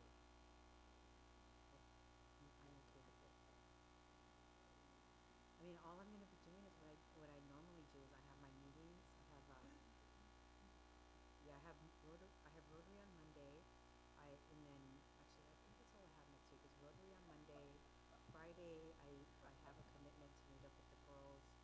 I think we're meeting up like in the afternoon. I have to pick up Cassie from school on Tuesday and Wednesday, and I'll have Sky Tuesday, Wednesday, and Thursday. No, not Thursday. Tuesday, Wednesday. So,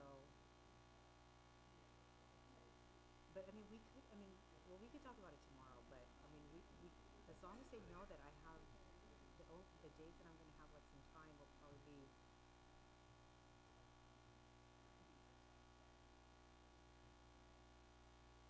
Okay, we'll just talk about it tomorrow. By the way, is there anything behind to eat, or should I stop and put it in? Because I have not eaten my pizza yet.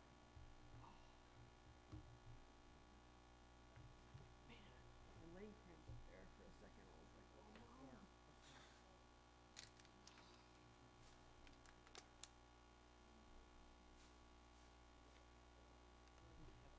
All right, well, I'm thinking it's going to be another, hopefully not too much more than half an hour, 45 minutes left, and then we'll hopefully have to do. Okay, babe, go back to bed. Okay, okay, love you, bye.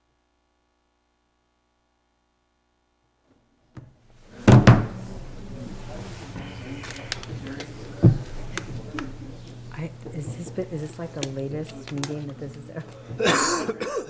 It's pretty close. We have what, 2 left? Oh my God.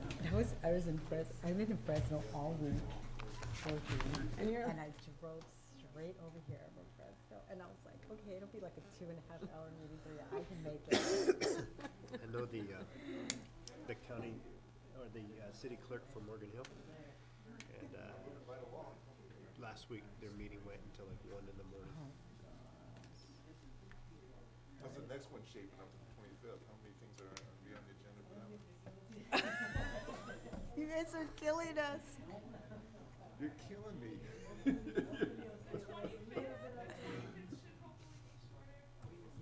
Wait, I could just see Abraham the had said smile on long, your face. and then Ava You know said we're gonna leave short, so this what? one on David's doorstep.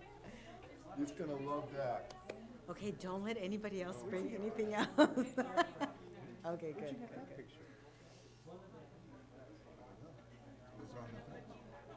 I know. I'm gonna keep it short and sweet. It's the same company, isn't it?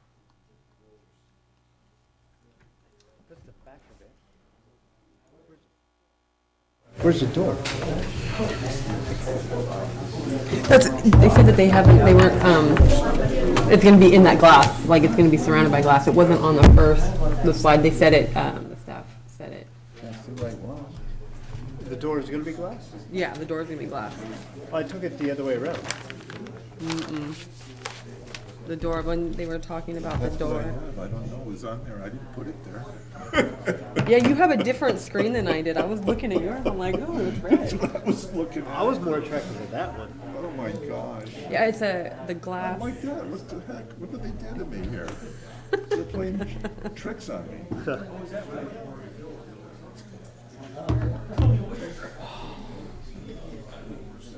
Really? I needed that break. Thanks. I'm not going to make any mention of that. I mean, that was No, I wouldn't. Moving forward. I gotta talk. It looked like you were about to crawl on the floor there for a minute.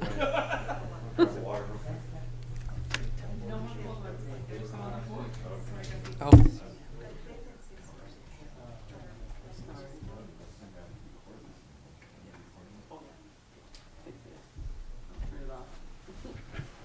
Okay. Yeah, moving right along here. I'm gonna just- Come on, bring it up. I had it off.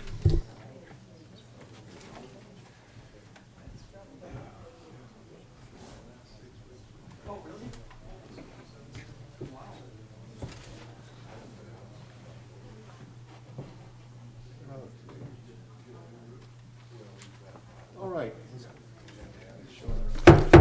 We'll call this meeting back to order.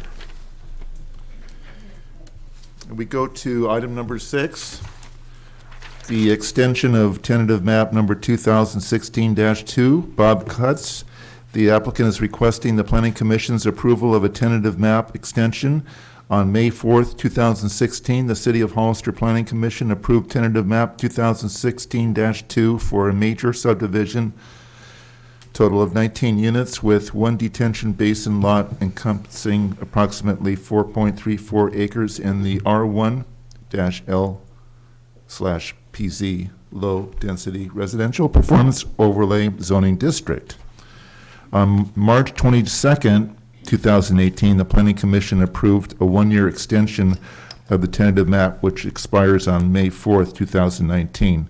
The project site is located south of Hillcrest Road and east of El Cerro Drive. APN 060-090-007 and 060-090-006 CEQA mitigated negative declaration. Thank you. As mentioned, the applicant is requesting an extension of an approved tentative map for 20 lots. It's located south of Hillcrest Road and east of El Cerro Drive. There is a detention basin lot, as you can see, located on the northwest corner. And the tentative map was approved on May 4th, 2016. And then in 2018, March 22nd of 2018, the applicant was granted a one-year extension of the map approved in 2016. And that extension does expire this coming May on the 4th of May, 2019. Staff is recommending that the Planning Commission review the request, receive the written and oral testimony regarding the proposal, and consider denying. I'm sorry, your staff report says approving, but the resolution says denying. A resolution denying the extension of tentative map 2016-2. The Planning Commission can approve conditionally or deny a request for extension. And staff is requesting denial on this extension based on the findings that the applicant has failed to submit a final map package to the city engineer per the extension deadline of April 4th, 2019, in compliance with their condition number 1 of their extension received last year. And staff is also recommending the finding that it's in the city's best interest to, at this time, have the applicant come back with a new tentative map so that we can consider it in light of any new conditions or new things that have come up, new zoning laws or ordinances that are now, it would now be subject to. So with that, that is staff's recommendation for the extension, and the applicant is here as well. I have a question. Mm-hmm. How many times can the applicant ask for extensions? The Subdivision Map Act allows for a local commission or government to grant up to 6 years worth of extensions. So you could grant 1 6-year extension, 2 3-year extensions. Typically, our planning commission here in Hollister grants 1-year extensions. Per the Subdivision Map Act, you could grant another 1 year, and then you could continue to do that up to 6 years. Okay. Post the original approval. Thank you. So a question about that whole thing. So if there is a denial, then if they wanted to move forward with the development, what would they have to do? Does it mean like they have to start all over again? They would start over. They would submit a new tentative map, and it would be reviewed by the DRC, and any conditions of approval would be put on the map as if it were being approved today. Whereas with the extension, unless it's the planning commission's purview, however, please do note that the applicant on an extension request, the applicant must agree to any new conditions that are imposed. But you could approve it with conditions that the applicant agrees to, or it's subject to the conditions that it's already been approved at. But if they came back with a new tentative map, it would be re-reviewed and reevaluated under today's standards.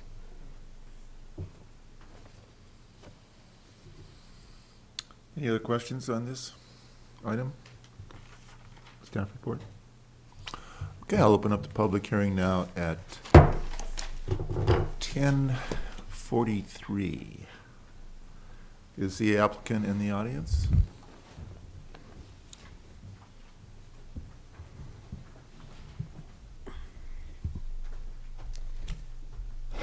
Hi, I'm Bob Cutts.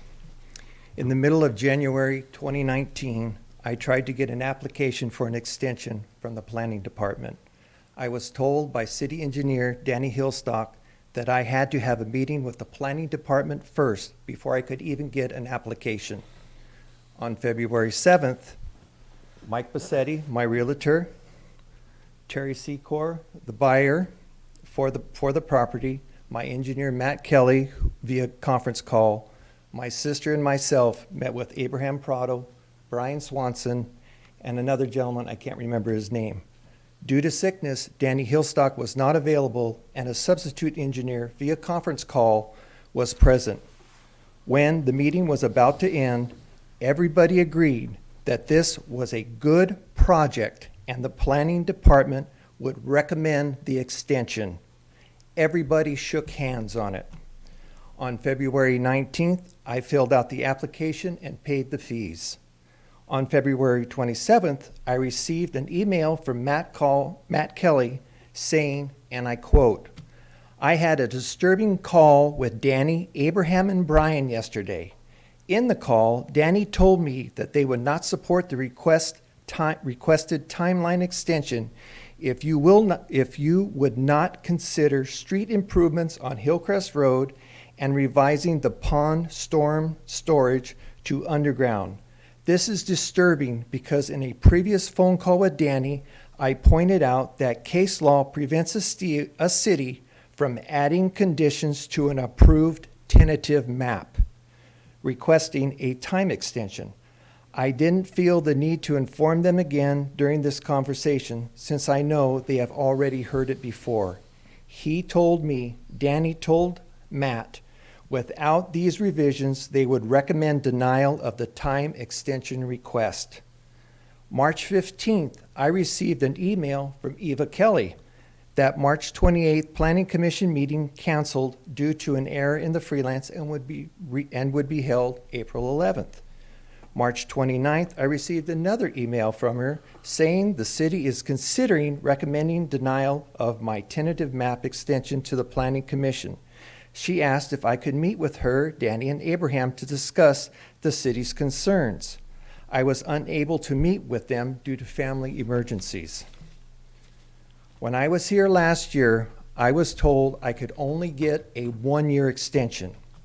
Quoting the Griffiths versus County of Mono decision concerning the MAP Act. A city may not regulate contrary to a specific MAP Act provision. Therefore, local ordinance limiting the maximum duration of a MAP extension to 1 year not valid, since MAP Act expressly allows for longer extensions. When I went and got my tentative map, reasons for disapproval of me ever getting it were inconsistencies with a general or specific plan, site not physically suited for proposed type or density, design likely to cause substantial environmental damage, design conflicts with public easements. I was granted that. That has not changed at all. The MAP Act realizes that not all projects are done in a certain time period, mainly 2 years. That is, to me, that is like going to college and expecting everybody to get out in 4 years. It just doesn't happen. I tried my best to get this project going. I have finally found someone to help me get this through. We could have been a third to a half a way into the final map, except I had certain delays from the planning department and delays with the freelance in their errand stuff, which has caused this, instead of being approved in February, March, it's now gone into April. The property that I own has been in my family for over 100 years. I made a promise to my parents on their deathbed that I would do my best to see this property developed in a proper way that they thought it should be developed. That's what I have tried to do. Everything is ready to go. By denying me my extension, you kill this project. You kill funds that would go to schools, the fire department, the police department through the fees. You deny the Del Curto brothers, who have invested $100,000 already in the sewer line and the storm drain coming across my property, to their piece. I'm sorry that the planning department doesn't like an above-ground storm drain. But you know what? The Del Curto piece right next to it has an above ground. And I realize people like green space and parks and stuff, but there are animals. In my backyard, I have red-tailed hawks, I have doves, I have blue jays, I have crows, I have blackbirds, I have sparrows, I have linnets, I have lizards, all kinds of wildlife that could benefit from that. So to me, that is also green space, not just a park. Conditions that the city planning department wants. They want me to make improvements on Hillcrest Road by burying 3 telephone poles and to put sidewalks in front of my piece of property and my parents' piece of property. Those are not part of the project. Those costs alone, I have 19 lots. I do not have 100 lots where I can spread that cost out. I am not a Kaufman and Broad. I am not a Hugh Bickle. I'm sorry about that. But all that would do with those extra costs is drive up the cost of a house to jump to $700,000, $715,000 in a $500,000, $550,000, $600,000 neighborhood. Who's going to buy a house costing that much?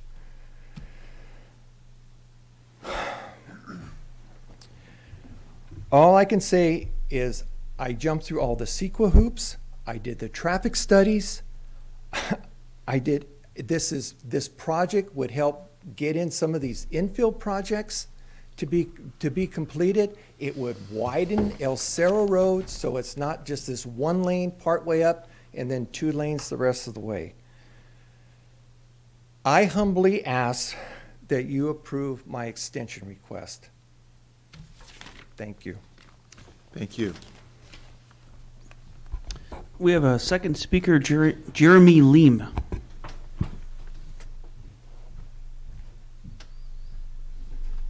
Good evening. My name is Jeremy Leem. I'm the attorney for Bob Cutts.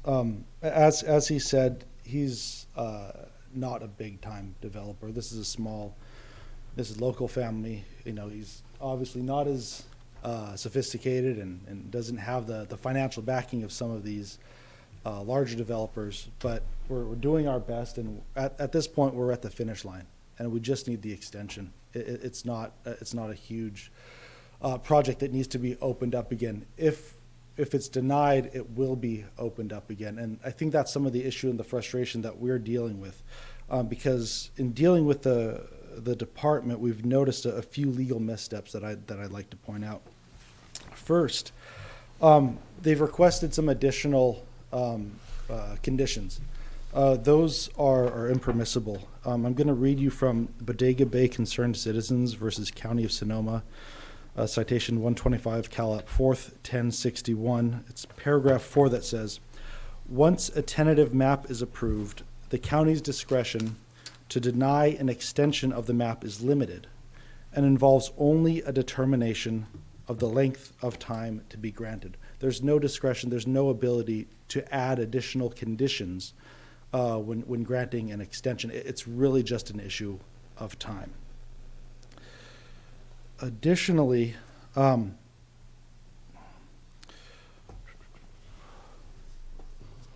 there's been no change in the map. There's nothing to be considered. We're looking at the exact same project. It's really just an issue of time. I would like to also refer to the local municipal code 1640.010. That states that under B, new conditions may be imposed and existing conditions may be modified when granting an extension. And that municipal code section is in violation of that Bodega Bay concern citizens case, and is thus in violation of the MAP Act. So for those reasons, we don't believe that additional conditions can be applied to this project. It's really an on or an off. And if it's opened up, again, the department's going to have the ability to impose new conditions. Once those new conditions are imposed, it's going to kill a project. It's not going to make it economically feasible. Like Mr. Cutt said, we're going to be looking at homes that are costing a $750,000 range. It's just not feasible to sell the homes in that regard. And then my third point, the department has made a recommendation for denial. And I believe that recommendation is in violation of Government Code 66452.3. That section says any report or recommendation on a tentative map by the staff of the local agency to the advisory agency or legislative body shall be in writing, and a copy thereof served on the subdivider and each tenant of the subject property, skipping over some language, at least 3 days prior to any hearing or action on such map by such advisory agency or legislative body.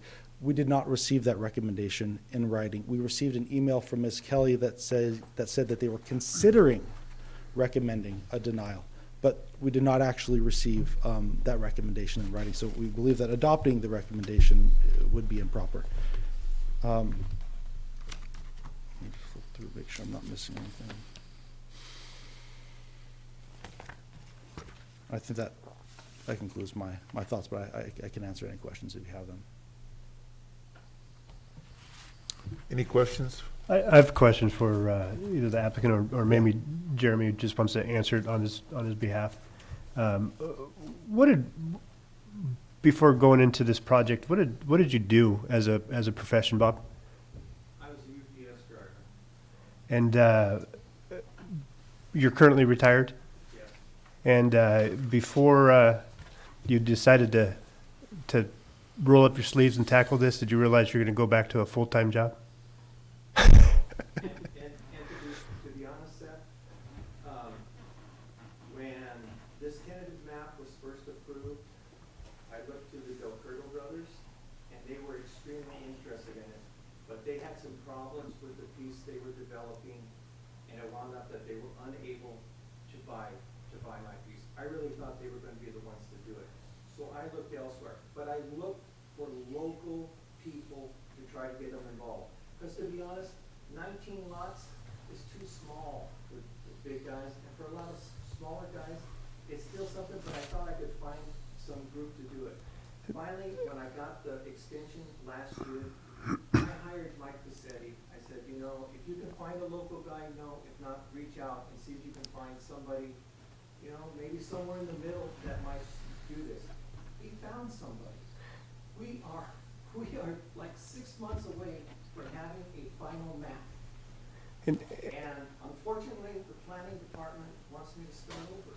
And the reason that I'm asking what you had done before is to reiterate the comment that Jeremy made, that is, you're not a big time developer. No, and I'm sure there were things I could have done better. Absolutely. The question, and you may not want to share this, is to engineer a project like this, you don't just get a piece of paper and draw it out and submit it. You have to take it to an engineer, and it costs a few dollars? $50,000 plus. Just for the paperwork? Yeah, that's not counting any of the things I paid. And in order, and to deny it to go back and redo this, they would make all the changes you need, or you would start over with those fees again? I don't know if Matt said if I had to start over because he has the existing thing, but the detention basin would have to be redesigned. And, It would have to go underground, still right, haven't- underground storage. And I still haven't understood why two separate parcels are somehow included with the 4 acres that want to get developed, and therefore I have to, one of the conditions is to bury the telephone, 3 telephone poles and put in the sidewalks there. When on the other side of that El Cerro, when that was brought into the city, they were not required to put sidewalks in front of their house. That sidewalk that's on the new part of El Cerro was not allowed to, was not, connected and brought in all the way down to Hillcrest. All they were required to do was, if their septic tanks failed, then they had to hook up to the city sewer.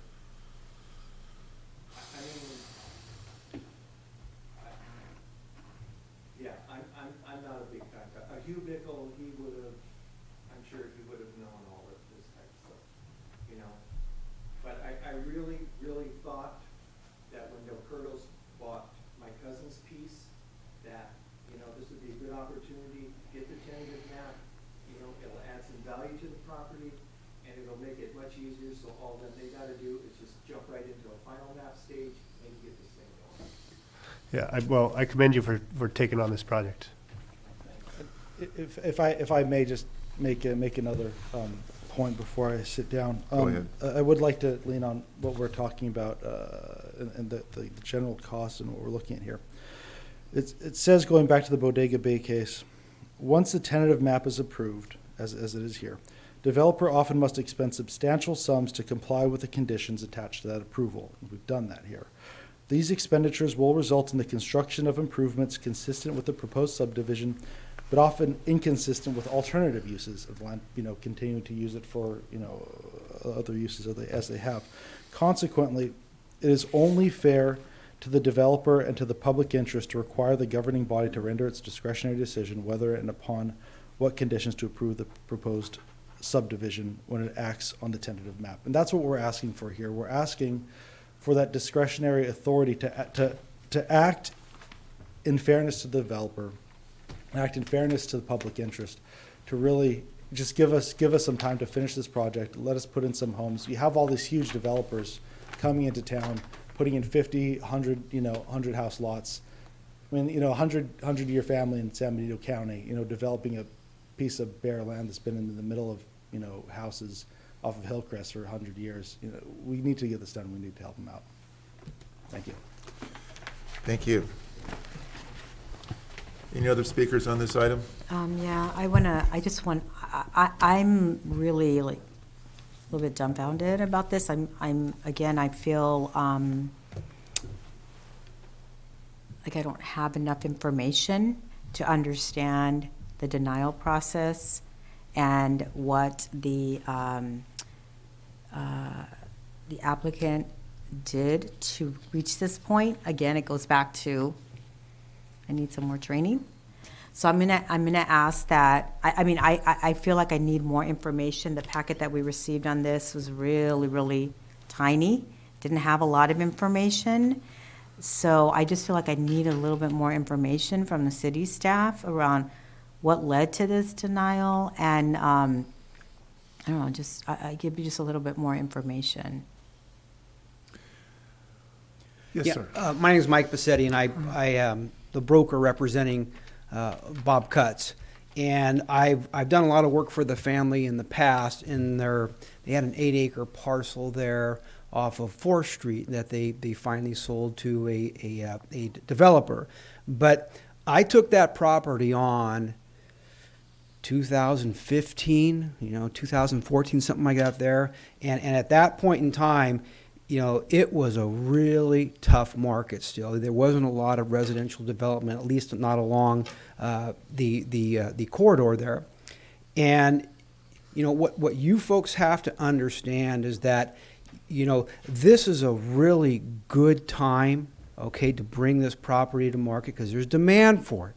All right. Although, like they said, one thing I found out about a 19-unit subdivision is that it's too big for the small guys and it's too small for the big guys. But I was really lucky where I found Third Millennium Partners.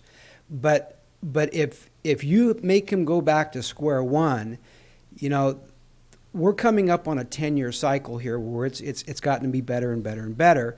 But at some point, it's going to cycle back down. Okay. And when that happens, and he's still left, you know, trying to restart his tentative map and get his final map approved, and it cycles down, you know, you're going to see the demand start to evaporate. And when that point comes, you're going to have to wait for the next upcycle to probably find a buyer for his property. So you weren't going to delay his project by a year or two. You could be delaying his project by 5 or 6. Okay, and you have to understand that. You know, there's cycles in these markets, and right now it's a good one. He needs to take advantage of that. And if you delay him for a couple years, you know, he could miss the cycle, and that's the risk that he's taken. If you deny this extension, that is, you're pushing that risk onto him, and you need to know that, okay? Because that's no small shucks. All right, he's been in this process a long time, and you could extend this process even more, where, you know, it could be a long time before that property is developed. Because I tell you one thing: if you deny this extension, that buyer's going away. Plain and simple. He's going away. Okay. So anyway, why don't you make sure you understand that? Thank you. Anyone else in the audience care to address this item? Close the public hearing now. 5 minutes after 11. Discussion. Well, I just want to, I want to hear from the city staff. I mean, that's what I'd like to, because we didn't get a lot of information, and a lot of concerns were raised during the public comment section, so I just would like to hear from the staff.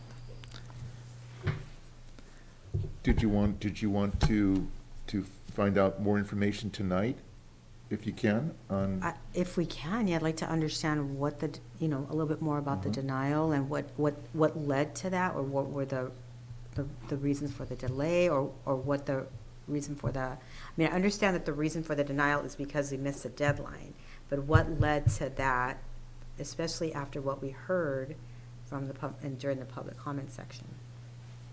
Thank you. Yeah. Okay. Thanks. Yeah, I mean, we just. Abraham, can you clarify that? I can address the commission. Thank you, Commissioner Roxanne and members of the commission. So yeah, as Eva was mentioning in the report, typically it's a 2-year approval of a tentative map, and then there's that 1-year extension that is offered as well. The Subdivision Map Act actually allows for an additional 6 years extension. There's other ways that the Subdivision Map Act can actually keep a project alive. There's one, for example, there was one for if your jurisdiction goes through a moratorium, then the years that the jurisdiction is under a moratorium, those do not count. Those are above and beyond the local jurisdiction's approval timing. So there's different, the Subdivision Map Act has all these different sorts of extensions, either automatic extensions or extensions that would have to get some type of discretionary approval. In this case, the approval for the extension would have to come before the Planning Commission. The Planning Commission can approve it as is, could deny it, or could approve it with conditions, but the conditions would have to be agreed upon by the applicant in order for the conditions to stand for the extension. And so the reasoning behind the denial is staff has essentially, as the applicant indicated, there's a few things on the project, like the basin and the frontage along Hillcrest Road, that now I don't think staff has an issue with viewing the possibility of extending it, but we were kind of hoping to see if they would be in agreement for all these there's been some new things that have been new things. For example, the detention basin back in 2016, it was very common for it to be underground. I mean, not underground, but an actual basin. There's been new technology now since 3 years when this was approved that actually there can be some underground mechanism, so that way there won't be a basin that would be flat and it can be used as, for example, open space area. And so those are the things that we can look at with the new tentative map and see how these can be applied for along Hillcrest Road. Is not just the undergrounding of utilities, but there's also the possibility of maybe looking at the possibility of putting sidewalk, curb, and gutter now as well with the new tentative map. So those are the things that we think that it would be good to take a fresh start on the subdivision, but that was based on our discussions when we looked at this, and as Mr. Kutz mentioned, we were trying to reach him to see if we can sit down and discuss a little bit more in depth in regards to these the tentative map, but yeah, that was the reasoning behind the formal recommendation. If there's anything else that you want to add, Brian, but So that, what you're saying there is that he had a tentative map approved with the old detention basin design and all that, and now that time has passed, and you've seen this as an opportunity to make some upgrades, further upgrades, which is kind of like adding conditions to what was approved before. Right. Abraham, could you please pull up a Google Earth image to show the frontage, the existing frontage on Hillcrest, for the Plan Commission to take a look at to understand what the discussion point would be about? Hillcrest and El Cerro.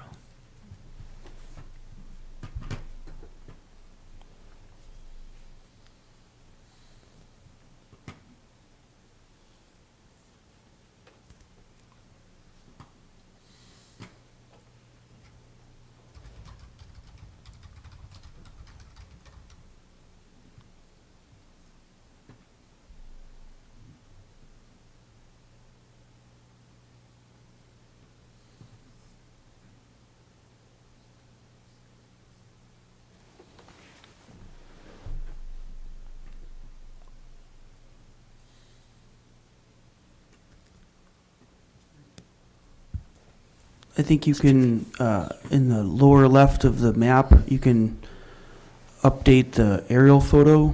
It should show. There's no curb and gutter on that side. So the curb and gutter would complete this section of the frontage to El Cerro, if that was something that was considered. Will the commission be open to opening public comment because there's some inaccuracies in what they're presenting right now? Okay, I'll open it up one more time. So what you're looking at right here, this is Hillcrest Road. The project is actually 100 yards off of Hillcrest Road. So this frontage right here has nothing to do with the project. The one home on the corner is formerly owned by Ed Cutts, Bob's father and his parents, and the next door is the Cutts residence. But this has nothing to do with the project. This is 100 yards down the street. So if you look at the very right, that's El Cerro, where there can be improvements to the road there. But if you look at Hillcrest itself, that has nothing to do with this project. So requesting conditions, one, that cannot be requested on a map extension, one, we have issue with that.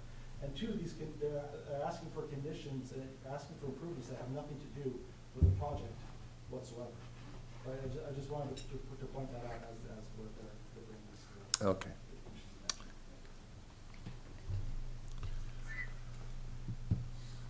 I think I get the gist of it.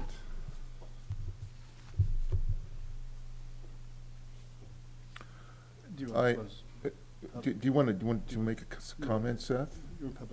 Sorry, Mr. Oh, public Chairman. hearing? I'm Yes, sorry. formally, we should close the public I'll hearing again. If close there the are no public hearing now. comments. Okay, thank you. Did you have any comments, Seth, on this? Not at this minute. Well, I think that,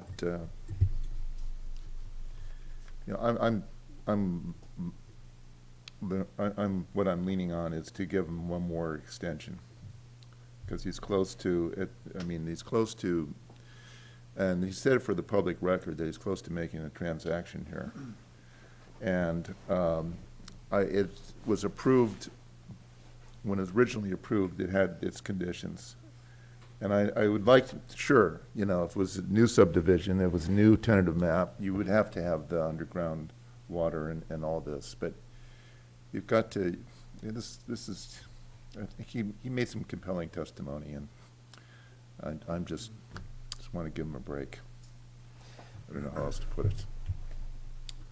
Just give the guy a break, give him one more extension. I just have a quick thing.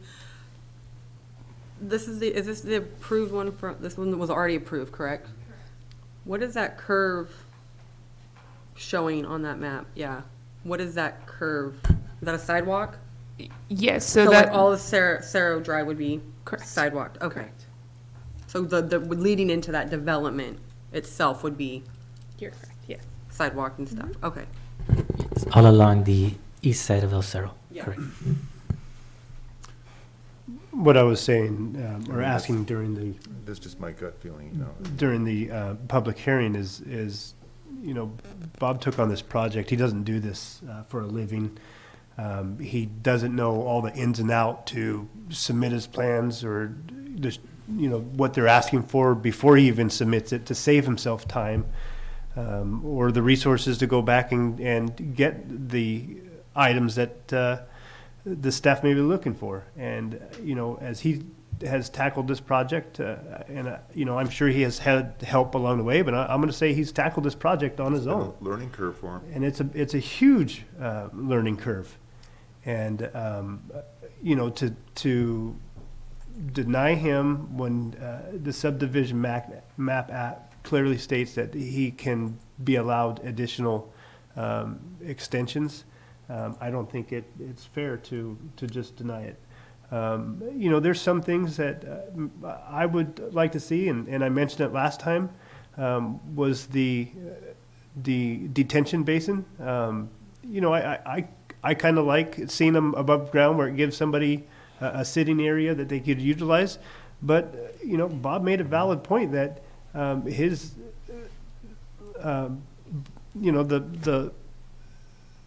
the animals coming off of his own property just in front of that benefit from that pond.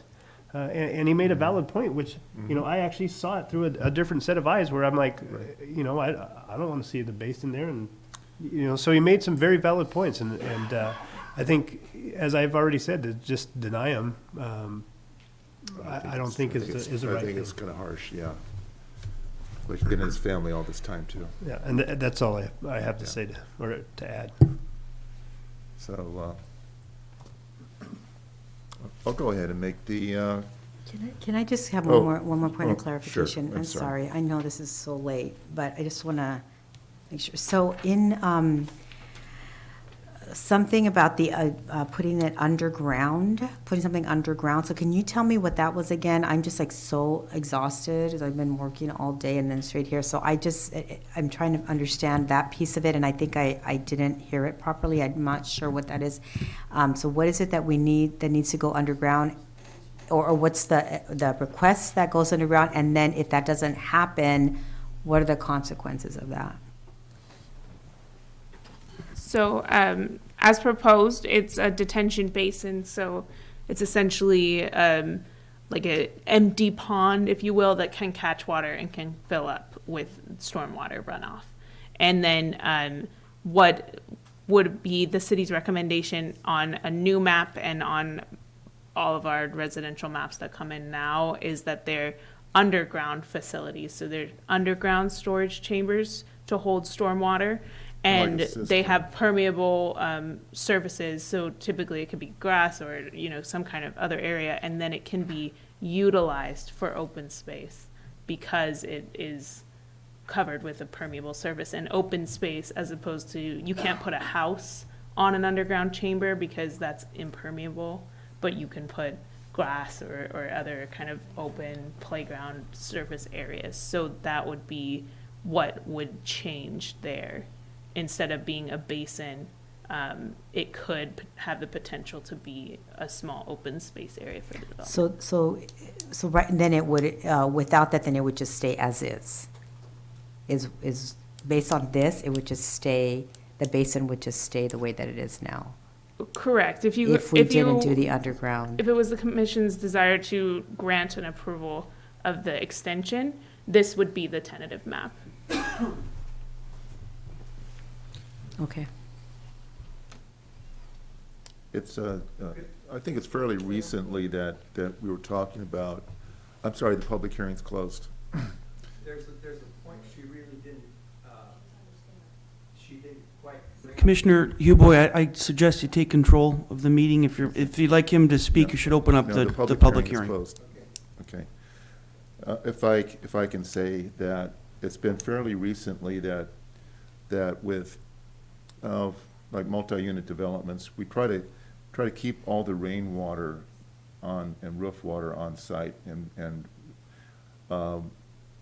for a long time we've had these areas like called swells, drain swells, or percolation areas where the water would we would collect all the rainwater, and we would let it percolate into an area that would have that would be designed to allow the water to percolate into the soil, and that would be like a detention basin. Since then, engineering has come up with, it's more costly, but I can see the point, and I like the solution, but we're capturing the rainwater into underground, like an underground chamber, and by doing that, we can put something over on the top to make it useful, like with pervious pavers or whatever, some kind of picnic area, or some type of a patio or useful area that can be used with the water being collected into a actual containment area underneath. But that's been fairly recent. So yeah, it would, if this was a new tentative map, new subdivision, that's what we would require. But this has been approved a while back. He's doing the best he can. He's not a big-time developer,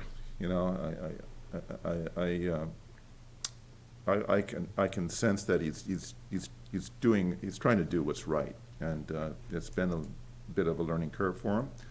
The property's been in his family for a long time. He's close to making a transaction. I know I'm not going to be seeing this again, another time request. This would be the last one. But so, unless there's any more discussion on this, I'm ready to make a motion. I'm going to make a motion that we deny the staff for denial, and we approve the applicant's request for a time extension for tentative map number 2016-2. And Mr. Chairman, your motion should include how long that extension is, the proposed extension. for another 1 year. Thank you. Okay?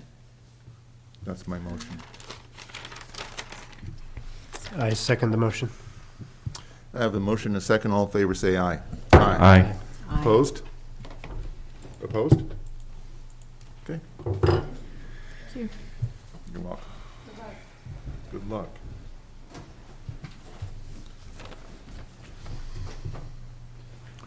Okay, item number 7, Planning Commission bylaws ordinance. Got a stack load. Me too, me too.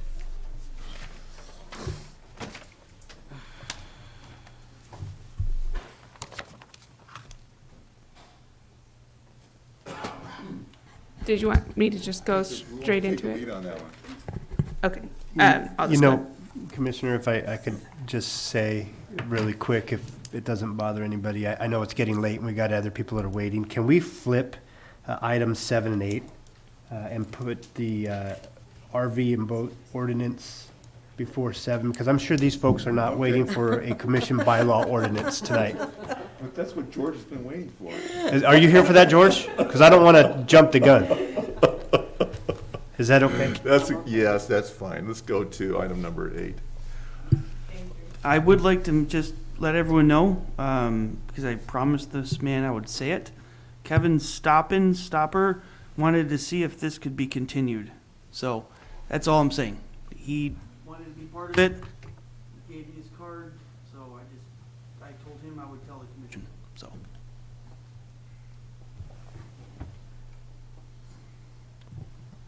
You're looking at me.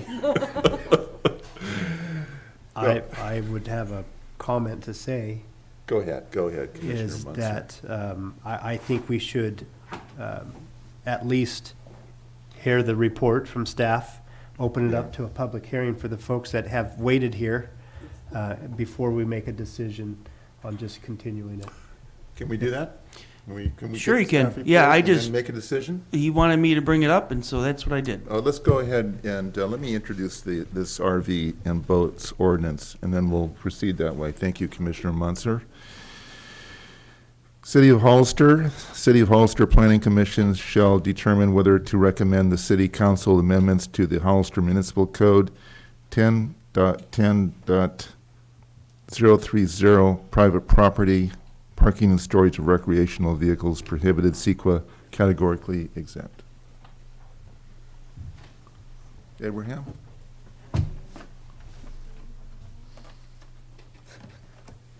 I was just asking if I should give the full history of it. Just for the newer commissioners, this item has been in progress since October of 2018. And with that being said, these are recommendations that will be going to you. And if you choose to approve these, basically that recommendation carries over to council, so the individual will have another opportunity to speak on this item. Okay. Yeah. So to kind of quickly summarize, the staff took this item to the Planning Commission in January of 2019 at the regular meeting of January 22nd. We had taken back the recommendations that were discussed here previously. Some of those were eliminating the fully enclosed structure in the rear side yard, and the other was changing the 14-day limit to a 72-hour period, which would be more enforceable.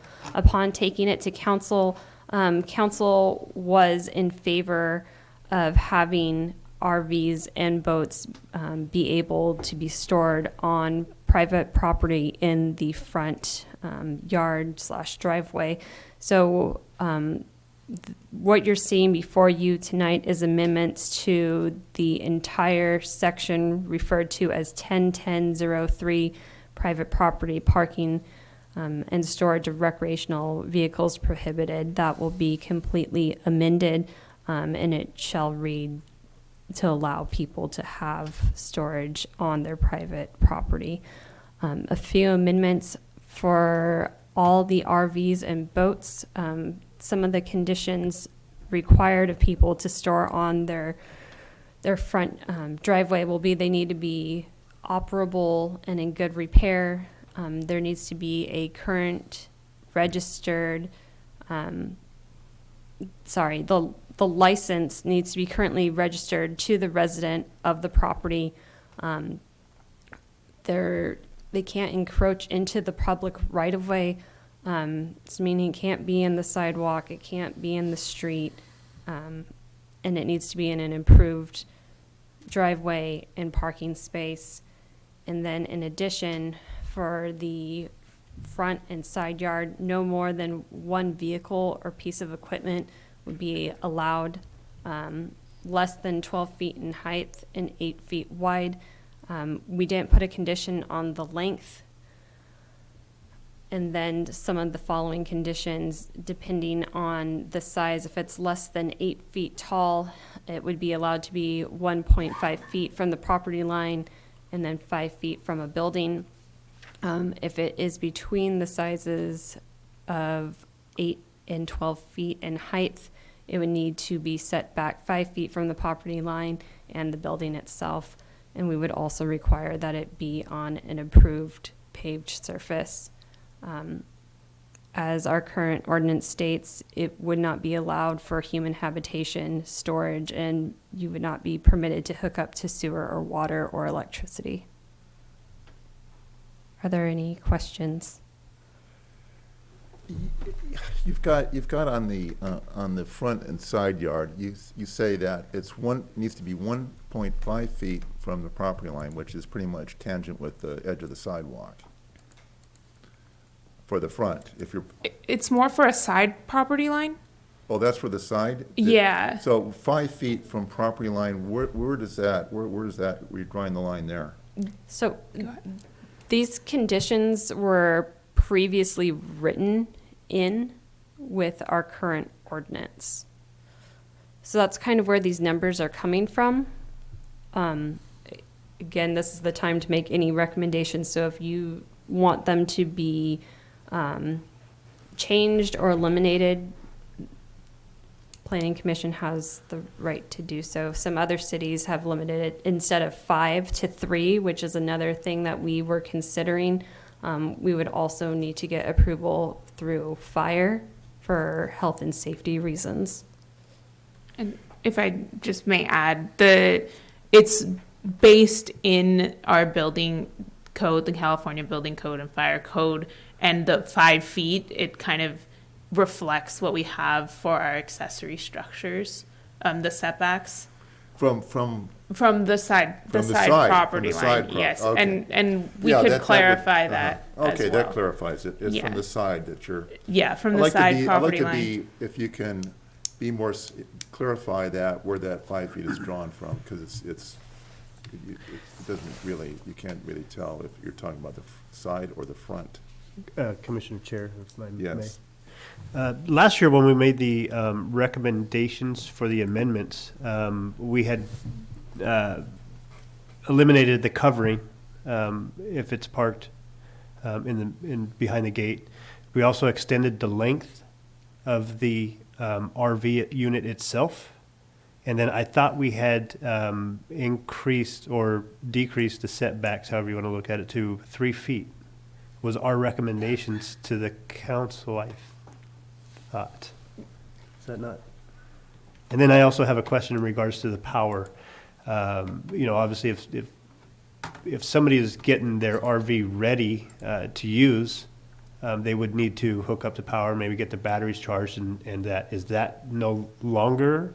No, that's allowed. This is just a summary. It's permanent. And it states in the ordinance. We just summarized here. Okay. But directly in the ordinance, I believe it's subsection C. It specifically states permanently and that it's allowed to prepare. Yeah, if I can just read it real quickly. It said it's C2. It'll be permanently connected to sewer lines, water lines, electrical connections. The use of electricity or propane fuel is permitted only when necessary to prepare a recreational vehicle for immediate use.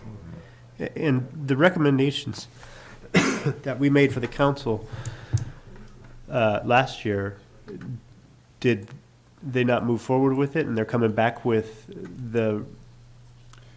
As I recall, Commissioner Munster, the recommendations that were made, which I did not agree with, was for, was it 14 days? A 14-day period where you could park your RV in the front, on your front, which to me is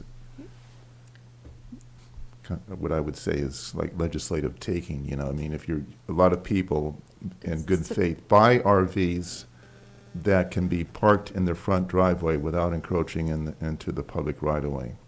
That's why they buy the RV. And for that to happen, it's not, and I'm going to go off on what I'm going to say before. It's not being good ambassadors. Your local government is not being good ambassadors when it's so commonplace to have a RV that's small to park on your front driveway or a boat, and being a hardworking citizen only to get a knock on your code by a code compliance officer telling you that you're breaking the law. I mean, that's not being a good steward or ambassador for as your local legislative entity to do something like that.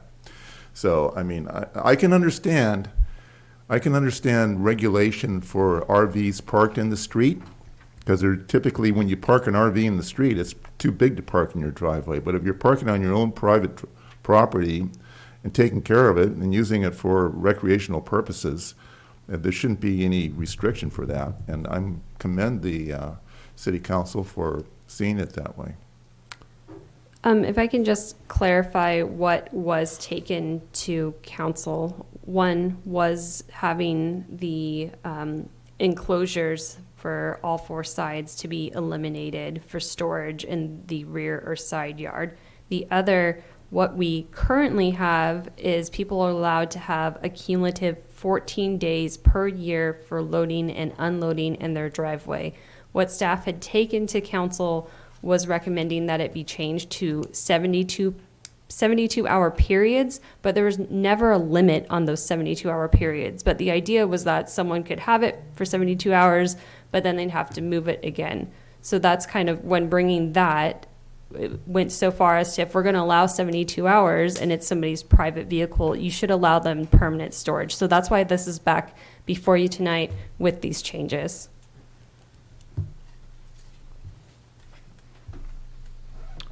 Okay. So now are we going to make a determination to continue this item, or go ahead and open the public hearing for the people that have been waiting here all this time? I say we go ahead and just move forward, not put it on, because like you said, whatever we put here is gonna go forth to the city council. And then whoever wasn't able to stay can talk to them at that point. While these people here have been here for the last 5.5 hours. I'd like to open the public hearing and let these people that have been sitting here all this time have an opportunity to address the commission. I'm going to open a public hearing now at 11:35. Luke and Sherry Markham? Yep.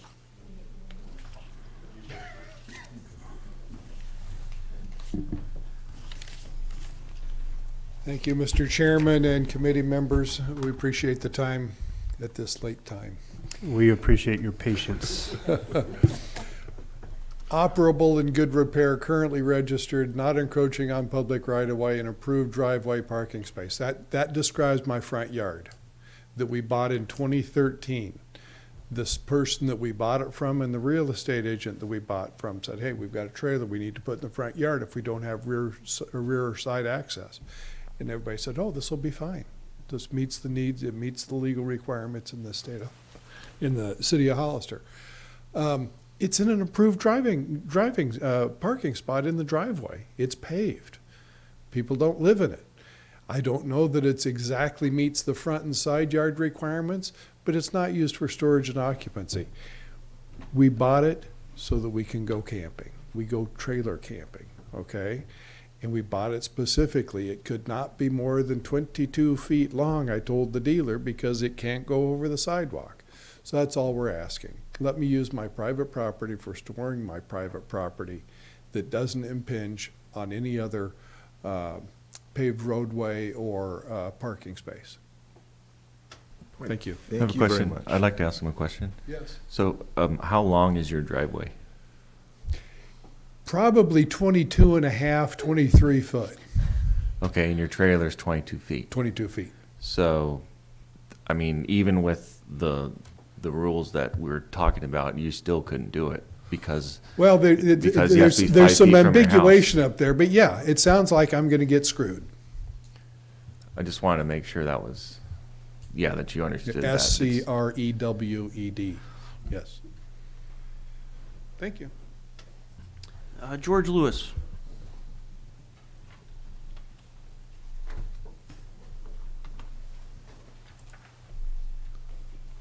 Good evening, George. Good evening. You know, when I talked to council in January, one of the things I mentioned was the fact that we're discriminating against RVs and boats. You know, they are legal on every street in the state of California.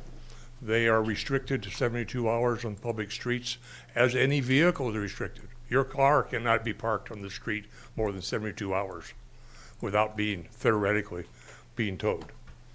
And that's part of the California Vehicle Code. So then we go to the private driveway, and you're saying, well, they can park their car or their pickup or whatever else they drive on that for whatever time, but I can't put my RV out there if it in that same parking space. And the way I read what you were saying here is you're going to allow it to, as long as it's on the driveway. There's no setback required from the public street. It just has to be off, not block the sidewalk in any way. And I think if it's in the improved area of the driveway, I'm not sure whether you're saying the side yard park 1.5 foot applies or not. That's kind of the thing that I don't, it's not clear where you say front and side yard if you're talking about the approved driveway. But what I would like to, what I think is appropriate is that we are allowed to park our vehicle, which meets all the criteria, approved, good repair, currently registered, and not encroaching on the public right-of-way, that we will be allowed to start our boat or our RV. There was a person that spoke at the council meeting who said, I fish and I get up on Saturday morning, the last thing I want to do is go find my boat someplace, bring it back, put all my gear in, because I got to store it somewhere else. And so he was heard at the council meeting, and I think he was not talking about his RV, he was talking about a boat. But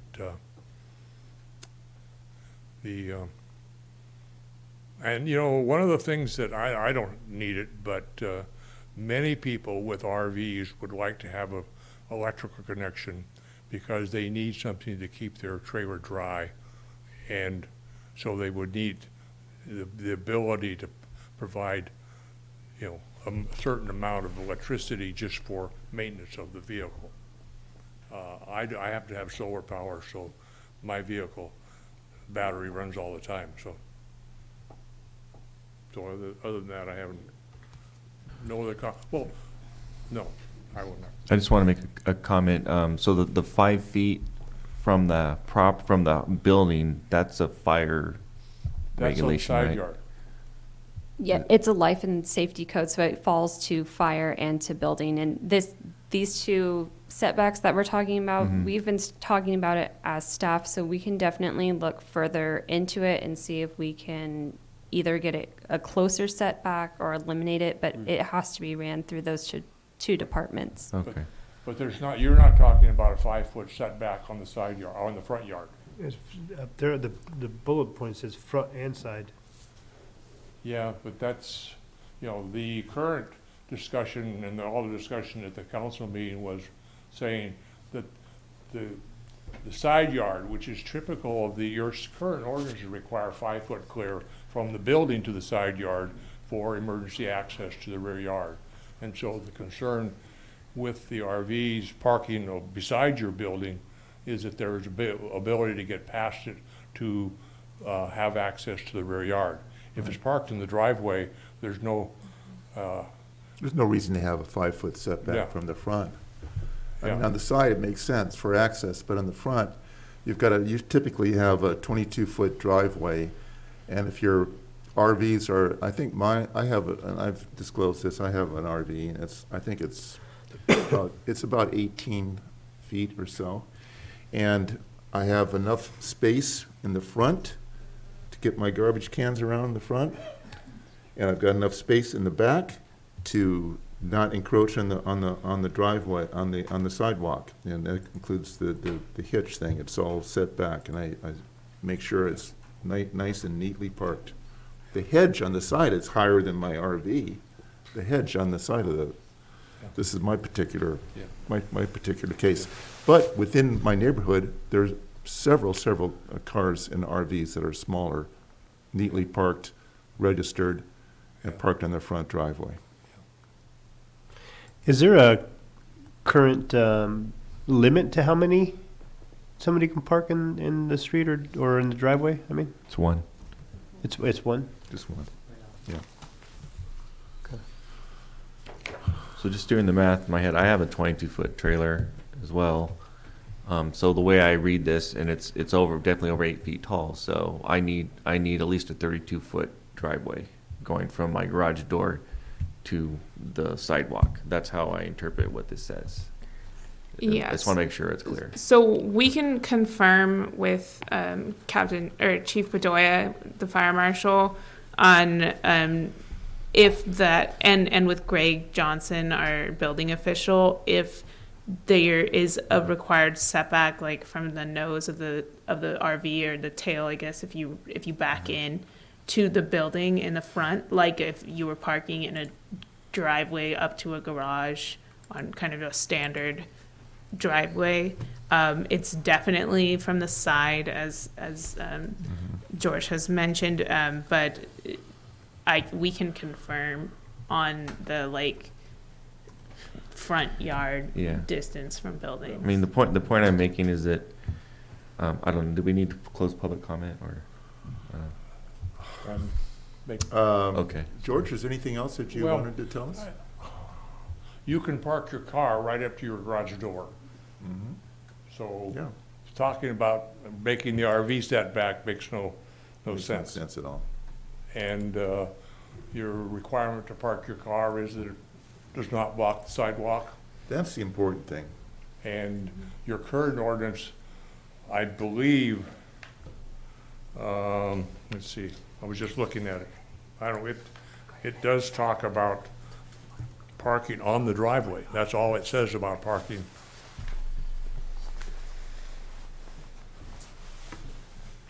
It doesn't, so. Right. It says one recreational vehicle and one boat may be parked, stored, left, or maintained at a single-family residence if the recreational vehicle and the boat comply with the following conditions. That's the way your current ordinance reads. So they say you can have one recreational vehicle and one boat. Your current ordinance. I'm confused there. I thought the current ordinance said that you can only park at 72 hours. Well, then it goes down and it says a recreational vehicle or boat may be parked, stored, left, or maintained in the driveway a total of 14 days a year, which, makes no sense. You can't enforce that. Can't enforce I don't that. care how you try. Okay. And so the policy that has been said to people by code enforcement is you can park it on your driveway as long as it doesn't block. That's been the policy that's been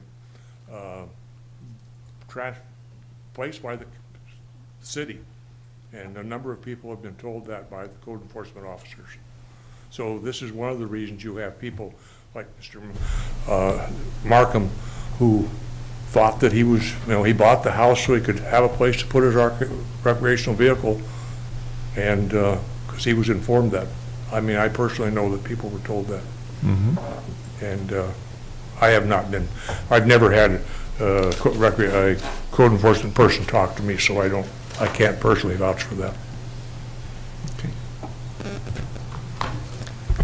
Okay, if you have any other questions. Any other questions for George Lewis? Thank you, George. Thank you for hanging in there and expressing your concerns on these items. It's late night. Yeah. Yes. So if we just get clarification real fast. So the current ordinance as read allows for ARV and a boat. So 2 types of recreational vehicles. Right now, it's being proposed as 1. So would you like to keep it as you could have both in the front yard? Do you want to limit to one piece of equipment /RV/boat? I'm going to throw it out there. What if I had a boat, an RV, and an enclosed trailer? A boat and an RV and an enclosed? And a trailer? And an enclosed trailer. Is that what you have? Maybe. So So currently, Maybe. currently you would be able to have 2 of those items, but only in the rear or side yard. With this amendment, what we've been discussing is one or the other in the front, and then the others would have to be either in the back, side, or storage. But if it's the desire of the planning commission to allow for one and the other, as is currently stated in the front, then we can include that into the amendment. Oh, boy. And then we will verify. So I think everybody's okay with the operable and in good repair. Yes. Currently registered to residents of the property, may not encroach into the public right of way, an approved driveway parking space. We will confirm in regards to the 5-foot setback to the garage door, either from the nose of the RV or bowl or the tail, like Eva was saying. No, I think you were confused there. I think it's 5 feet to the side. But I think we're okay with the 5 feet to the side. I would like to hear what the fire marshal has in regards to that, because if it's a safety, if it's a safety reason for that, I don't want to, suggest that we park it right next to the home if there is some safety You violation. can definitely check with them. and Yeah. see. Yeah, I was going to make that comment too, that unless it's a safety issue, then we should make it as, I don't know, as easy, flexible for them to park. So if it's not a safety issue, then we should just make it from the side of the building. makes sense. If it's, For, I'm for sorry, access. Roxanne.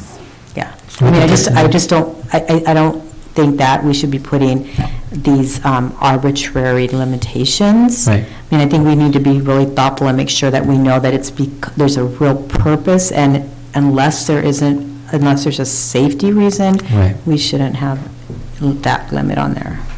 Right. A lot of driveways are like 22 feet. So if you have a 5-foot setback from the house, you're only going to be allowed, and you can't encroach on the sidewalk. They don't really make RVs 17 feet. It's, you're at least going to 18 feet is in that area. Yeah, that was the point I was going to make. Was It's getting late now. You're getting that creative outside the box thinking.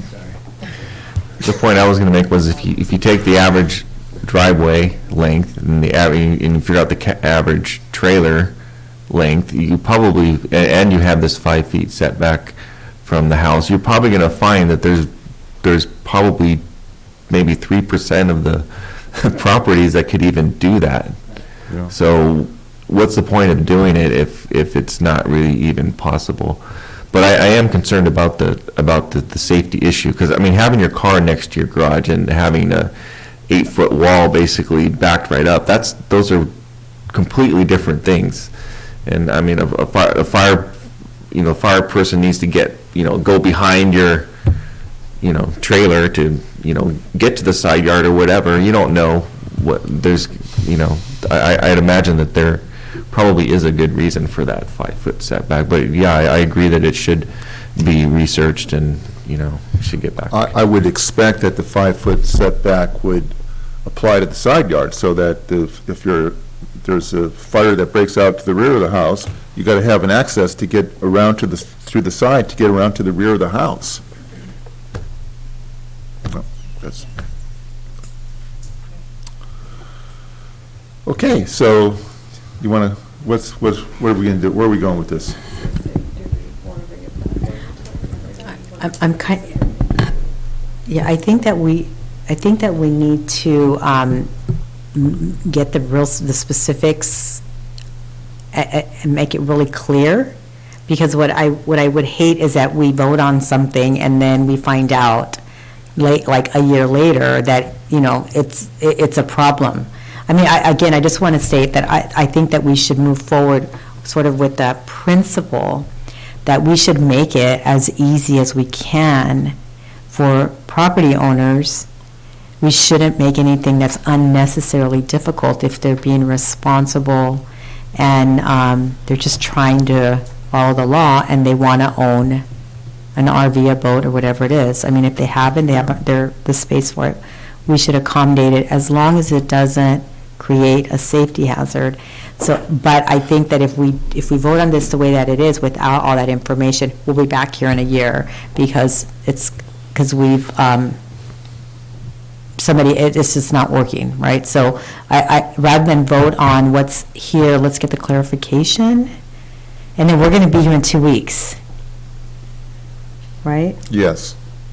Because right now we would be voting on this, which we know does not really sound right, especially the 5 feet from the building. It should be from the side of the building. Don't have to have this in 2 weeks. It's not a high priority item.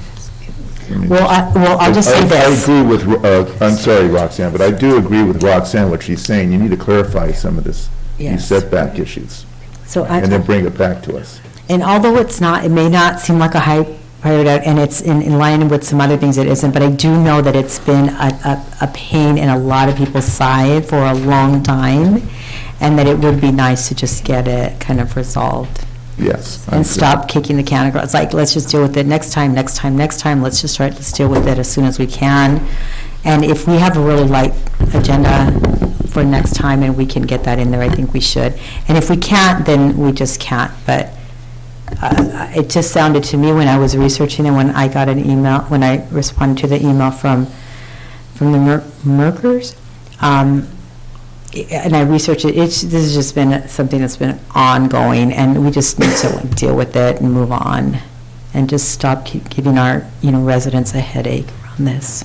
Yeah. So staff is trying to seek clarification on whether or not we can continue this item to the 25th, or if we would need to public notice it again for the May meeting.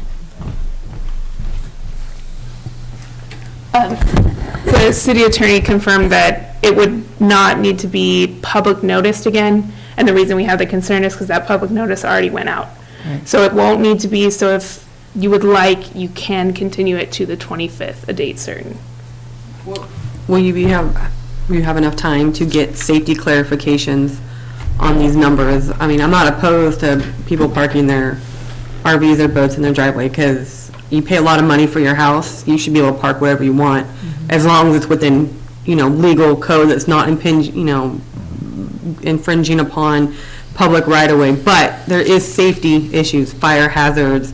I can't have my shed so close to my fence. I shouldn't be able to have my RV so close to my fence too. And I feel that people should still be able to park, but we need clarification on the actual number, so that if Johnny comes and talks to me and be like, no, this is not me saying you can't have it, this is safety, this is the fire marshal who says this is not okay. Staff will be able to get that information. And I just wanted to clarify, while we're looking over these numbers, the part that says less than 12 feet in height and 8 feet wide, or is everybody good with that? That's good, yeah. Okay, thank you. I think you asked a question that we may not have answered. I think you were asking, should it be one vehicle or two? My opinion would be that it should be just one vehicle if we're talking about the front of the house. And we can make it clear, we could even separate the way that it is now. It's kind of A, talks about everything parked on private property needs to comply with this, and B, talks about specifically additional requirements for front and side. We could split that into front and side if you wanted. And we could say one in the front, no limit on the side if it fits, or anything that you guys would like, if you want to clarify that for next time.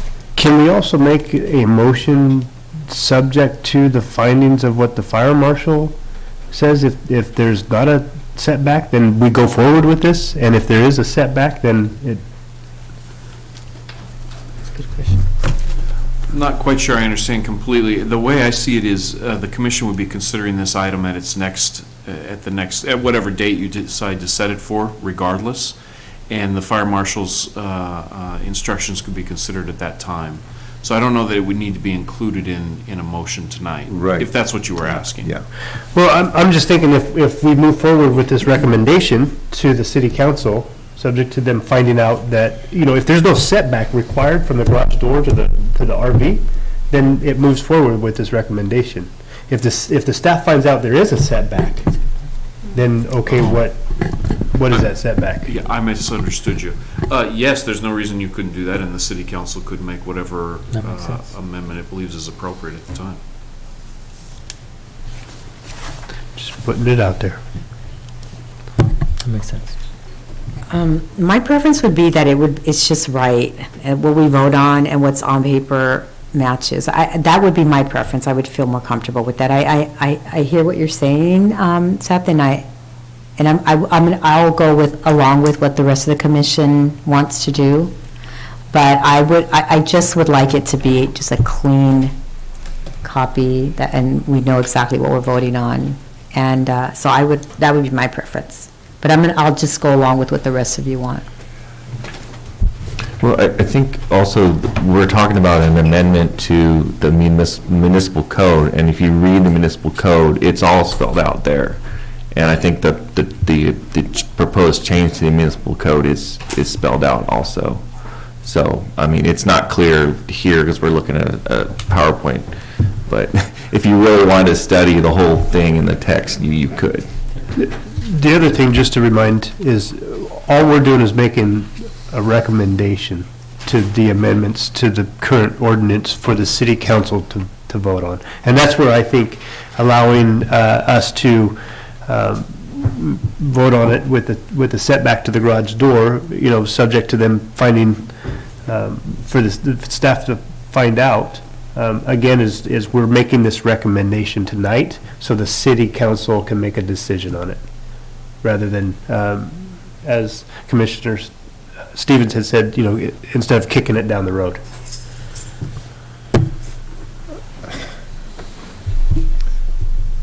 I kind of like to, I think, I side with Commissioner Stevens. I think that it's, I don't know if I can really make a recommendation on the way that's written. Really, it's confusing. It needs to be cleaned up. If I may, the benefit is, again, that we're going to be meeting in 2 weeks, and it wouldn't be pushed out to another month like it has been in the past. So that would be another benefit if you wanted to review it again. That turnaround time would be much shorter than what it has been. I'd like to see this come back to us and make it more clear on what these setbacks are before I make a recommendation. So it sounds like the setbacks and whether or not one or the other would be allowed in the front, or both. Both RV and boat, or one or the other. And then the setbacks would probably be the topics that we would be discussing at the next. Yeah, let's work on it some more. Okay. I'll just make one last comment too, that I agree with Commissioner Hernandez about I think one of these vehicles in the front. Okay, can I request, just so we have something that's as complete as possible for next time, a consensus for the number, like one in the front, and a consensus on any limit or number in the side, just so that we can bring you exactly what you're looking for.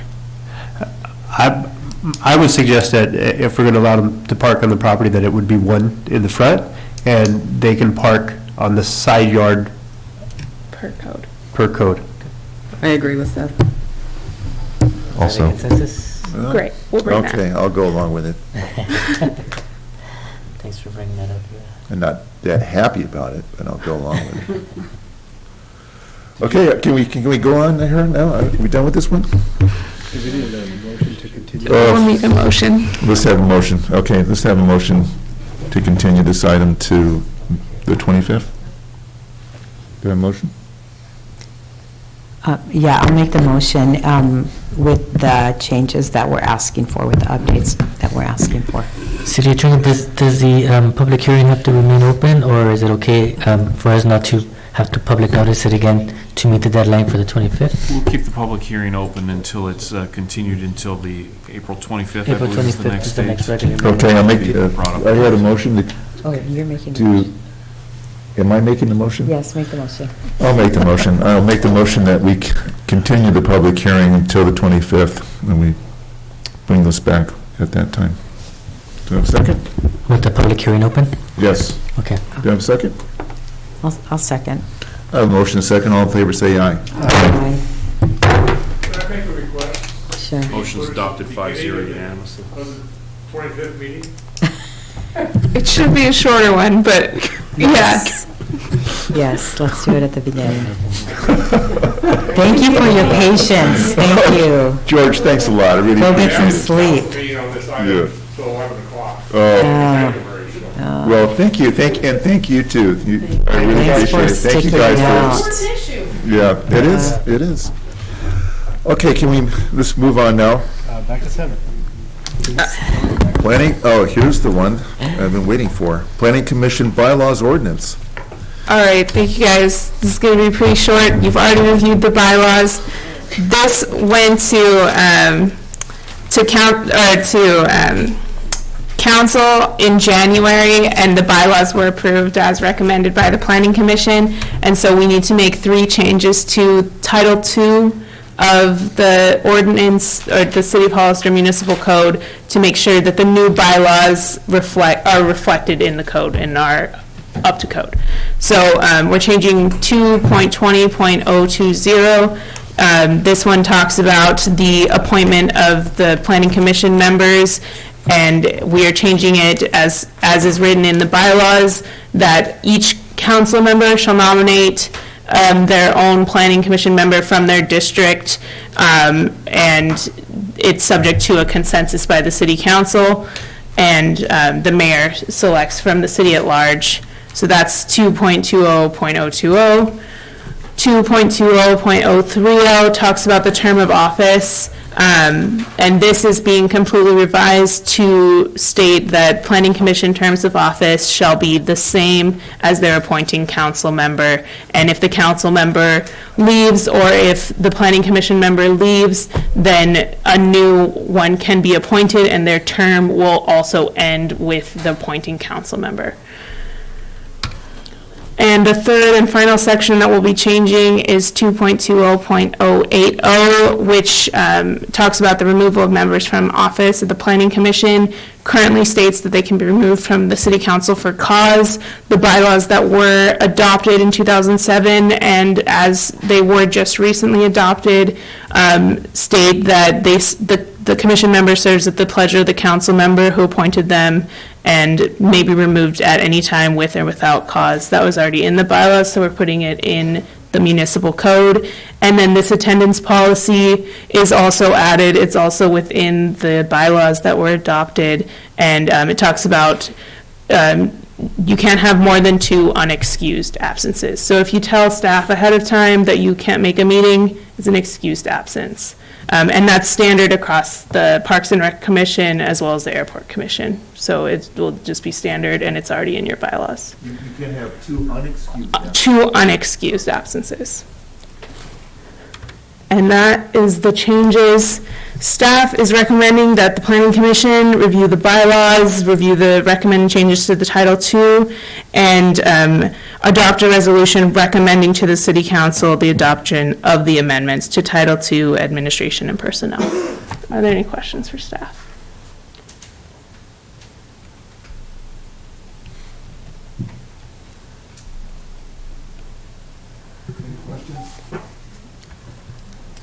Guessing we have no speakers. It's pretty quiet out there. So, just to clarify one thing, the city council person that appoints you, he can have you removed without cause. That's correct, and that was already kind of part of the practice and the bylaws, and it is just being But it's only that reiterated. Okay, all right, okay. I mean, it kind of makes sense. I mean, do you really want to sit up there if the council person doesn't like it? You know, I mean, you know, with councils. What are the terms? They come, they go, you know. What are the terms of the city council members? Marty Richmond appointed me. How long is he going to be? Till 2020? His term ends November of 2020, I believe. Same thing as Carol. And that's correct. I could be wrong, but I think that's believe that that's their correct. terms. I believe that's correct, Brian, but the regular terms is 4 years, but in this case, like Roger Richmond, because he's taken over Jim Gilliard's position. Yep, Jim left. So I think Jim had 2 years in, so Yep. there's another 2 years, and then Carol. That's right. With Ray Friend. Right, you got it. That's right, yeah. Both Ray Friend and Jim Gilliard left midterm for their 4 years, and so Carol and Marty will be up for re-election in 2020. Okay.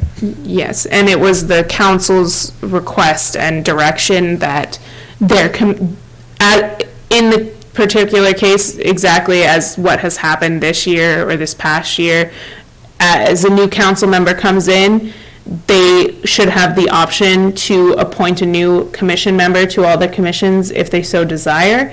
And also, as a new council member comes in, they are only serving the rest of the term of office of the position that they took over. So in the same way, the council requested that the commissioners also only serve the rest of the office of the position that has been taken over. Okay. Any discussion on these bylaws? I guess the only problem I could see is if, let's say, somebody leaves pretty close to the end of their term anyways, like someone moves away or whatever, then the replacement is just gonna be asked to serve for just a few months or whatever, and that might be, I don't know, it might be a hard sell to ask somebody to just step in and do something for just a few months, and knowing that they may not, be asked to continue. Mm-hmm. I don't have a solution. I'm just pointing it out. And it's the direction of the city council, so.